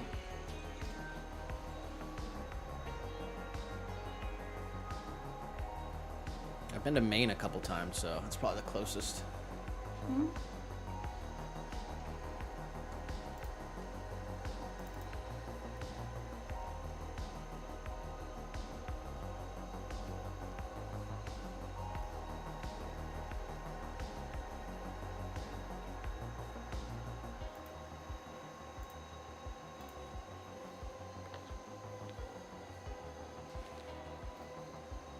You need a passport to go to Canada, right? Yeah, you do.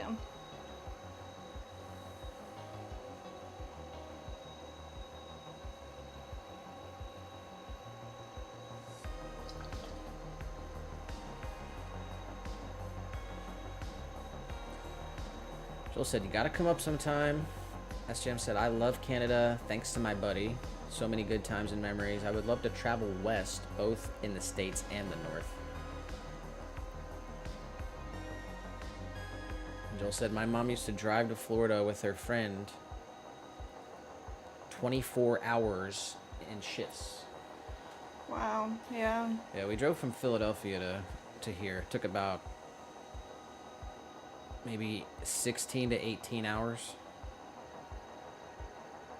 I mean, it's literally just one highway, so it's a pretty easy drive. Yeah, Nick drove like the whole time.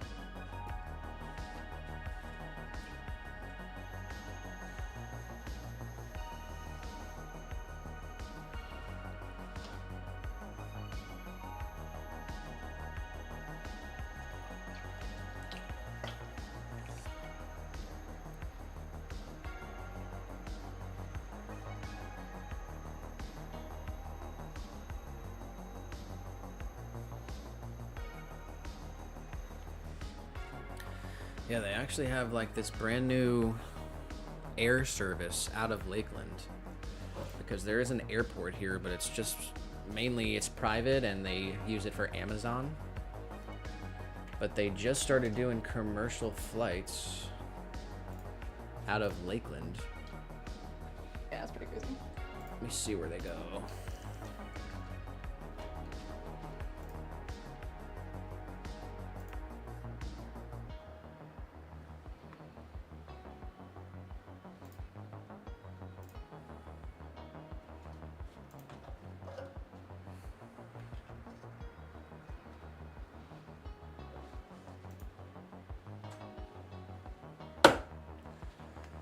So this is pretty cool. This is brand new. The airport's like 15 minutes from us. Yeah. Otherwise, the other airport is either Orlando and Tampa, and those are both about an hour away. But there's limited flights. There's only one company. It's called Avelo, flying out of Lakeland. And basically, you can fly from Lakeland to Atlanta, Georgia, Charlotte, North Carolina, Hartford, Connecticut, Manchester, New Hampshire, New Haven, Connecticut, Wilmington, Delaware, Rochester, New York, and San Juan, Puerto Rico. Oh my gosh. I want to go to Puerto Rico. Puerto Rico. You have to leave on Saturday and come back on Wednesday, or you could maybe do the other way. How much is that flight?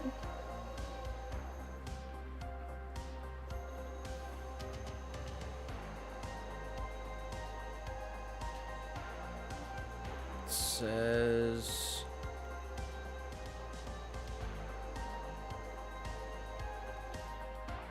$84 Oh my god. Each way. from Lakeland to San Juan, Puerto Rico. Wow. I guess we're going to Puerto Rico. Yeah, man, I literally have been getting targeted ads, I guess. There's like a new company that flies from Orlando to London for $130. What? Straight up. I looked it up, it's real. And you can get to Amsterdam for like the same price. What? I know.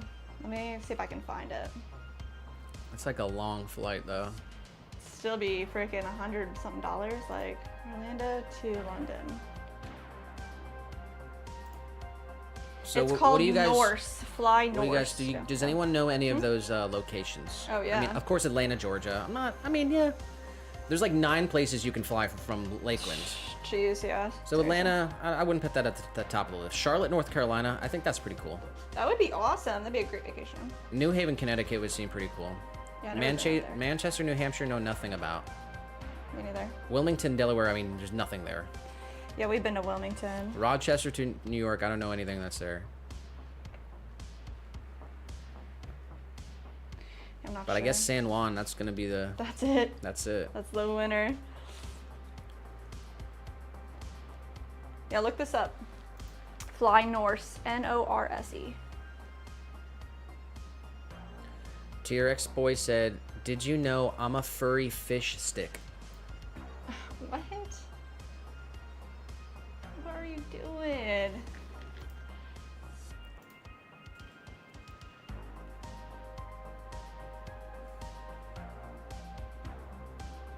Silas said, "You can get into Canada with a passport or enhanced license."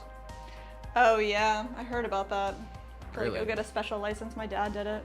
You get like a Why? Pay him $50. You get a star on your license because it gives you like extra credentials, and then you can fly You can go to Canada? I guess you can go to Canada. I didn't know you could go to Canada. Said he can like go into any government building anytime he wants. And I'm like, why do you want to do that? He's like, oh. But Your dad's a secret First Amendment auditor. yeah, I think so. Catch him live on Kick. Oh my gosh.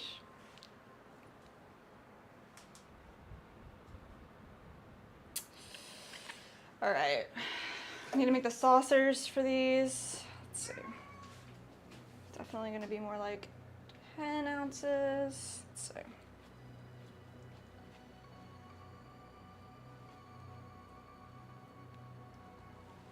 Oh, guy. my gosh, he's meows, no.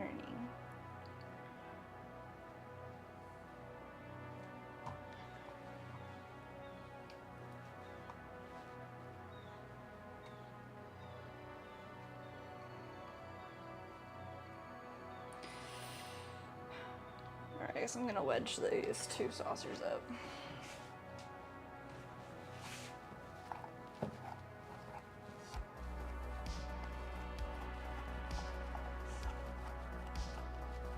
Yeah, when we were at the market, we actually got recognized from that yeah. news interview.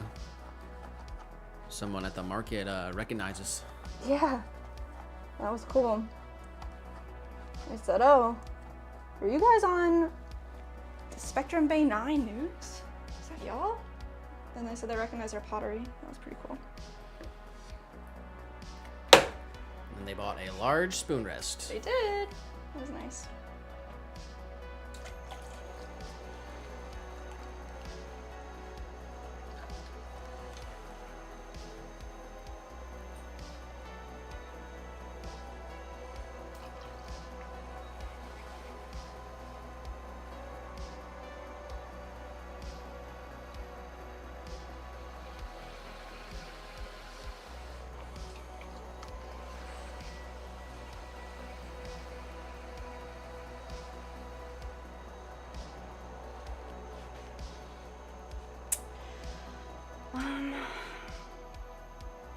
Can you pull up a picture of the saucer? My phone's like not able to do it.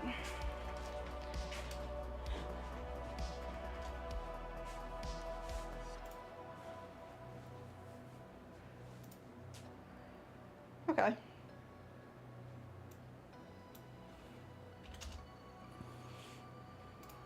Just do one like that. Can do that.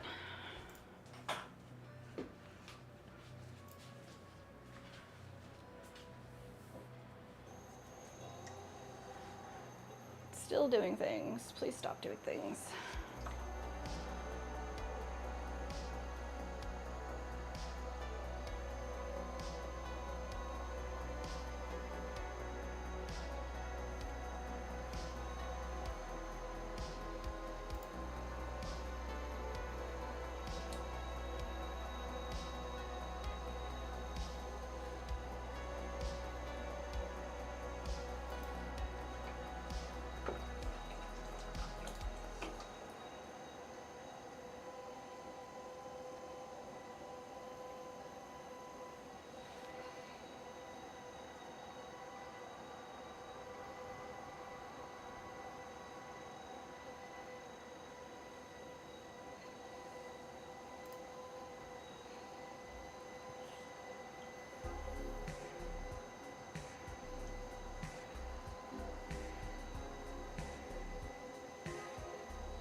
All right.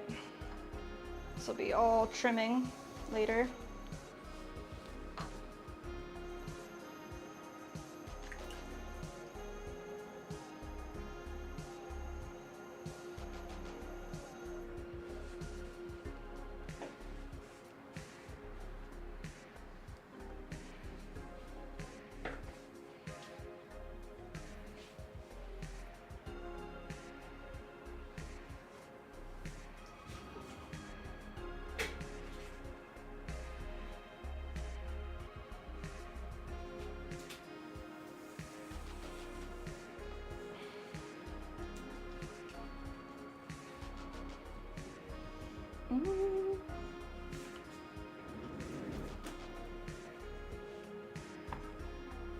All right, one more.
got David 11 VR.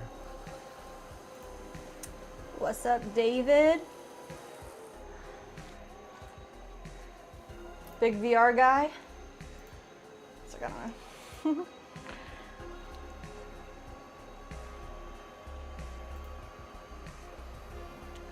David 11 VR says, "Can you say I'm Sigma?" No.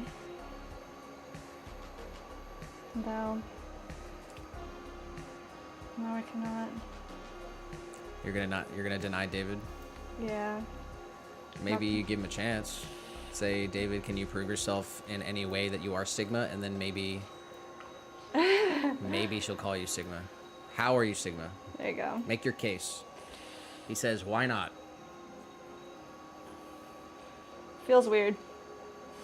I don't know exactly what Sigma means, so I can't condone. I don't know.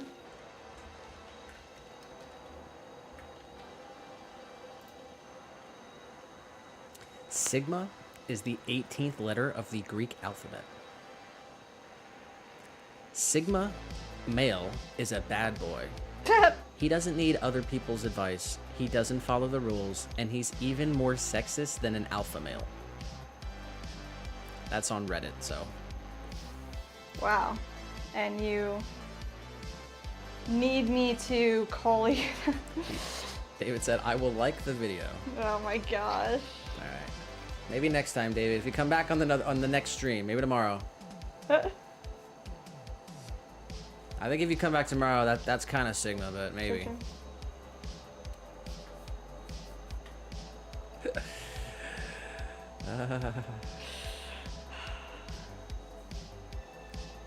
Alright. David said, okay, yeah. Yeah. Alright.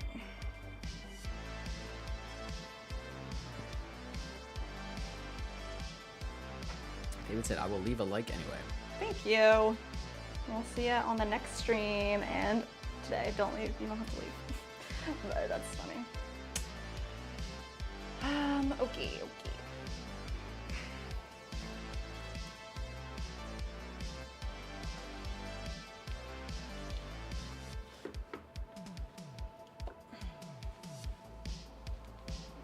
Just want to wire these off.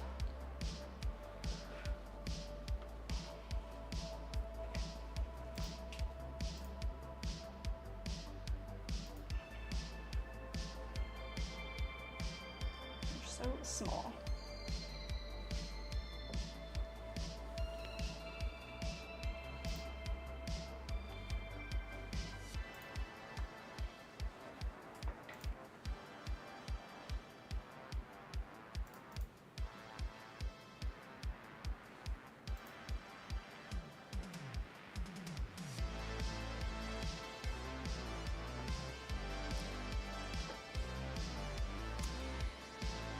Okay.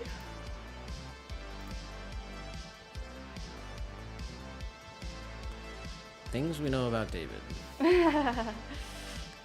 He has a baby goat, a baby cow, has in fact touched grass. All right, liking you a little more, David.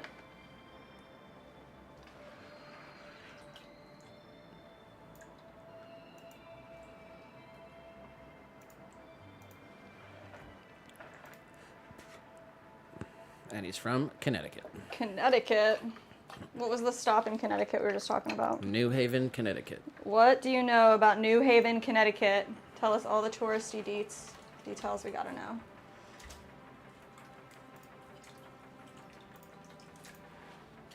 If we were gonna fly to Connecticut, should we go to New Haven or Hartford? Oh, wow.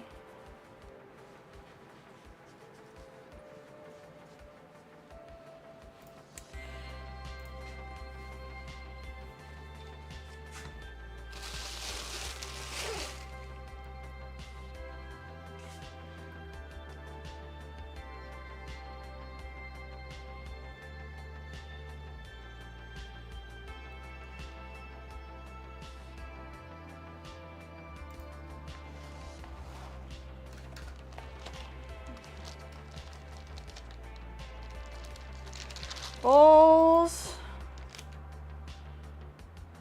1 pound, 8 ounces for our 5-inch bowl. 1 pound, 8 ounces.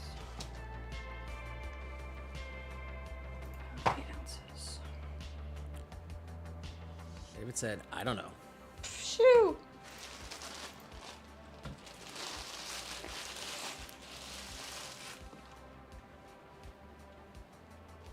Neither do we. Kind of want to go to New Haven. It's right on the Long Island Sound. What is that? A body of water? Yeah.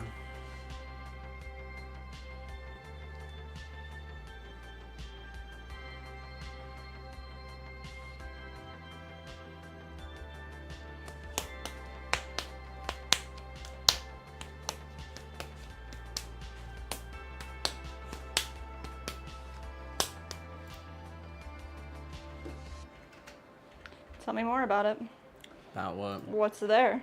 New Haven. Connecticut. I don't know anything about Connecticut.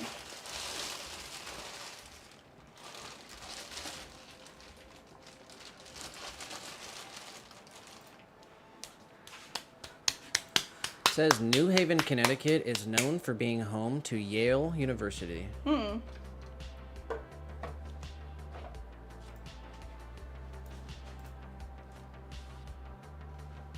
It's the 6th largest city in New England. Most known food is its New Haven style pizza. What? What does that even mean? How is it its most? I've never even heard of it. Because they got so many New Yorkers going up there. They had to make pizza. So I don't know. New Haven style pizza, also known as a thin crust, coal-fired Neapolitan pizza. What? Originated in New Haven, Connecticut in 1925, known for its well-done, blistered and charred crust. That sounds good. Made from coal-fermented dough, hand-stretched, pizzas often baked in a brick oven with hot coals, with a thin, crispy bottom, and served with liberal toppings. Sounds good. What do you think? Yeah, it's like the original thin crust. There's a time and a place for it.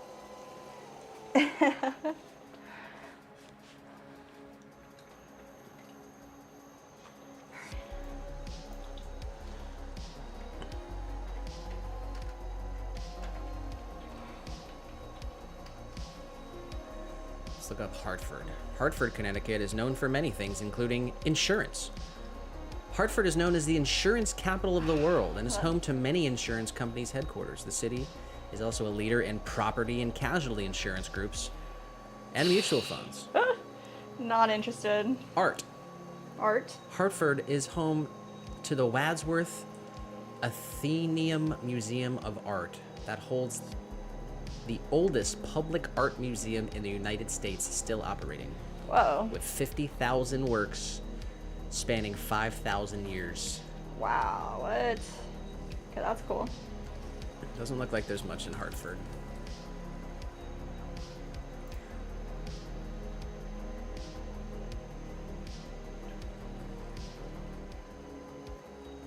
Let's look up what's in San Juan, Puerto Rico. Everything.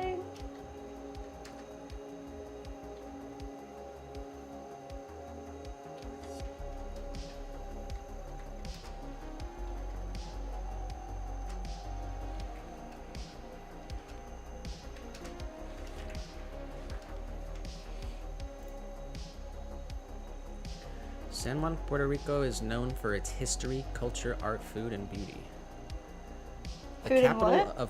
The capital of Puerto Rico and the oldest European-founded city in the Americas. Oh, wow. San Juan is a hub of activity and old world charm. It's a popular launching point for vacations. There's historical landmarks, beaches, shopping, dining, nightlife. San Juan is the largest processing center on the island. Processing center? Processing what? Petroleum, sugar refining, Oh, wow. brewing, distilling, cement, pharmaceuticals, metal production, and tobacco. Oh my god, so all the drugs? What? It's like alcohol, tobacco, and pharmaceuticals? What?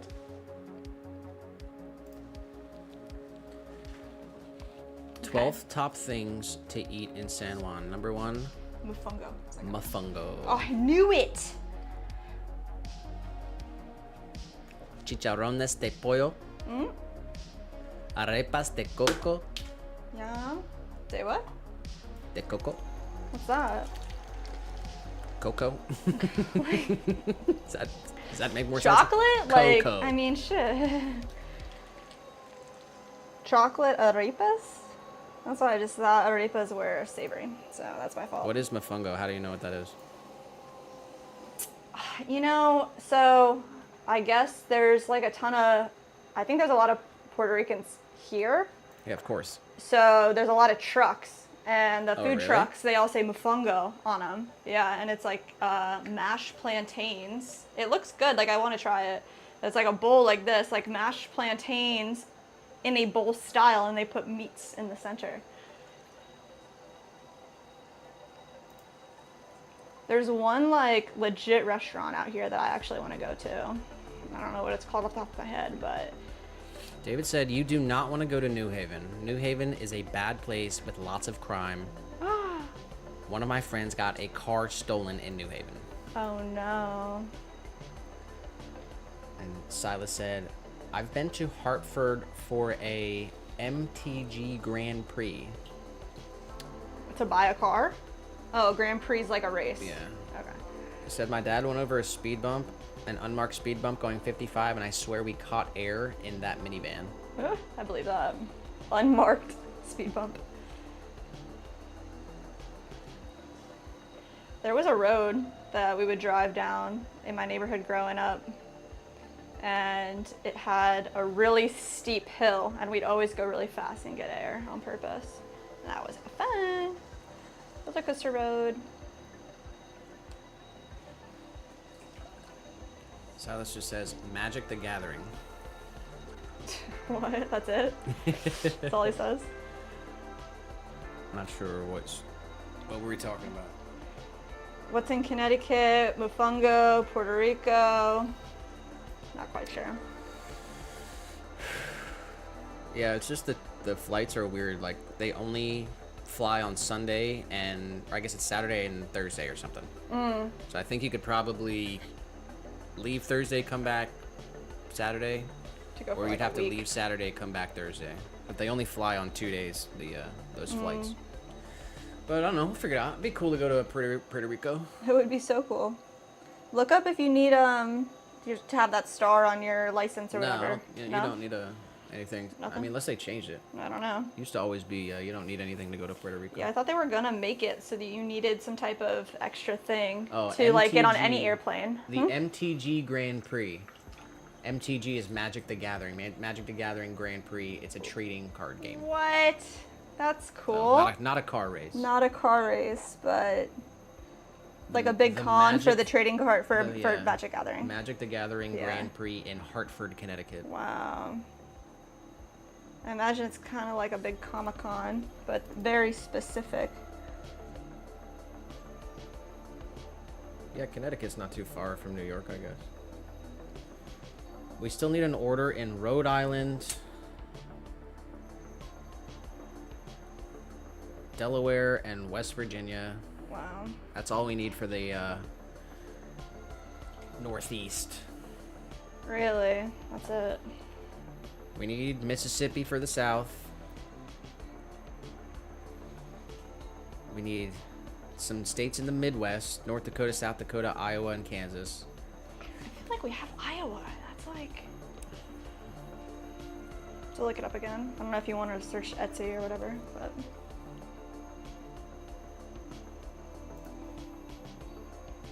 David said, I have to go eat dinner. I'll see you tomorrow. You have to call me Sigma tomorrow. Alright, next stream, if you're here, you got it, man.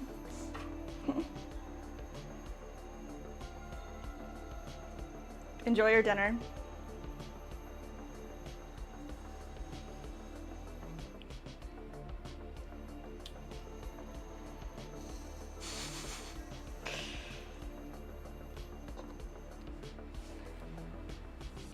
All right, we got 2 bowls thrown. That's what we needed. We've got nowhere to put them. So I said, you know, AC gaming space. That was prior the business, but kind of how it started. Oh, that's dope.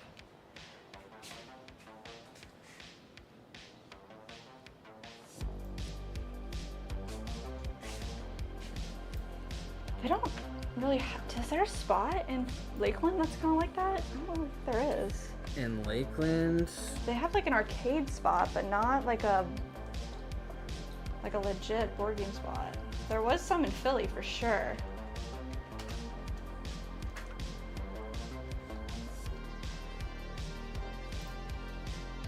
They probably have some out in like Tampa or Orlando. Definitely Orlando, but there was one spot in the Italian market, that comic book store. You remember that in Philly? There's a place called SimBoss Gaming and Simulation Lounge Here? in South Lakeland. Wow. It's not that one place we went to by like Wild Greg's. It says on the website, SimBoss, treat yourself like a boss with the unlimited simulation racing for just $120 a month. What? That is a lot. What are you talking about? Oh my gosh. It looks like a freaking cool place. Let me come check it out real quick. We gotta go then. You guys have that stylus at AC Gaming? They just have like this kind of Oh, thing that's set up. it. It's like game simulator. That's funny.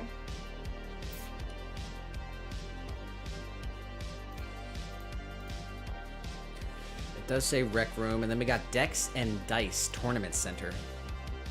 That's wow. That's right next to the Bedrock Wings. North Lakeland. No. It's the one that's on like Cumbie or whatever that road is. I don't know what it is. Yeah. Decks and Dice Tournament Center. Let's see what they got. Yeah, what is that? Looks like they only have a Facebook. Pull it up. 5-star review says, great venue with heavy focus on trading card games, has a space for playing, and surprisingly large board game library. Wow, that's awesome. That's like kind of a similar vibe. Decks and Dice. So I said, definitely gonna have some around you. They're everywhere. That's cool. I like board games. I'd be down to like. I'm a little too competitive. Yeah.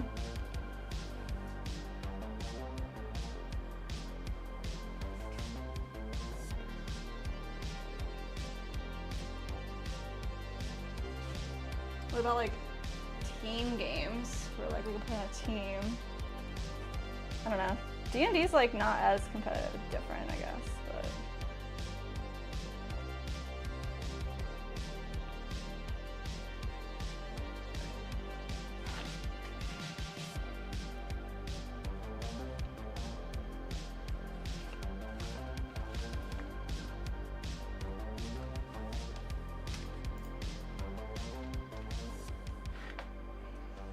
Trying to make as much space as I can over here because I want to throw some more stuff around our room. Got 2 bowls over here. I know where everything's gonna go.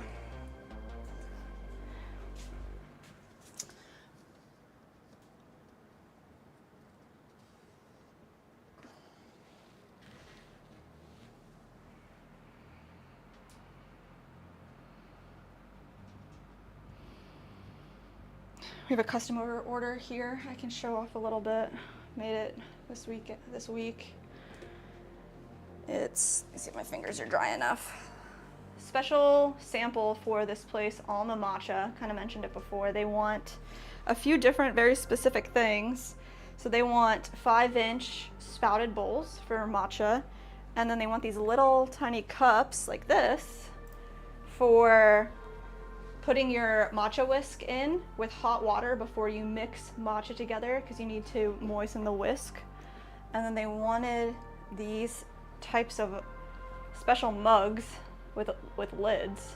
So it's like, they just called them latte mugs. That's what they were calling them, but it's just a mug with this topper and a little drink spout. What do you think of those?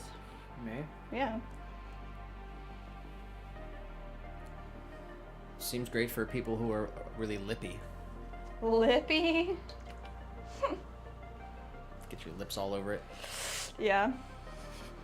I never used one personally. I've seen them, seen other potters making them. So that's what they wanted. So made 2 of each of these guys. They want their whole collection in the forest green color too. So should be pretty cool. Oh my god. What? SJM's nerding out.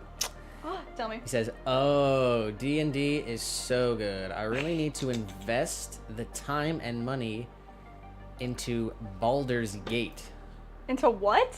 Baldur's Gate, but That's like a storyline, I imagine. I actually heard of Baldur's Gate. It's a Really? video game. Oh, it's a video game? I think. No way. I thought it was a video game. Probably could be a board game too.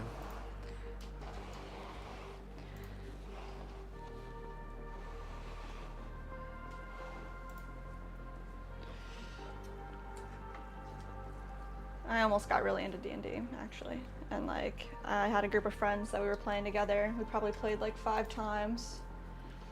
And yeah, I don't know, it fell off. I think one of the people like moved away, and he was like the main guy making the map, and it was fun. I had the handbook and everything. I made a character. I think I was a druid. Joel said D&D is for nerds like us.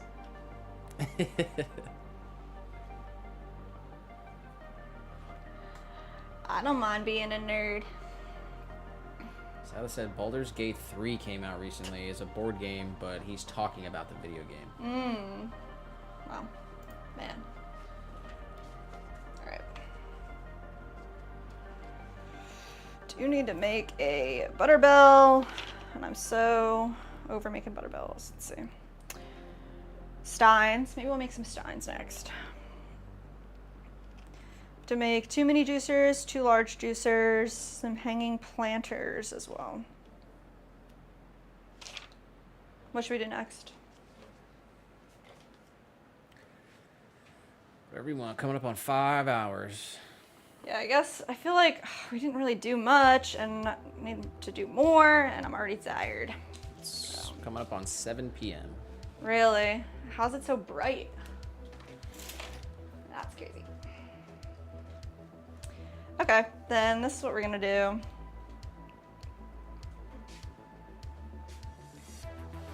I've never played D&D. I think you would like it. Why? Because it makes you like, it's almost like puzzle solving. Like, it makes you think about what the possibilities are. Like, anything's possible. So you get to do anything you want in like in the landscape. So I could just like fly around like Grand Theft Auto, just kind of like the do rules whatever I that. want. Oh, there's rules?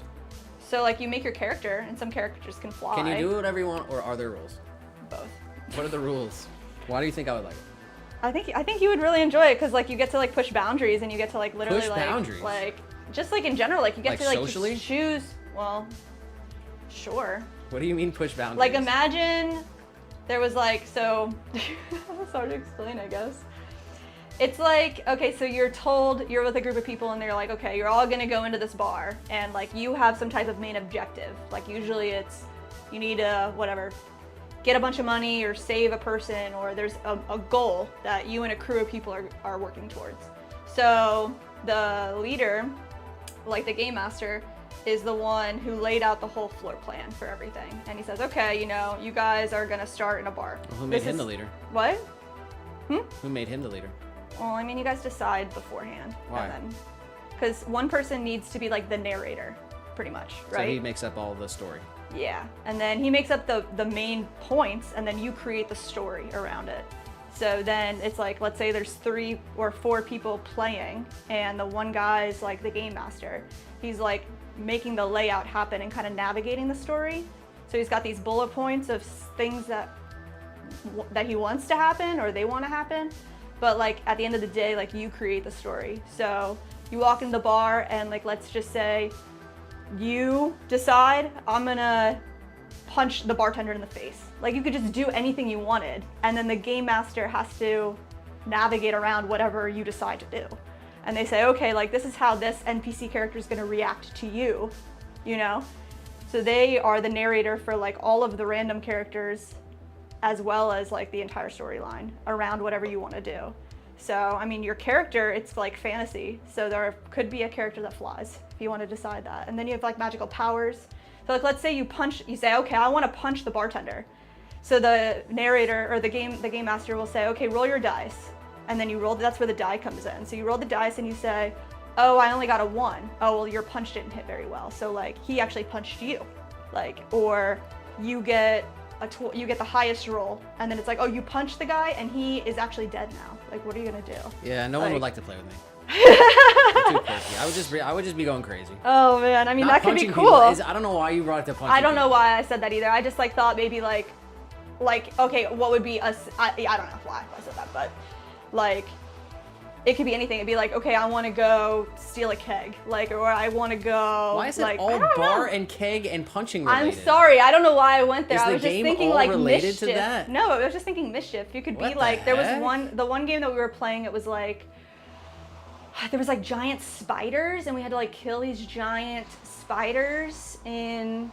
You heard it here. Jess literally thinks I want to steal a keg, punch a bartender, and then fly around. That's ridiculous. I don't think that. That's just like, I don't know why I thought. Joel said you nailed it. And if it was one, they call a natural one, and you are punished for rolling them. Yeah, there's like different rules and different versions of the game you play alongside a handbook, and then you like have boundaries that you can play in, but it's if you like learn the boundaries and then you can push them, and it's really fun, and you get to play with. I'll like, tell you your what, the day that I friends decide that I want to steal a keg and punch a bartender, I won't do it for fake. Okay? I think it's just like, I mean, I think I was playing with some people and they were like, oh, we're gonna steal the car, and like instead of like, oh, we were supposed to like hijack a bank.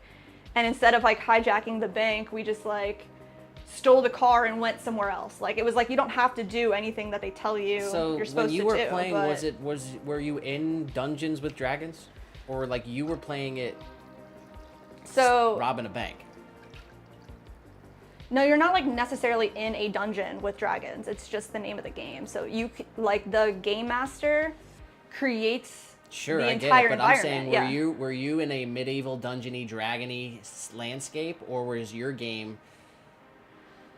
I forget what time period it was set in, but it was like there was a castle and like there was underground tunnels. Dungeons. I guess.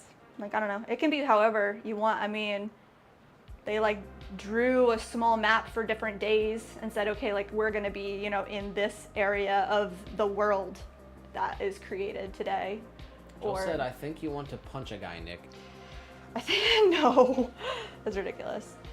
I just like was thinking about like what's the craziest thing like you could do crazy things. So I was thinking, oh, that's the craziest thing. I like honestly, like it was a challenge for me because it's like you have to be super creative and you're like thinking on the spot, and I'm really not good at thinking on the spot. So like I thought it was like it was challenging, and I liked it.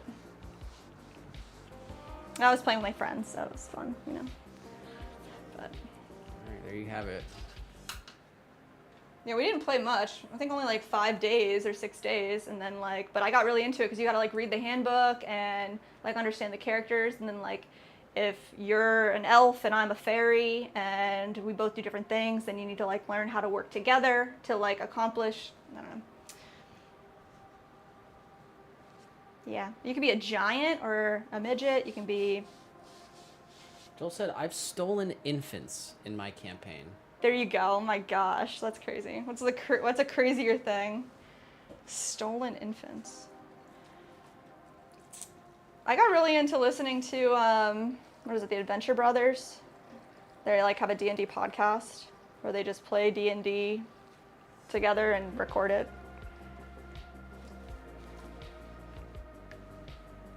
I listened to a few of those campaigns.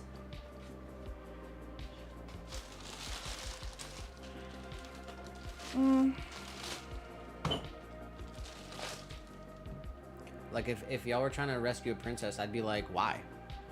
And then you can do that. You can ask, challenge it. Like that's just it. Like you can do it. Like what's she gonna do for us? Is there right? money involved? Like imagine you do the whole thing. You get up to the princess, and then you say to the princess like, why would I rescue you? Like what are you gonna do for me? And then the princess has to be like, oh shit. Like then they would respond. Like it's probably like the GM that's the general manager, the game master that he controls like all the other characters, the NPC characters or whatever you want to call them.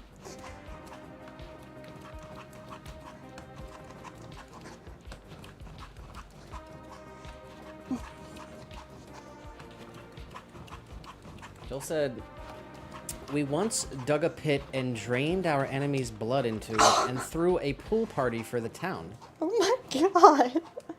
What the fuck? Alright, now that's vicious. Like, I want to know more. I think that's funny. Yeah, that's going to put you on a list.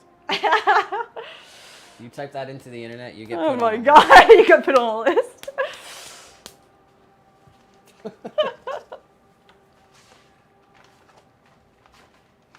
Message retracted. It's like, I don't know. Trick Shot Ceramics in the vertical. Say what? I'm finally here and not Home Depot. Whoa, welcome back, Trick Shot. How are the ceramics, though? I want to know more. I want to know everything, guys.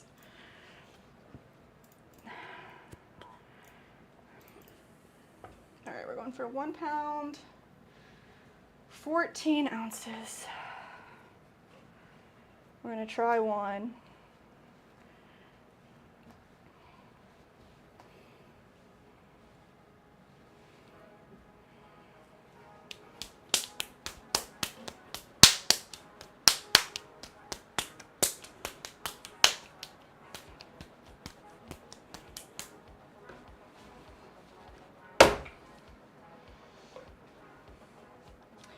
Three by 4.5.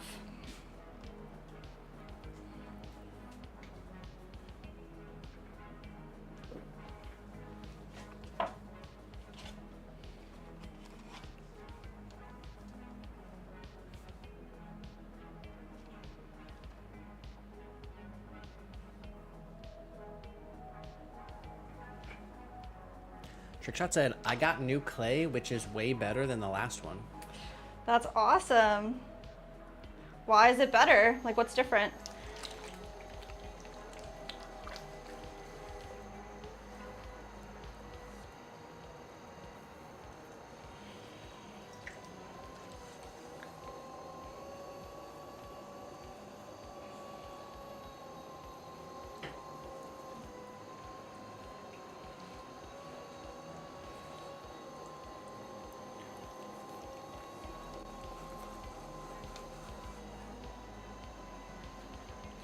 Joe said another good one would be when we found, for lack of a better word, a spawn point for kobolds.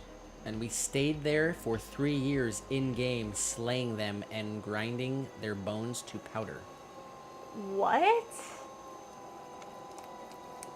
Kobolds? Mixing it with water and made cement to seal the spawn point.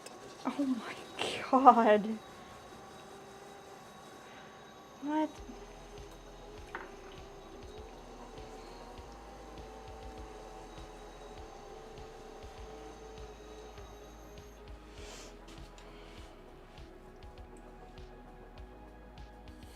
Trickshot said it's softer.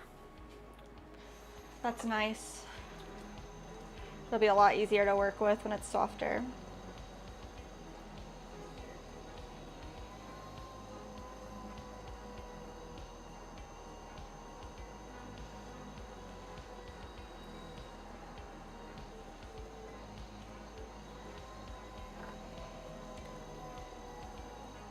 Joel said kobolds. Kobolds. I don't know what that is. Kobolds.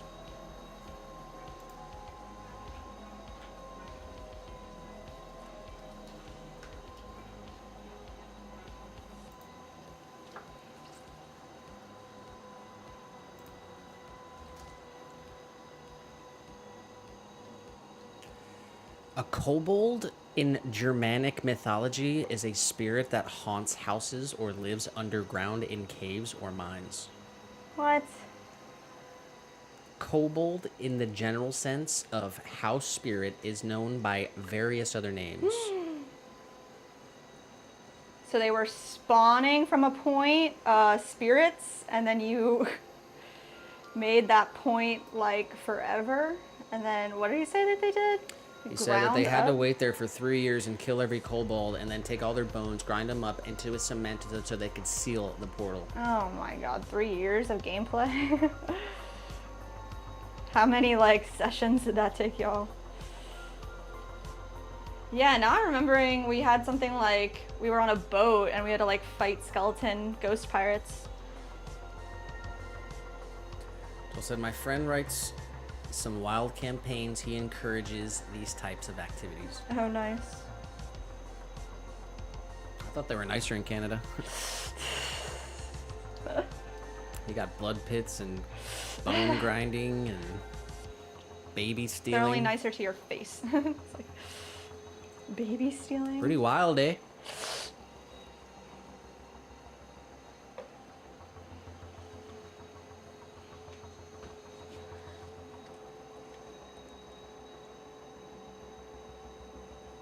It's a dragonoid in D&D. That's what Joel said. The kobold. Oh, a dragonoid.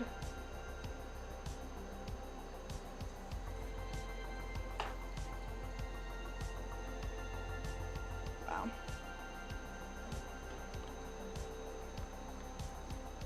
Yeah, there's so much around it, like these different characters, different types of different creeds of people, I guess. Joel said the 3 years of bone grinding only took about 20 minutes. We would roll. We would do a roll that would tell us how many we killed in a month. Oh my gosh.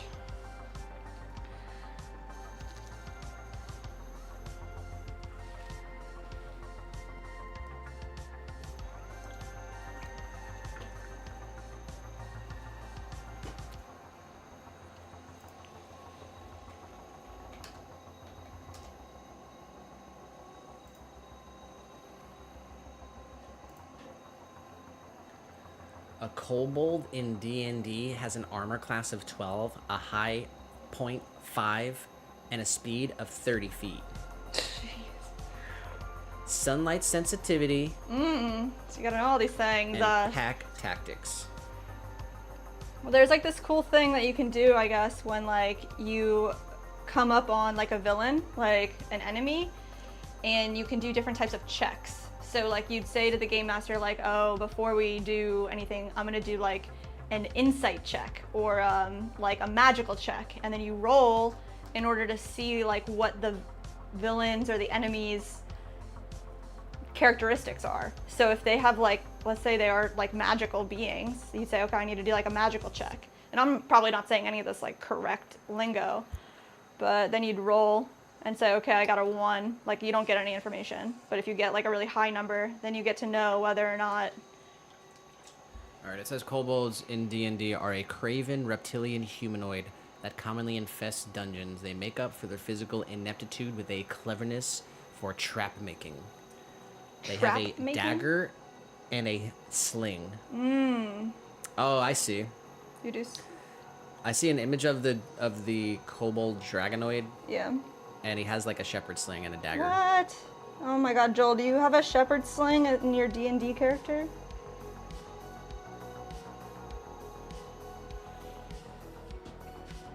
Okay, Nick, look at this. What is it? So this is the Stein. Is it 25% smaller? 25% smaller. Weighed out the clay, 25% less, and did the dimensions 25% less. Looks too thick. No, I know. If it's 25% smaller, then that's what it is. Joel says hundreds of creatures in the official D&D monster guide, and then many more homebrewed ones. The D&D official monster guide. What?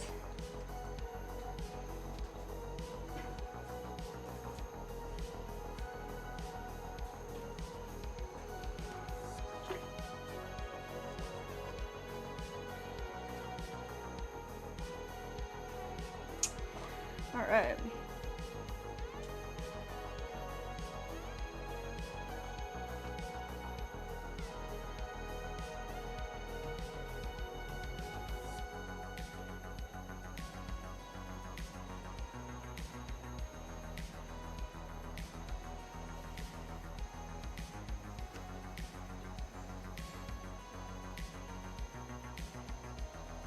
Joel, do you listen to that podcast? Like Adventure Bros? I think that's what it's called, Adventure Brothers.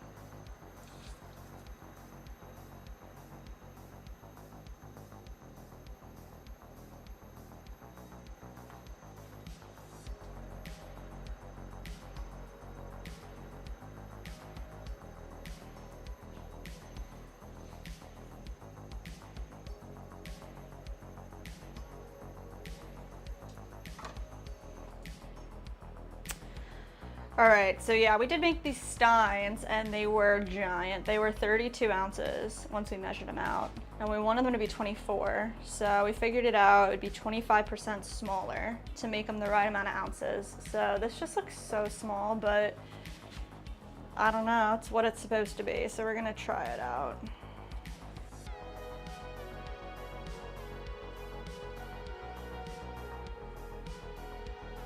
Definitely better, I think. I think I can throw with a little less clay too. So we did 1 pound, 14 ounces. Let's try 1 pound, 12 ounces. So just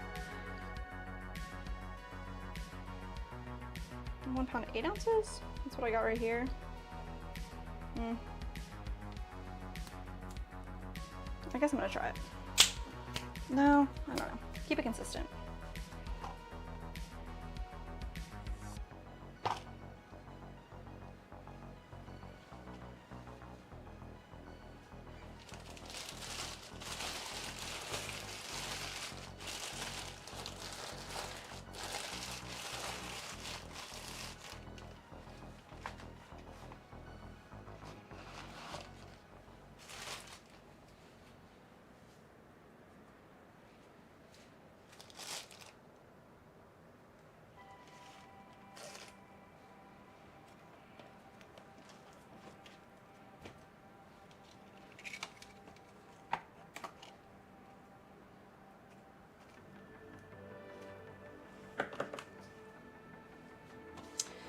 All right, 2 pounds, that's way too much. 114. Let's try it again.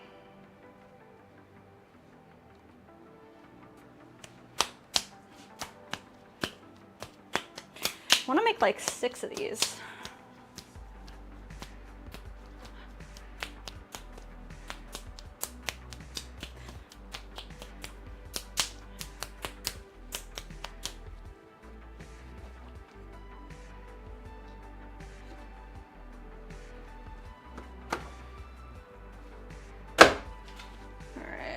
Way out a bunch.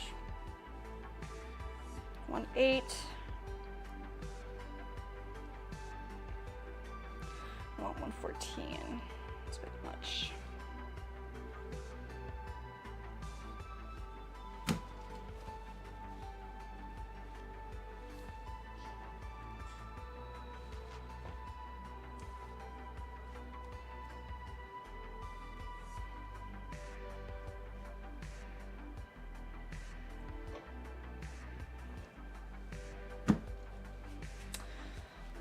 guess let's start kind of here. 15.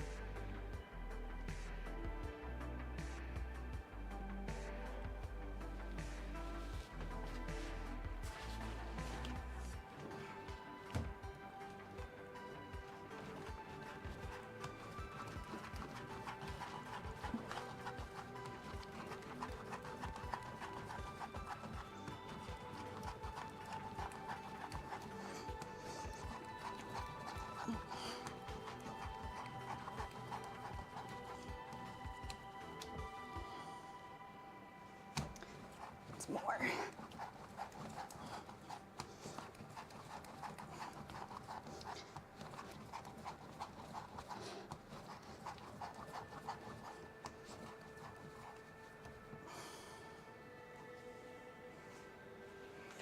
All right, 1, 2, 3, 4, 5.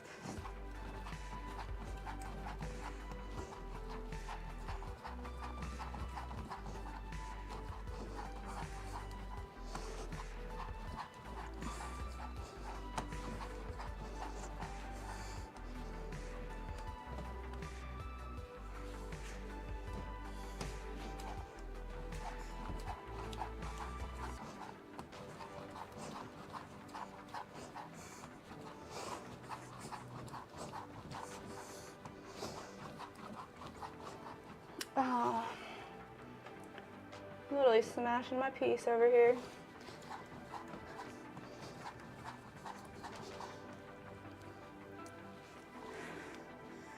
All right, that's all I'm gonna do right now. Let's make that happen.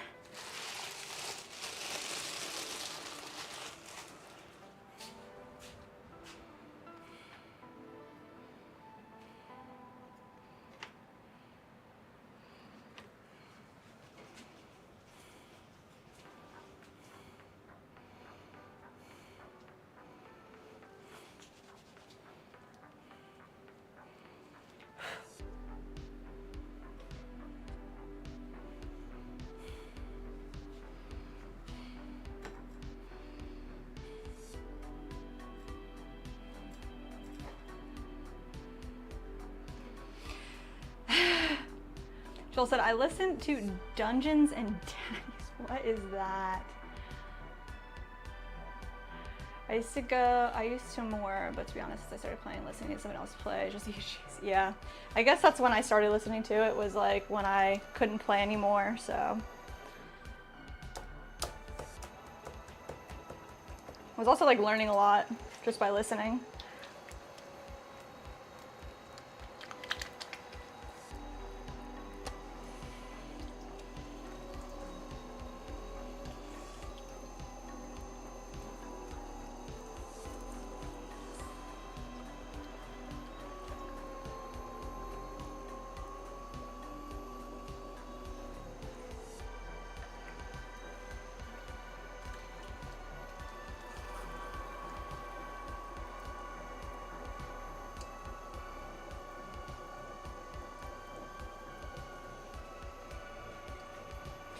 All right.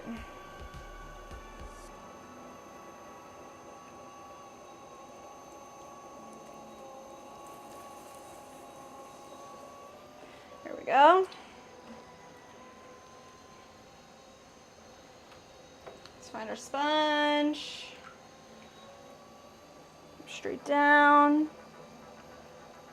Open up. Compress.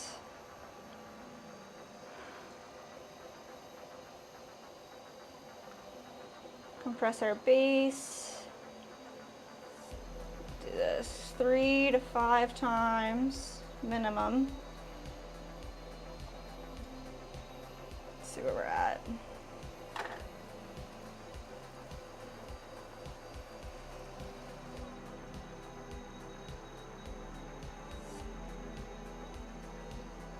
Pull up, compress your lip.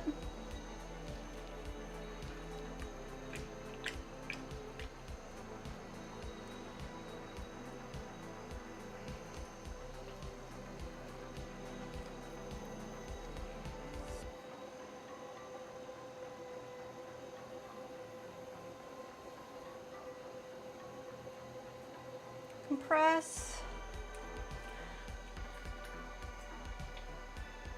All right, y'all. Let's keep this concave. We're trying to get 4.5 inches tall. Let's be a little taller. Let's come in and grab that clay right there.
Let's see where we're at. Not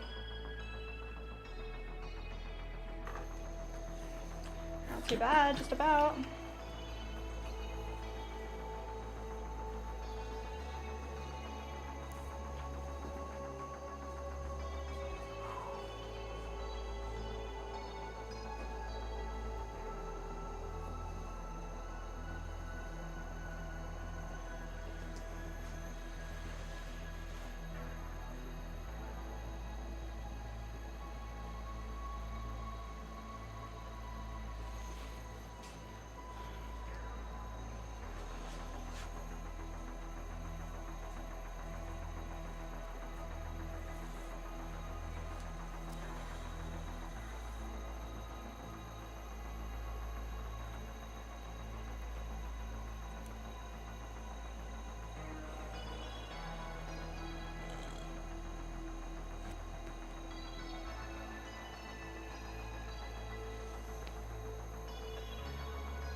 All right.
All right, let's pop that guy right there. Let's make another one.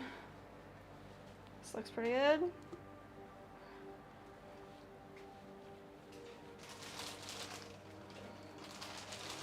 Got them ready to go.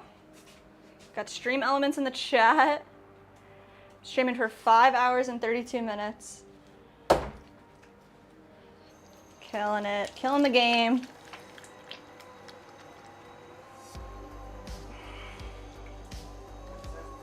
Stream Extreme Elements coming in saying 5 hours. I said killing the game. Short stream today, definitely. Like to go at least 8 hours, but not gonna make it today.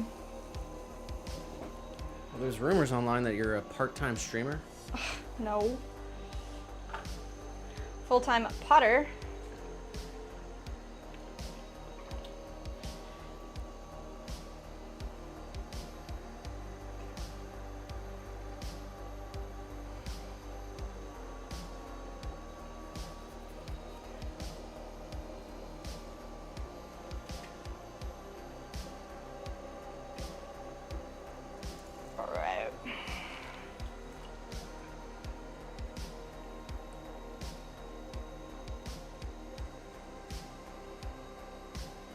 My phone officially died, so don't have to worry about it going crazy anymore.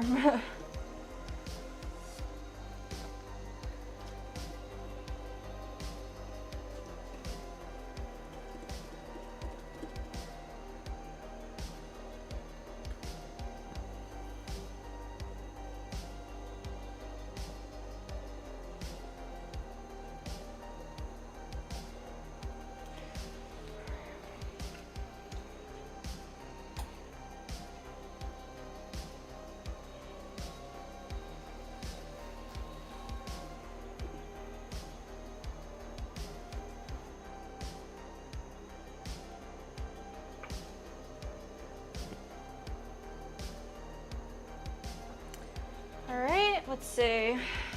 4.5, 3 openings, a little too wide. Let's color it in a little bit.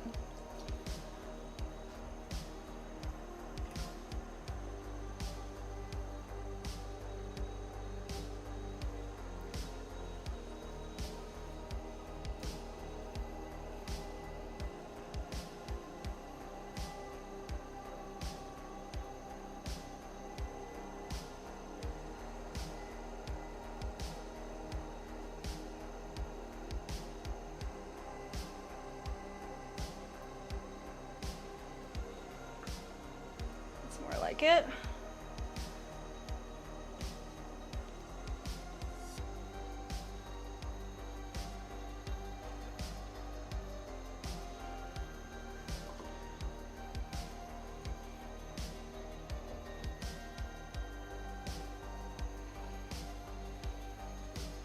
Just a bit tall.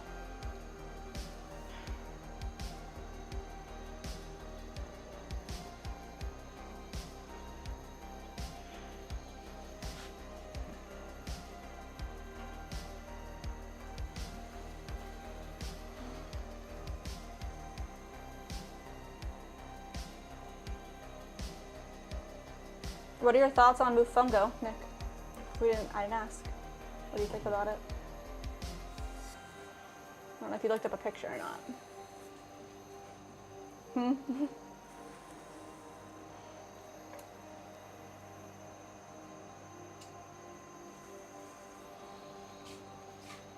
right, I'm just trying to straighten this out.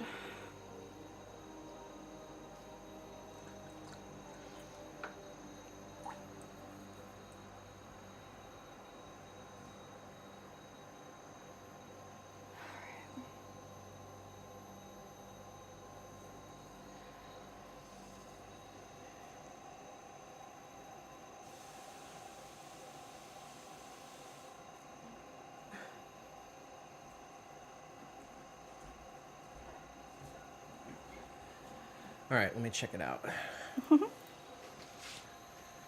Didn't really see what it was. Mofongo.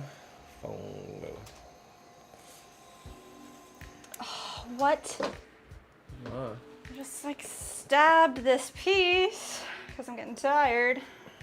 You see that? Let's see if I can trim it down. Stabbed it with my fingers. It says mofongo is a Puerto Rican dish of mashed fried plantains, garlic, salt, and olive oil. Their dish is traditionally served with broth and paired with meat or seafood. So the plantains are mashed with fat or oil and spices, and sometimes pork. Look at the picture. In a wooden mortar and Yeah. pestle. The fungo is shaped into a ball, served alongside or in broth. Can be served on its own, or topped with, or layered around meat. Goes well with chicken, but you can stuff it with shrimp, pork, or octopus. Wow. Can be garnished with pork crackling, Ooh. red onion, and cilantro. Let me look at some images here. looks like it's done a lot of different ways. I'm seeing some that it's like a big, you know, like kind of like a pie, Oh, wow. right? Okay. It's like a big cornbread ball Yeah. stuffed with the stuff. Okay. I'm seeing other ones where the plantain mixture mash is kind of shaped into a bowl and the stuff's on top. That's how I've seen it. I'm seeing some where it's shaped like a dome and the stuff's around it. Oh, yeah. I like the idea of plantains with chicken or meat. I'm particular with how I eat my shrimp, so I'm not sure if I'd like it with the shrimp. But I like plantains generally. I think it'd be a good flavor. It's kind of a sweeter starchiness, Yeah. and then just meat mixed with it. I mean, sounds good. Yeah, I want to try it. There's like I don't know if it's a Puerto Rican restaurant, but they serve mofongo. It's like a whole restaurant. Some of them look Here. straight like matzo balls. Really? Wow.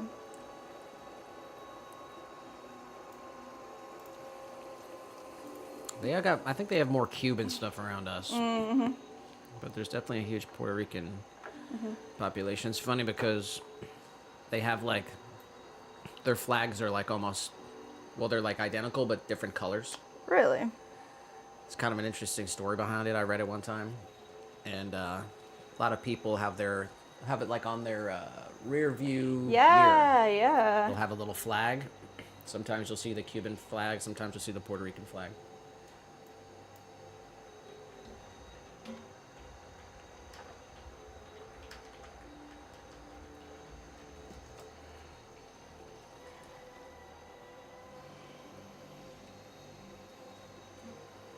Yeah, so here's the story. The Puerto Rico flag was designed based on the Cuban flag, but with inverted colors. It has 5 horizontal stripes that are red and white, and 1 white star on a blue triangle.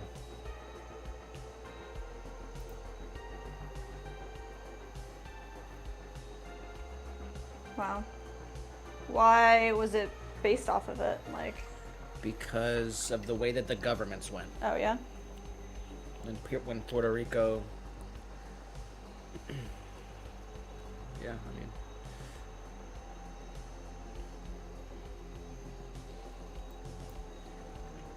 See if I can read a good story somewhere.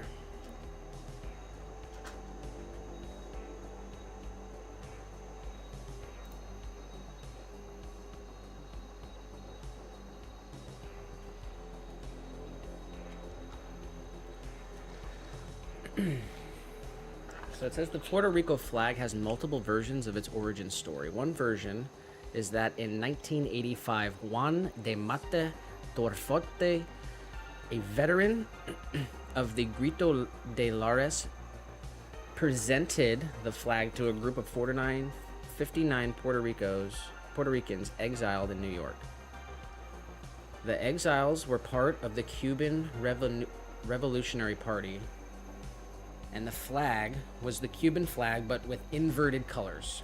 The design was Jeez. likely created by the Committee of Exiles, but the identity of the designer is unknown. Wow. The flag design symbolizes the strong ties between Puerto Rican and Cuban revolutionaries and the shared struggles for independence. It also represents a potential future that Puerto Ricans have not yet attained.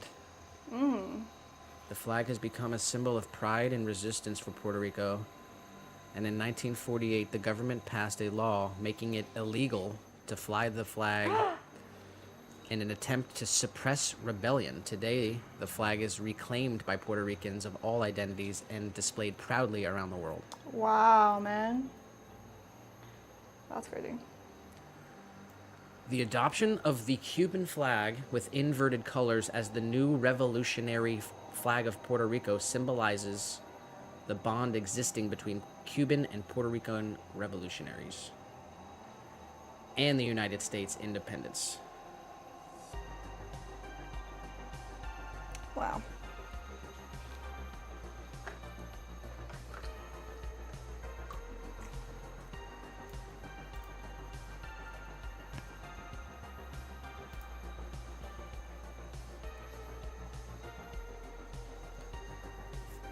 Never had a Cuban sandwich either. Yeah, we gotta go to a real spot. This is the place to have it. It's like what, fried? They got places all over. Yeah. It's just like a panini. Yeah. It says it's ham with it's ham, roast pork, Swiss cheese, pickles, and mustard. Ham, roast pork, Swiss. And then on the Cuban bread.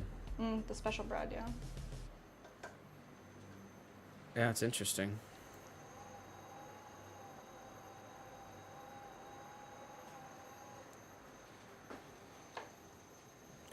Not a lot of good sandwich places in Lakeland.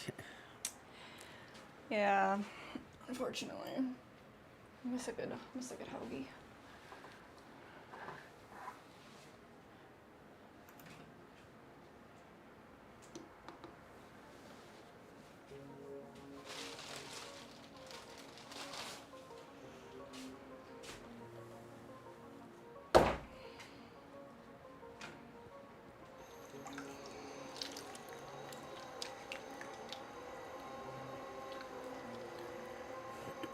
Today's Bing thing.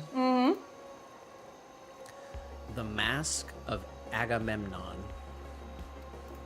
What? The Mask of Agamemnon. Why do I know that? What do you know about it? I don't know. That just sounds so familiar. Like, what is it? The Mask of Agamemnon is a gold funerary mask from the Bronze Age in Greece. It was discovered in 1876 and named after the legendary king of the Trojan War, Agamemnon.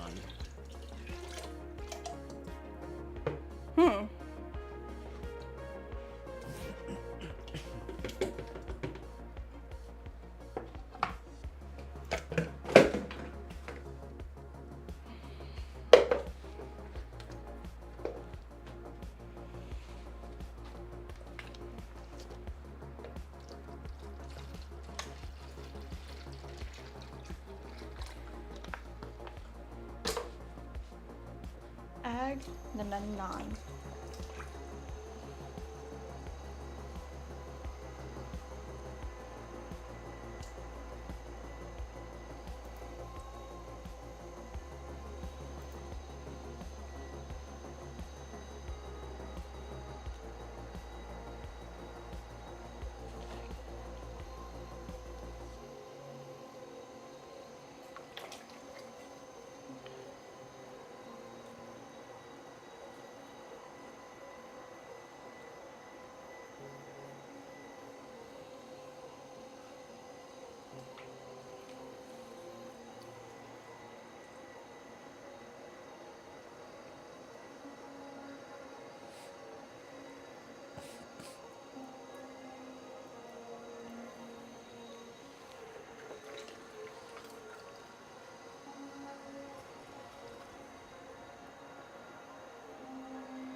This is the 5th stein. I'm gonna make 6.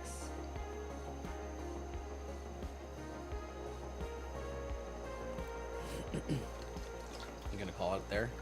Yeah, once I make the 6th one, I think that's... You're done? Yeah, is that good timing for our special that's event? fine. All right. This is a number 5 though, so I got one more after this.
And next stream we'll work on making the handles like really nice.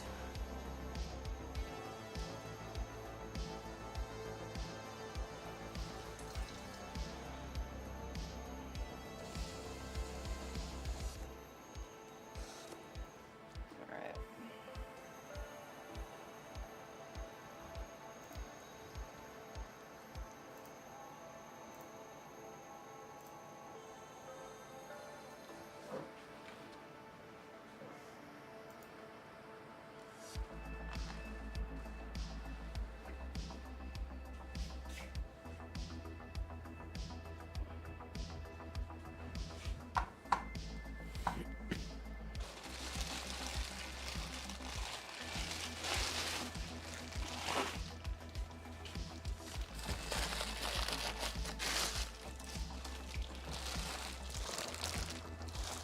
This big chunk of reclaim.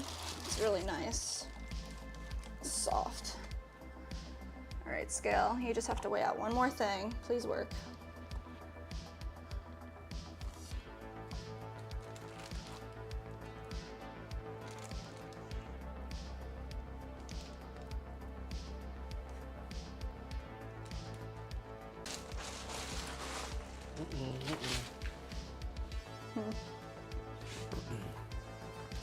OBS disconnected. Little guy. Oh, no. How? I'm not sure if it was him or what happened, but Is it reconnected? yeah. What? How does it do that? I'm watching the stream here. You see it freeze? Yeah. Wow. For how long? What was that? It was a bunch of cords that just fell. Refresh the stream, guys. Sorry. Oh. Can't tell you why it happens. It just happens. What was it? See that chunk of cord? This right here? Yeah, it just fell. It was up here for the fan, I guess. Charger. All right, last piece. Making 24-ounce steins. Got some really, really soft reclaim.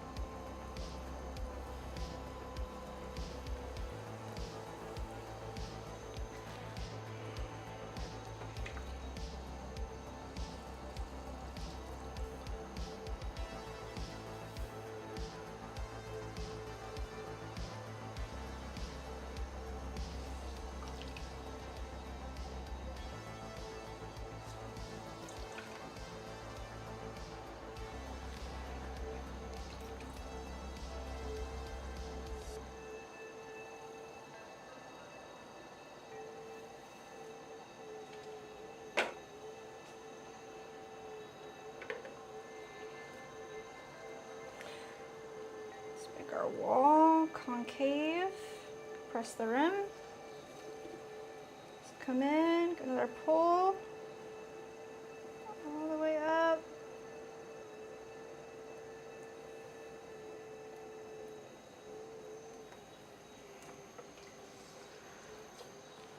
Bring this in a little bit more. Grab this clay right down here.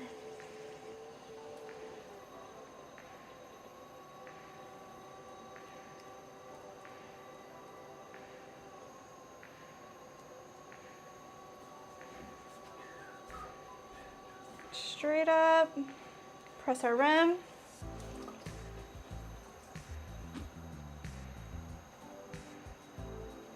Little guy just ran away.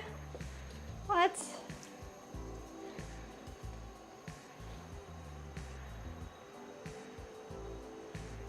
All right.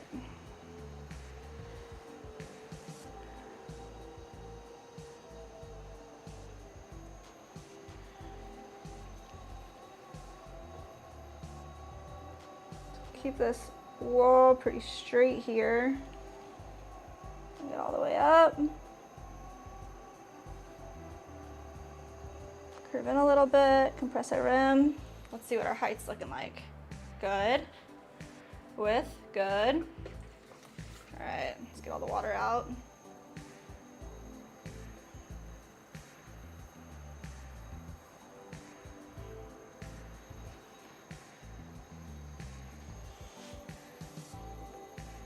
Make it a little thinner.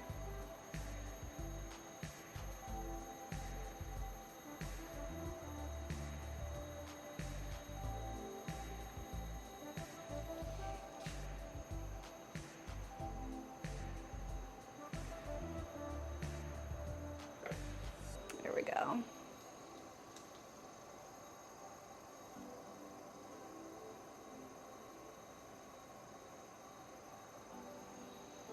Clean it up.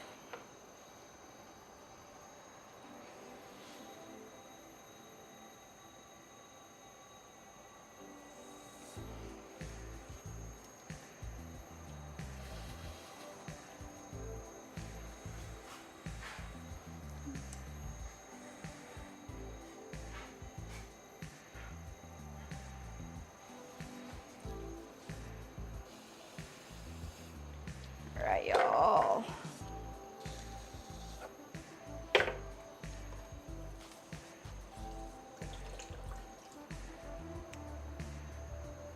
Right into the bottom, get all the water out, any slurry that's hanging out down there. We're gonna add a little swirl, because we love the swirls. There on the bottom. Let's give it one more look. It's okay.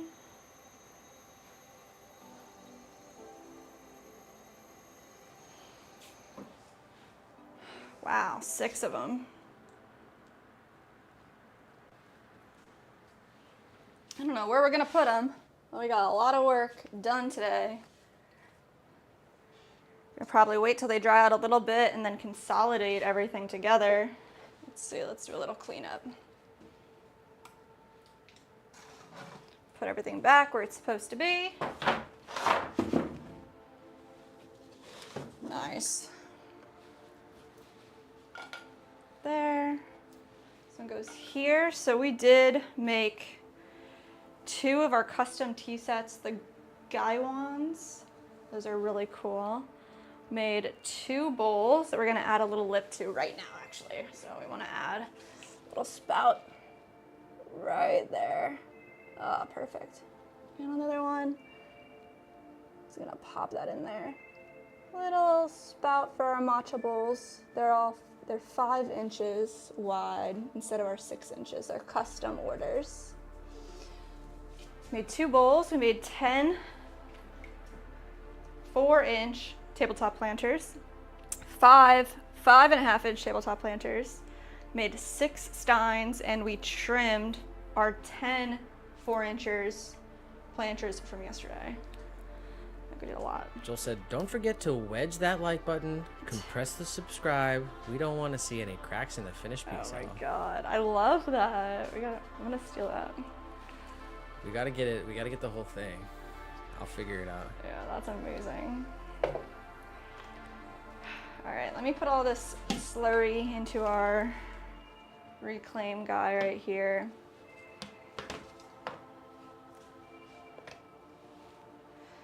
Let's see.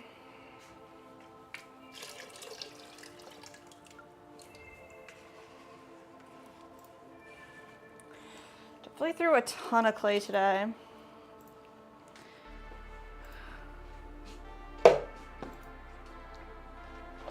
Probably close to like 75 pounds again. Do the math if you want.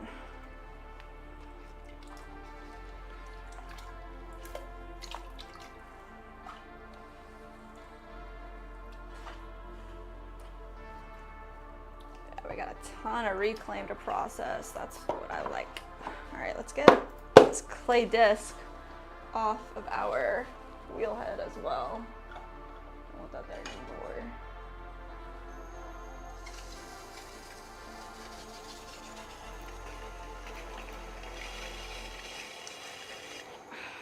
Nice. Totally usable still. Wedge that right up.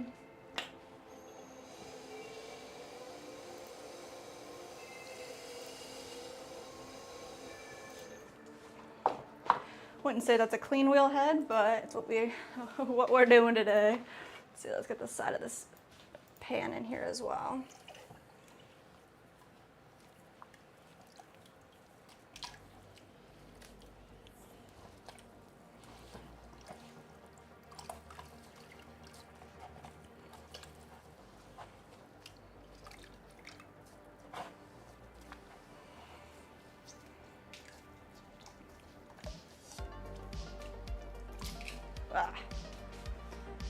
Making messes, having fun.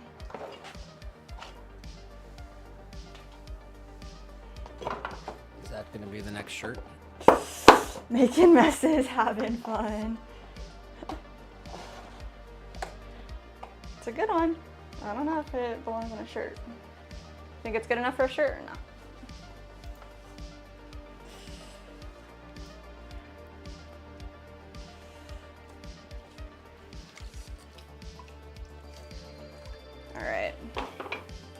Last thing. Joel said, the wedge the like button and compress the subscribe. He said, I use that in all the pottery streams. Oh my gosh, what? Ben Wolf thought I was talking about the pots he was working on. Oof. That is funny. That is funny.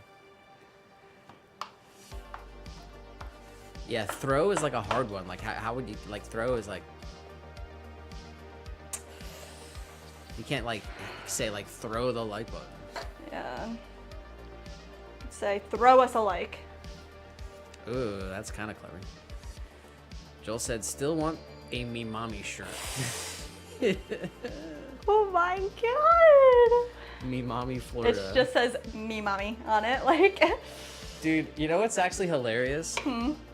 This like restaurant group, like Casa Tua, they're like a merchant store and restaurant and everything. They're buying 60 ashtrays from us.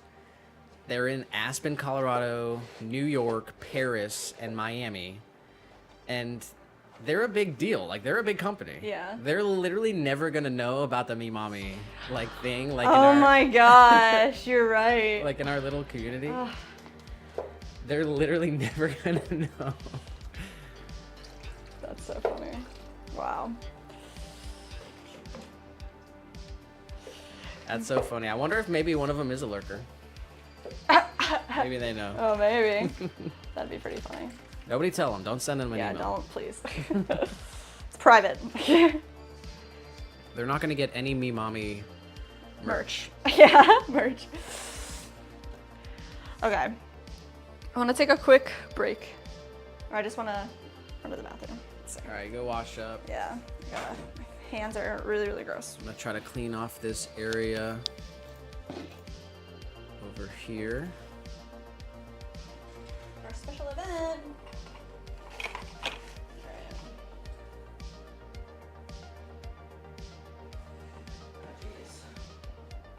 just go, what? I'm just gonna move this green piece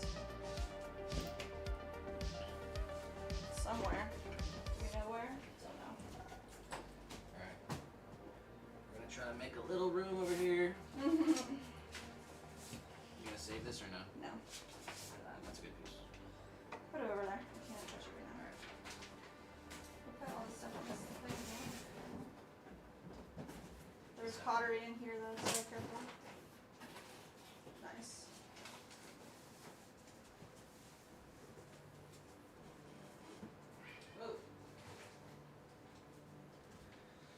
Just gonna get some of the stuff. Where's the road? Alright. We're just gonna get some of this stuff out of the way.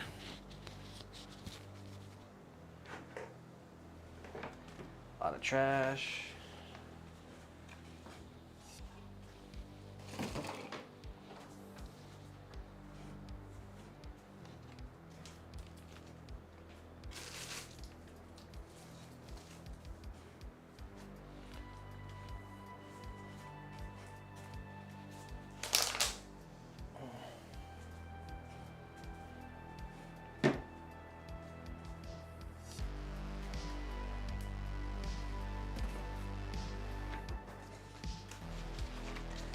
Alright, we're just gonna clean this area up. We just kind of need this middle space. There is like a ton of mugs here.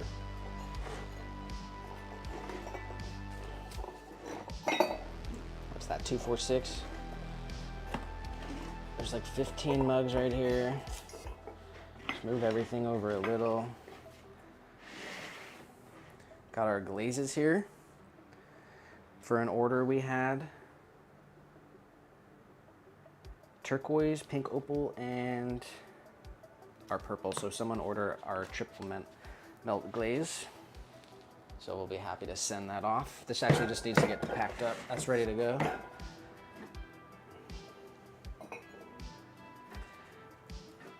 Bunch of bowls here.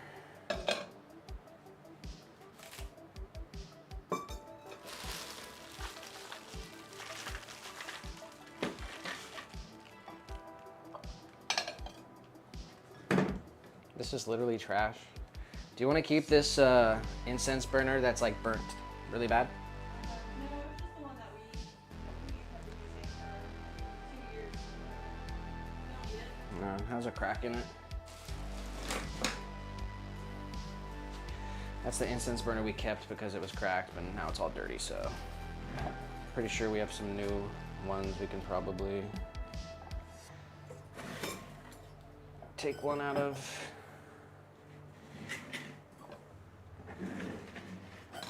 Since I rearranged the desk area, can't see my screen anymore, so I don't really have like a monitor when we're at the desk area, but that doesn't really matter. Okay, as long as we have some area here, that's pretty much good.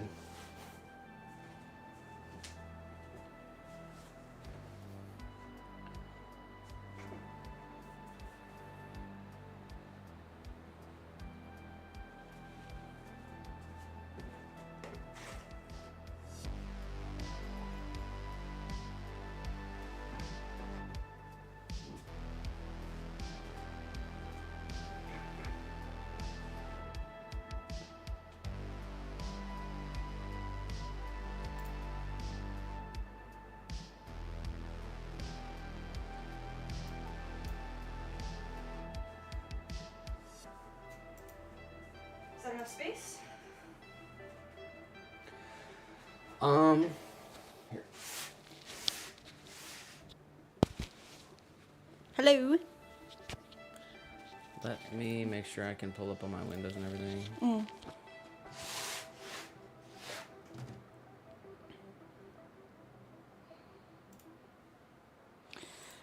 Hands need to dry.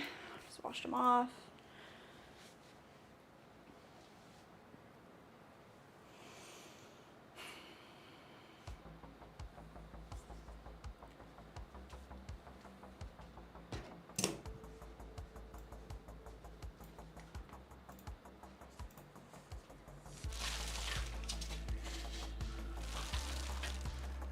I guess for the first part will be over here. Okay. So. Is there a bucket or no? Let me get this all adjusted. Let me meet the road.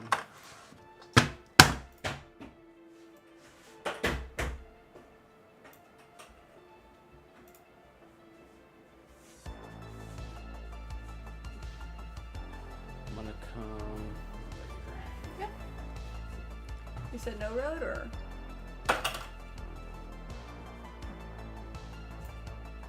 No road. No, I already muted it. It's all good. So we have this mic for us here. All right, I just need to go get something.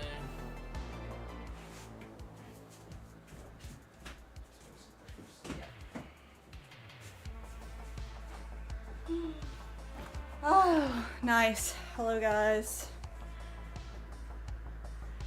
Me mommy merch coming soon. I don't know. I want a shirt for sure.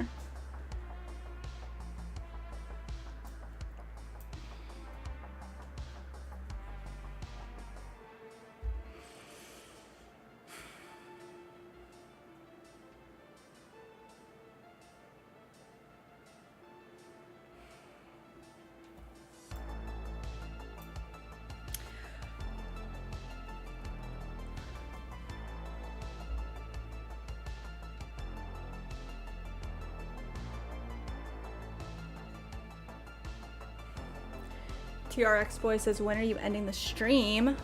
We have a special surprise happening now, which is right at the end of the stream, so maybe have like 30 more minutes hanging out. We have a special surprise coming up. Let's see. If you don't make it, I'll have to make myself a select few.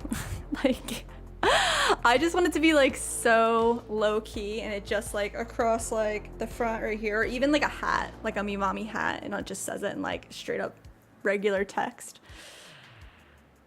That would be pretty good. A shirt would be fire though.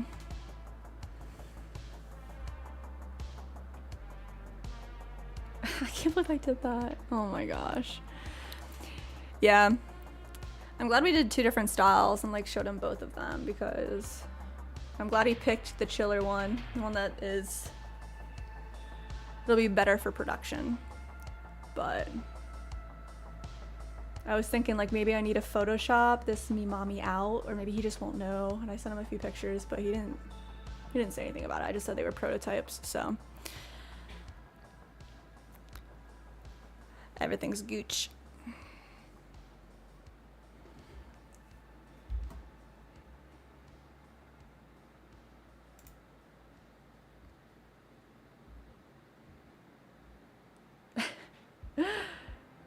Just know if the day comes where there is a Me Mommy shirt, I will buy one. Just Me Mommy. Lots. Such an easy mistake. Oh my gosh, dude. I was like trying so hard not to misspell everything too, which is exactly why it happened. Like I was looking at the original one, making sure, because I knew I would definitely misspell something like that, like without a doubt. That's so up my alley.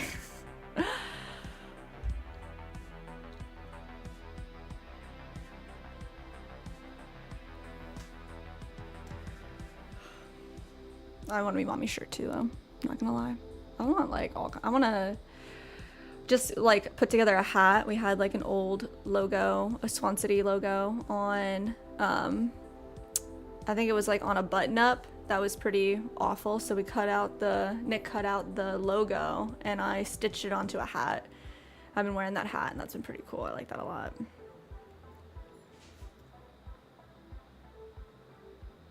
The tunnel vision gets us all. Yeah, 8 hours later, Me Mommies.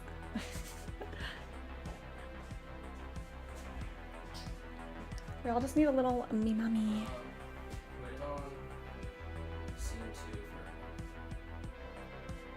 This one? And then take off the images on Vertical, take off. Go down. Okay. No, not all the way down. There's just the two. There's two right there. The video capture. Okay. Move. Stay low. Why? Because I saw a little bit. Just stay low. You're good. All right. Where do you want me? Here's the hat, by the way. Oh, yeah. It's definitely kind of makeshifty, but stitched it up. Swanee hat. So this is the Swan City and Gap collab. This is an old Gap hat. This is actually from my dad. This is super old. And then we had this old logo from a shirt. And the shirt was like not good. So we popped the logo in there. I think we might make another one. Oh, really? Your shirt's like good though. It's not nice to wear. We don't have a blue hat to put it on. It can be put on something not blue that just matches. I mean, maybe, I don't know. We'll see. All right. You like it? Yeah, it's my old hat. This was my hat. Yeah. I did tighten it, so. I know, it's way too tight. Yeah, I needed it to be tighter. All right. So I'm going to start recording here. Hopefully the audio is decently good. Mm-hmm. Turn the music off.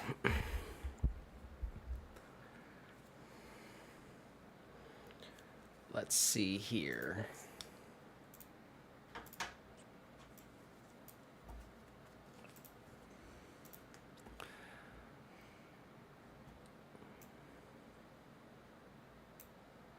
Nope. Okay. There we are. So, first, here, just do me a favor and get this, because you're sitting there. Mm-hmm. Can you try to just make it so that it's a good background?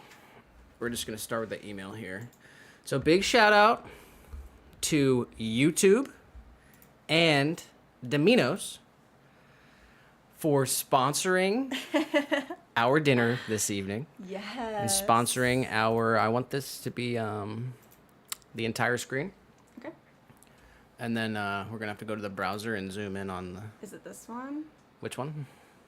I don't want to unclick anything. All right, let's switch seats then. I'm sorry. Thank you. All right, so...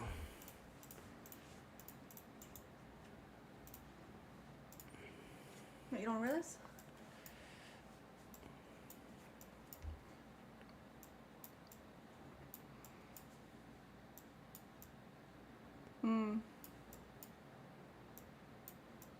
Guess I can actually zoom in over here. It's better.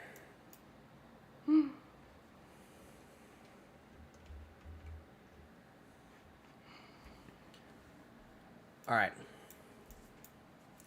Oh, no, don't want to do that. I'm over here. Oh, no, that fucks it up. Okay, have to do it like that. First of all, cheers. Cheers. Quick cheers. Did a good job throwing today. Thank you. A little celebration. Nice. All right. Refreshing. I'm actually going to do an intro to a video right now.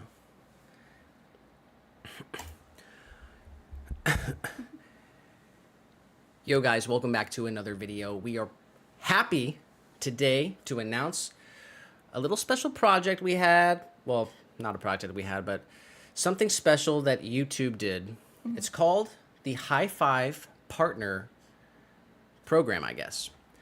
So basically, full disclosure for all the people watching on the live stream, this is for my other channel. So make sure you go subscribe to our other channels. But we got this email from YouTube. It says High Five Partner. Up top, Nick Jordan. Over the next few weeks, we're going to be celebrating the great work you're doing as a YouTube partner, because YouTube is nothing without you. It's pretty cool. You're a part of the YouTube Partner Program, and we're stoked you joined us. Here's a well-earned high five. Boom. To celebrate all your hard work on YouTube. Treat yourself to some partner perks. In the coming weeks, we're going to be sending you some exclusive gifts and discounts. Keep an eye on your inbox so you don't miss out. To get the good stuff, sign up at the Rewards Hub with your unique code. I guess I shouldn't have showed the code. We'll blur that out. It's okay. Everyone watching the live stream is chill. I'm already signed up, so that was the next tab we got here. So let me make this fit the screen good. Why is it all the way over there like that, though? Oh, there we go. There we go. Nice. So this is pretty awesome. I've been on doing YouTube since 2015, so almost 10 years, which is pretty crazy. Wow. It's kind of one of my biggest goals to hit 100K subscribers on any channel. And essentially what YouTube is doing here is kind of giving some perks to, I guess on the email here, it says, we'd love to see you enjoying your partner perks.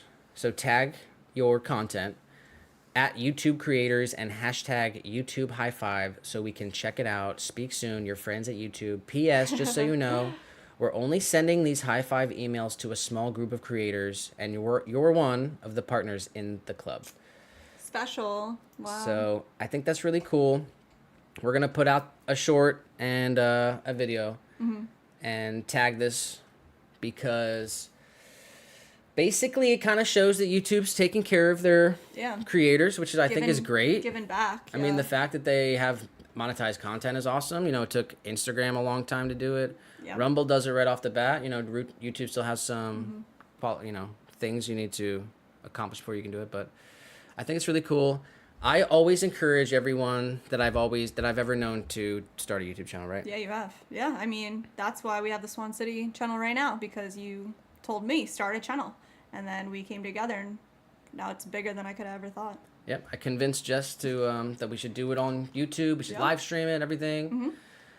And I've done that with my other friends, other people I've known. Every artist I've ever known, I always ask them, "Do you have YouTube?" They say no. I said, "You got to get on YouTube, man." 100%. And that's why I'm kind of want to show this to you guys, all the people on live stream and all the people that watch our videos, because we got a lot of not young, but we got we're still green in the whole genre as well. But I think it's cool to show off because it's just another something to look forward to. It's a goal to set yourself. Yeah. You know, keep working on the YouTube.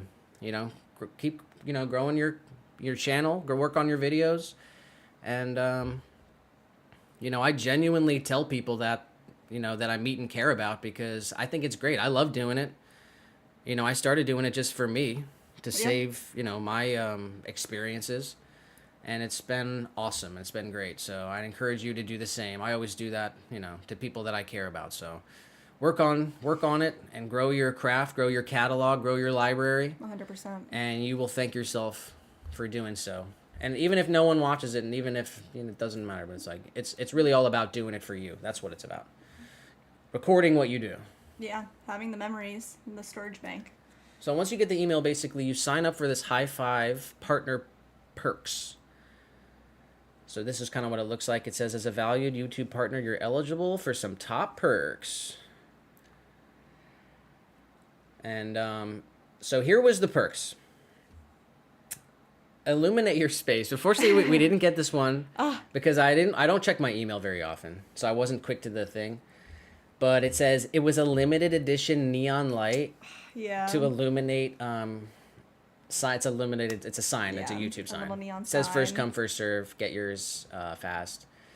That would have been so cool to have. It really would. We could have put it in the background for the stream, whatever. Yeah, we're gonna have to keep an eye on these emails if there's any other ones. They said there's more to come, so it's a perk program now. But here's the perk that we did get. Yes. Treat. It's a treat. We got a treat from YouTube. So thank you, YouTube. Thank you, YouTube. And Domino's. Domino's. Oh wait, this is Domino's. I thought this was. I'm kidding. That's a joke. Big shout out to YouTube and Domino's for doing this. Yeah. So this is our treat that we get. The stream today and our dinner is sponsored by YouTube and Domino's. Yes. Free small pizza. It says studies suggest there's a link between eating and creativity. So spark your brain with a multi-sensory taste experience. Wow. They're really putting a lot into it. And basically when you click on this, it has some of the information. I'll blur anything that's fucked. I don't know. We already used it, so it's good. But it says, here's the terms.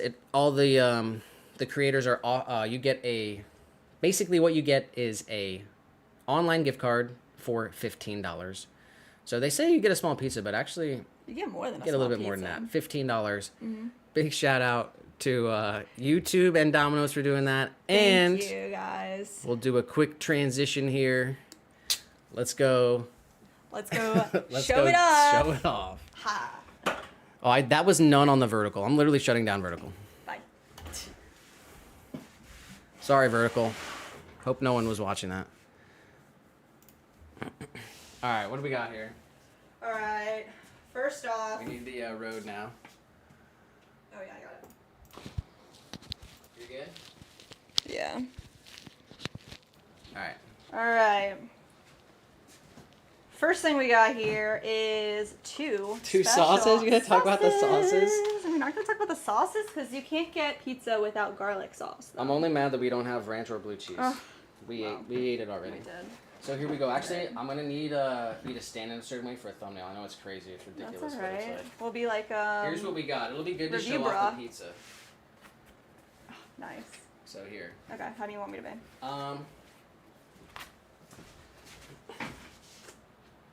Let me bring it closer. Careful, dude. Literally, do not spill my dinner. All right, I'm gonna be here. Oh, they can't see my face at all. I'll have to like bow down. Oh, really? Are you going to do that? Let me raise this up. Yeah, raise it up a little bit. It's probably fine. It's kind of embarrassing, guys. I'm 6'7", so it's like really embarrassing. I'm super tall. Careful. Okay, what do you want me to I do? want you to hold it like right here, Okay. and then I'm gonna hold a slice. Ooh, see if I can get a Careful. slice. We're gonna CGI cheese pull right in Oh there. my It'll be gosh. totally chill. What kind of All right. face? I'm just going, yeah, happy face. All right, there's the thumbnail. Alright, thumbnail. So tell the people what kind of pie you got. Alright, man. This is dream pie status. I'm not gonna lie. This is what we got. We got a half-half. So first half, pineapple, jalapeno, and pepperoni with the cheese, with the red sauce. And then we got the peppers and onions and sausage. Of course, red sauce, cheesy. Half and half. Secret special tip for Domino's. What are you saying? Secret special tip. You're saying you have a hack? I got a hack. You literally told me last night that you were excited to tell people about the hack. I'm super excited to tell you about the hack. Let's hear it. What's All the right, hack? So, with Domino's, when you have a 2-topping large pizza, 2-topping pizza, you can actually get 4 toppings because when you do half a pie, they count it as 50%. So, 1 topping across the entire thing can be 2 toppings if you split it in half. It's true, it's true, it's true, guys. I'm not lying, it's true, it's true. It's a real hack. It may depend on your local franchise. It may. But true. here's where we're at. So, appreciate it. Thank you, YouTube, Thank you, and YouTube. Domino's for Which coming one are you together. gonna go for first? Jalapeno. Go for it.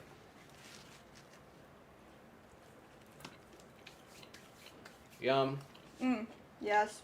And then you have to have Oh my gosh. super duper spicy. The spiciest sauce ever. 2-time. The Who knows 2-time. about this? Who knows about the 2-time? Bulldog.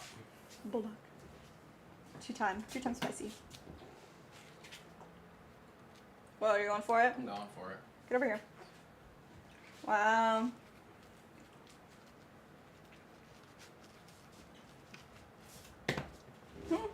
I'm going for the fold and the dip.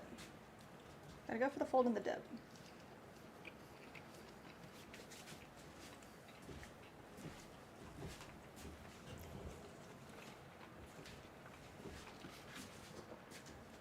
All right, here's a cheers Cheers, guys. to Jess.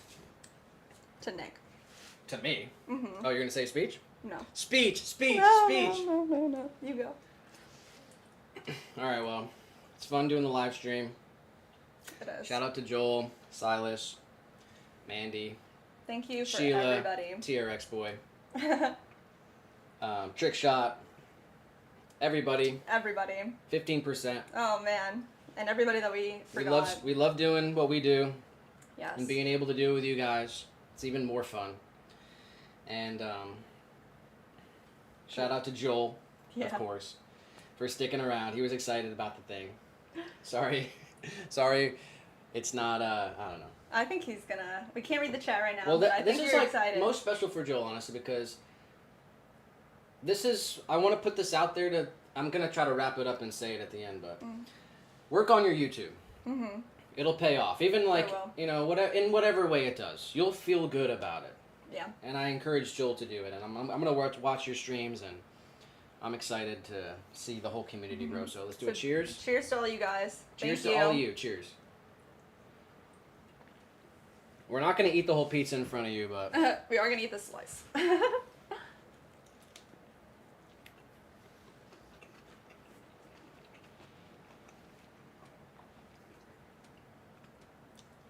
So what do you think is your favorite side? Pick a favorite. No, you can't pick a favorite. They're both for pizza. out of the two that we get. This is our pretty standard order here.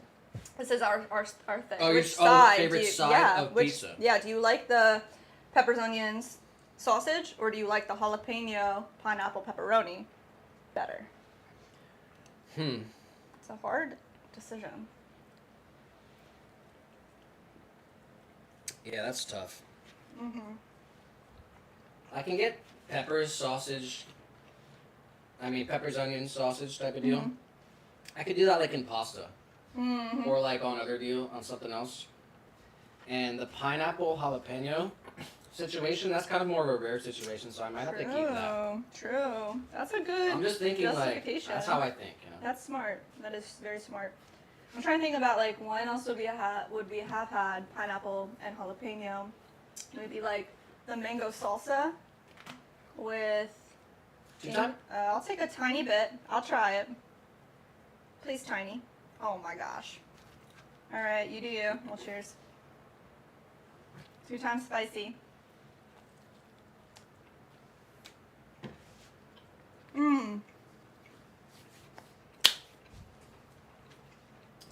It's spicy, bro. Is it good though? It's very good. Alright, I tried to set it up so there was some pottery involved.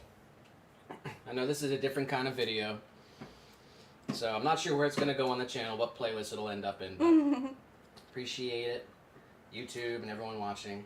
So we got our mugs here. Yes. Bowls, planters, there's a butter bell. These are all orders about to be packed up, right? Yeah, they are. Yep. We have a bunch more pottery downstairs too that we need to process and pack. So this week will be kiln loading. We're kind of going to do everything this week. So. Yep, we've got another artist's work in our kiln right now. Yes, we do. So tomorrow we're going to unload that for them. And load in our bisque. And load in our stuff. We might do a little mobile live stream. That'd be cool. But yeah, so I did want to get some of the pottery involved here. But now I'm going to do the outro to the video, so it's going to be awkward for the live streamers. Here, you should put this on then. Or talk into it, make sure you do. I think they can probably hear me pretty good. Okay, go ahead. Then just keep talking. Alright, well I appreciate everybody watching. Big shout out and thanks again to YouTube and Domino's for sponsoring this, doing this High Five Perks thing. I think it's really cool, and I hope it encourages more people to go out there and work harder on their channels. And that's what we're going to do. Yes, we are. Work harder than ever. Stream every day. Every day. Never going to stop. Okay. And then, yeah, again, full disclosure, because the live stream viewers know, like, this channel isn't monetized yet. Correct. So we're still working on that. And so yeah, we're still in the same game. Yep. We're still hustling, we're working. in the boat with all you guys. So yeah, it's about you guys. But I'm psyched that we got a free pizza. What do you think about that? It's insane that we got a free pizza. They advertised it as a small cheese pie, and then when you hit like validate, it actually just says $15 for whatever you want, and depending on what you get, $15. I mean, $15 pretty much got us 2 pies. So Yeah, it that's did. Awesome. We had another one yesterday. Yeah, so that's insane. But so yeah, that's where we're at. Thank you, So guys. let's see where we at time wise. Is Joel still here? Let's see. I have to pull that up. Yeah, it would have been awesome to get the little light, but free pizza, I'll take that any day. Domino said, Domino said, Yes. I'm in the Domino's mind now. Oh my god, Home Depot. Jill said, Domino's. friggin' adorable. Hashtag Domino's mukbang. Really awesome to see this. Definitely a big motivator. You guys are a big inspiration. Shout out to Joel. Thank you, Joel, man. You're dope. Like, honestly, the community of people that we've been introduced to, like with YouTube. I've never been involved with YouTube before in this kind of way, and it's really awesome. Like, you guys are so supportive, and it makes it fun. It really does. Like, hanging out, Nick and I, we get to spend all day together, and that's freaking awesome.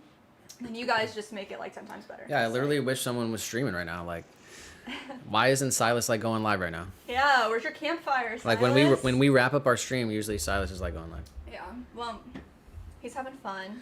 All right, yep. Enjoy. What day? Oh, it's only Tuesday. He's camping on a Tuesday? What the heck? All right, well, you want to wrap it up here or what? You can hang out longer if you want, but... Anything else you think you want to add for the video? Can edit it in at any point if you want to add anything. I don't know. Any suggestions?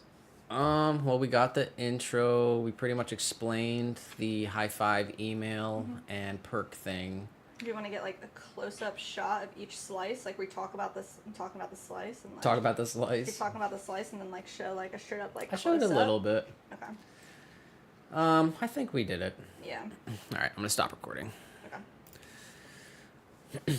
Literally just need the content, so we need the videos. All right, well, I guess I'll shut it down there.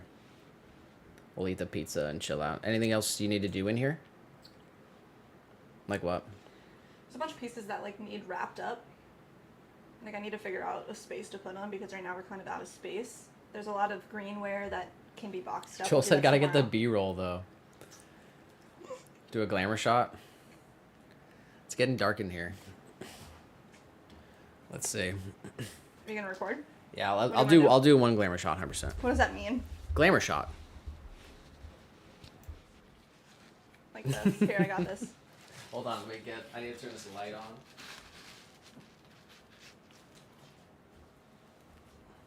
Oh no. Get a flimsy pie. Gotta get a good slice. Give me the pineapple one. This one right here, the closest one. No. I see what you're saying. It's on the webcam, so it's not going to be 100% quality. But I do have the light on. Hopefully it can focus really good. What do you think? Let me take it off the tripod. Gotta just get it like with the pizza in the background so that. Yeah, hold it like right here. A little closer to me.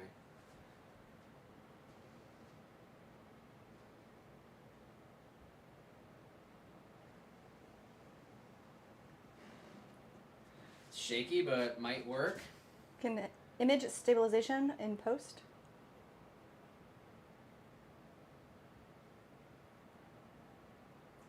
You want to do the other side of slice too? No. What? See how close I can get in the... This is what I was thinking. Alright. Sink one putt, or you're finished forever. Sink a putt. Go for it here. Oh my god. Alright, hold on.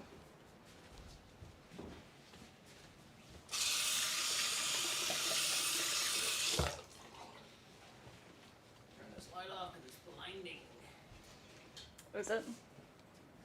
Alright, you have to move the PlayStation. and the cord. PlayStation! You're good though? And Logitech.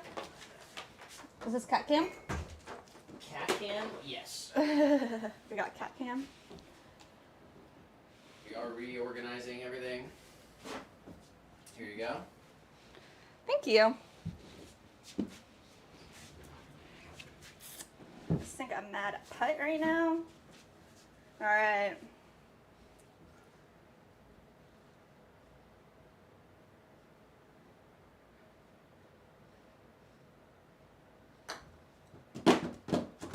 In the water. Try one more. Not in the water. You have to use the force. I gotta use the force, okay.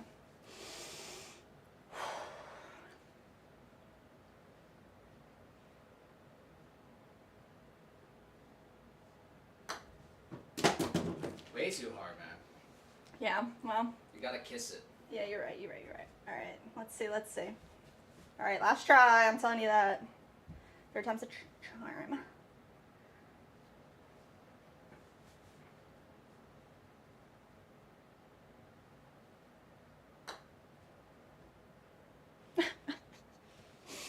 No, get it. Ah, there we go. That totally counts. That does not count. Fourth try. All right. Thank you guys.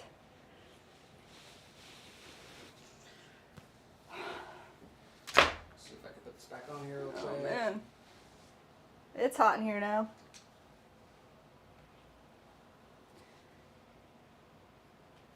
Oh no. Did you get it dipped? He said we need to get the pizza dipped Dip in what? in the sauce.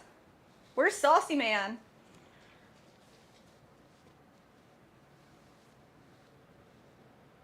All right.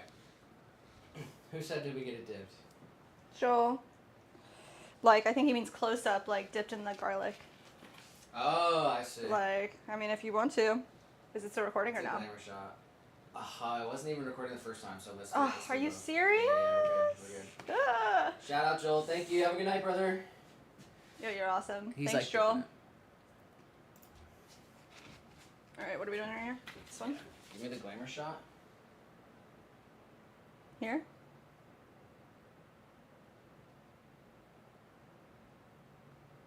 All right, now give me the dip.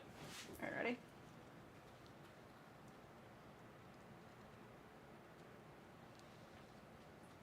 All right.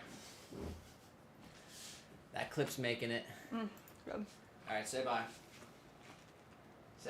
Bye, guys. Enjoy your dinner, guys. Enjoy, honestly. Eat some pizza. We're gonna eat our pizza and go chill out. Thank you for being here. We'll see you in 2 days. Maybe tomorrow. Oh, yeah, maybe tomorrow. Mobile stream. But definitely on Thursday all day. Yes. All right, we love you guys. See you Thank guys. you.